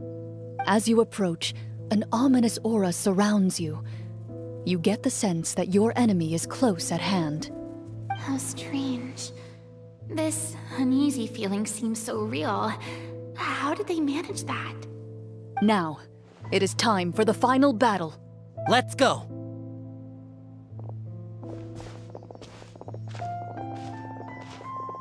Florian, wait. What's wrong? I think you should wait outside. You've already been corrupted by the Devorator once. It could easily re-enter your mind and take control of your body. I don't think it's a good idea for you to be this close. If it corrupts you again, it's possible you might take on a new form entirely. That's exactly why I have to go. Why I should be at the very front. You mean... Yes. I intend to lure it into my body. That's too risky. If things get out of hand, I might have to kill you. Do you understand how dangerous this is? I understand, but if I do this, you'll have a clear and visible target. The Devorator will have a hard time passing up a chance to enter a body it knows how to control. You won't have to worry about any of your friends being taken over. You're not like me, Miss Clorand. You're a just and powerful Marechaussee hunter. The monster broke free due to my error. It's only right that I shoulder the responsibility for its destruction. This is... something that I have to do. Consider it a duel to restore my honor. My only request is that you give it your all. I understand. Then, as a champion duelist, I hereby accept your request for a duel, and extend to you my most sincere regards.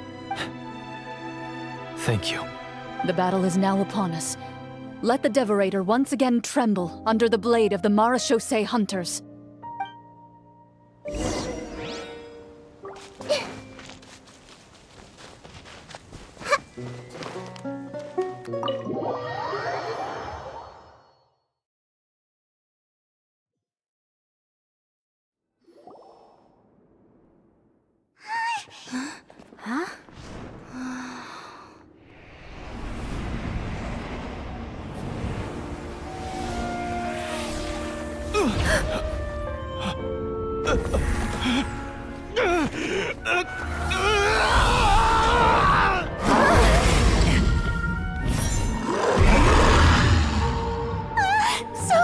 So lifelike!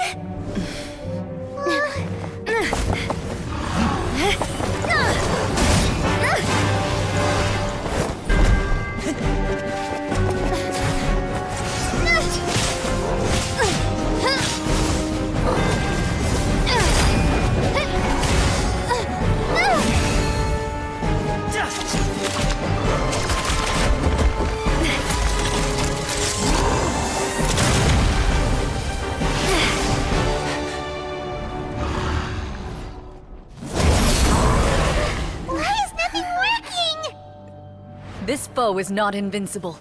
You hold the treasure. The power to defeat it in your own 2 hands. The treasure? You mean... The names! It's the Marechaussee Hunters' names! How are we supposed to... You forget, Paimon? There's still one skill we saved until the very end. Hunters fight not for fame, but to aid the people whenever they are summoned. Walter the Marechaussee Hunter, master of 1,000 tricks, executioner of the Phantom Hunters, I call for aid! Est, the Marechaussee Hunter, inheritor of Cassiodor's will, judge of the Shadow Hunters. Answer my call!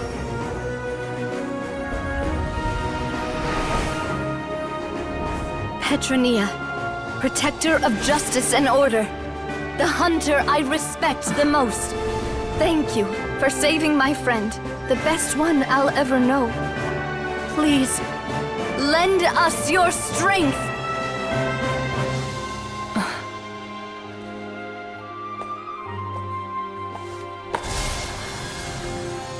We have come to answer your summons.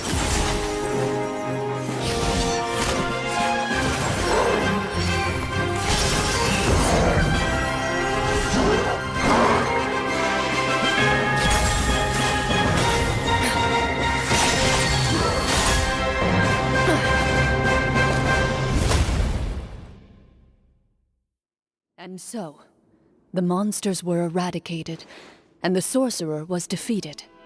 Peace soon returned to the capital. Those in the court, manipulated by the sorcerer, also recognized the errors of their ways. Some remembered the names of the heroes who saved their kingdom, but others simply continued their lives none the wiser. Such is the story of the Marechaussee Hunters. They pursue the phantoms in the darkness and exterminate all who pose a threat. They will always protect the city and those within it, even should all memory of their accomplishments be forgotten by the very people they serve. I'm assuming we've finally reached the end of the script. Yes, you've reached one of the better endings. It's a pretty solid story overall. I thought it was just an ordinary adventure at first, but the further we got into it, the more impressed I became with the production and the plot.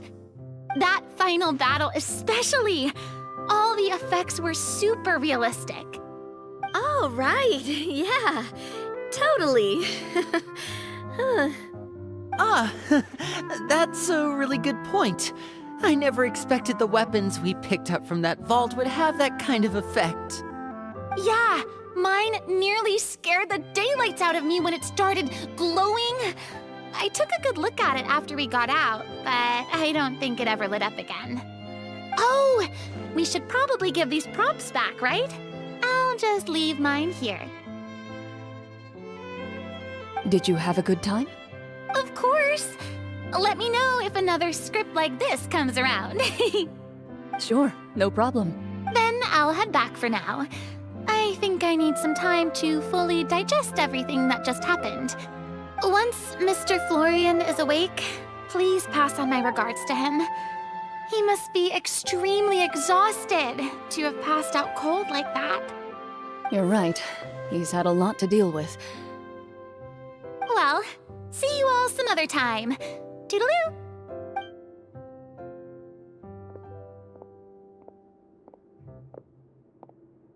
Okay, so, can I ask now?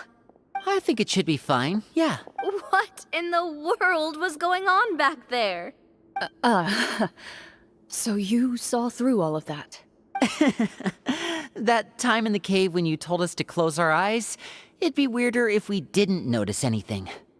I was dying of curiosity the entire time. I mean, you did a pretty bang-up job of pretending nothing had gone wrong. Farina actually looked like she thought all of it was planned. Guess none of us wanted to be the one to break the illusion. What are you all talking about? Oh, wait. Don't tell me you never... Ugh, this is all my fault. It's not too late to cover your ears. Here, partner, I'll do it for you. A bit late for that, don't you think? You're saying everything that happened back there wasn't actually part of the script? It's probably more accurate to say this was never a real scripted story to begin with. What? So loud. Hey, you! Get up right now and explain yourself! No shaking, please! Oh, my head.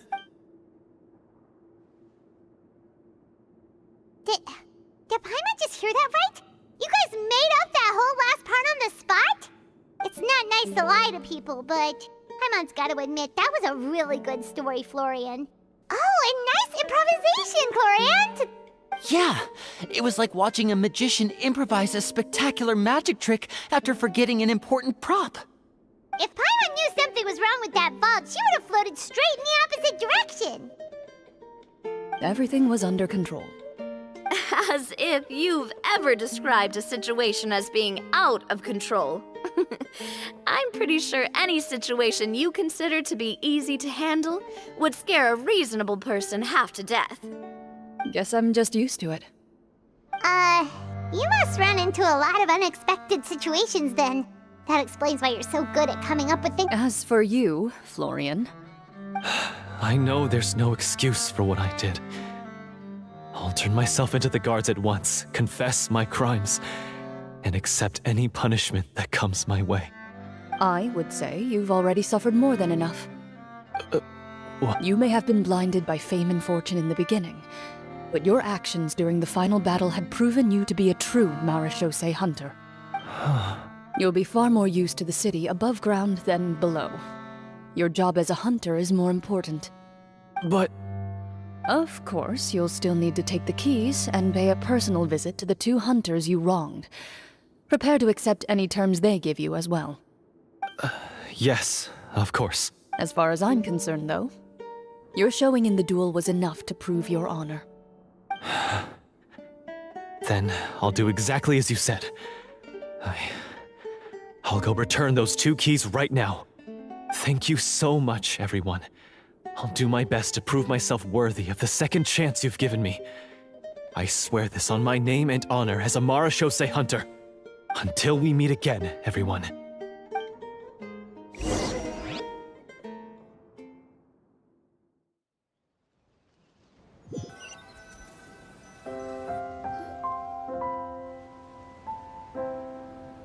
Speaking of Marechaussee hunters, what should we do about the treasure in that cave?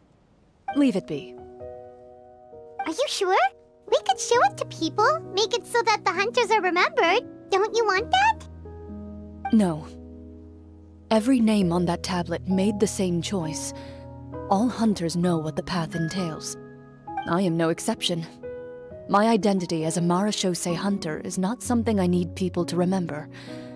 I wish only to be recognized as a champion duelist. Nothing more. That's certainly very different from the path of a magician. Still, I admire your decision. Wait! Paimon just remembered something. If there were no special effects involved, why did our weapons begin to glow during the battle? That's because the Marechaussee hunters of ages past would often imbue their weapons with special enchantments to suppress the monsters. Whenever a monster was nearby, their weapons would start to glow. Oh, so that's why they had an effect on that guy near the end. I really thought the summons were doing all the work. Well, I'm sure the summons were a part of it too. Oh? How so? This particular devorator probably hailed from the same era as the hunters we saw in the room.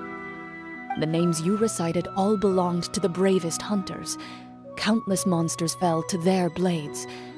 That's likely why the devorator visibly reacted when you said them out loud. So the names held the power all along!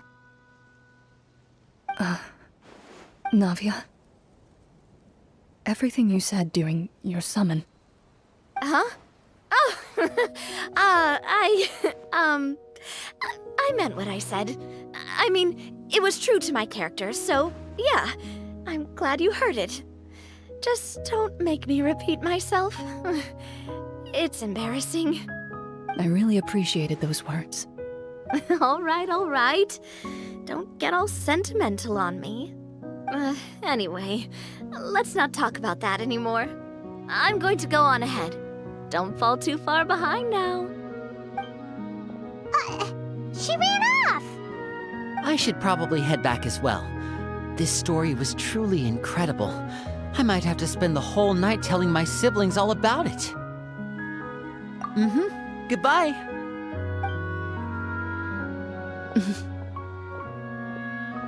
Traveler, should your name and deeds be forgotten, what do you think the significance of your journey will be?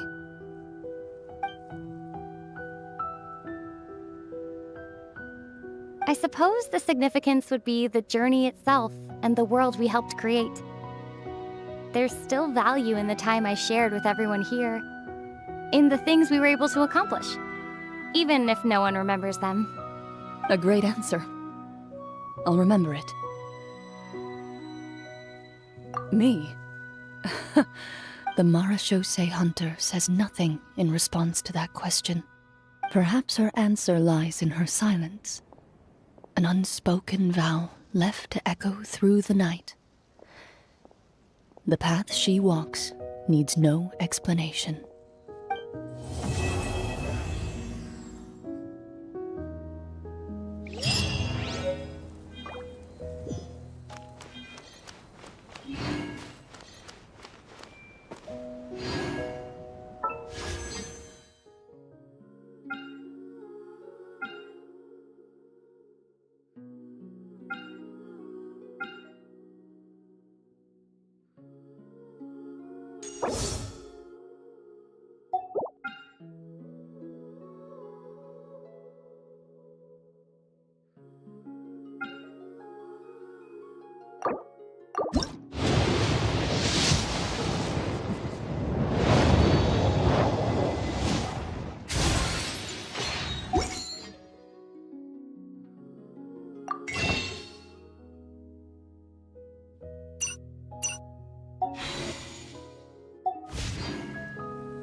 If you're not sure what to do next, how about I take you on a walk?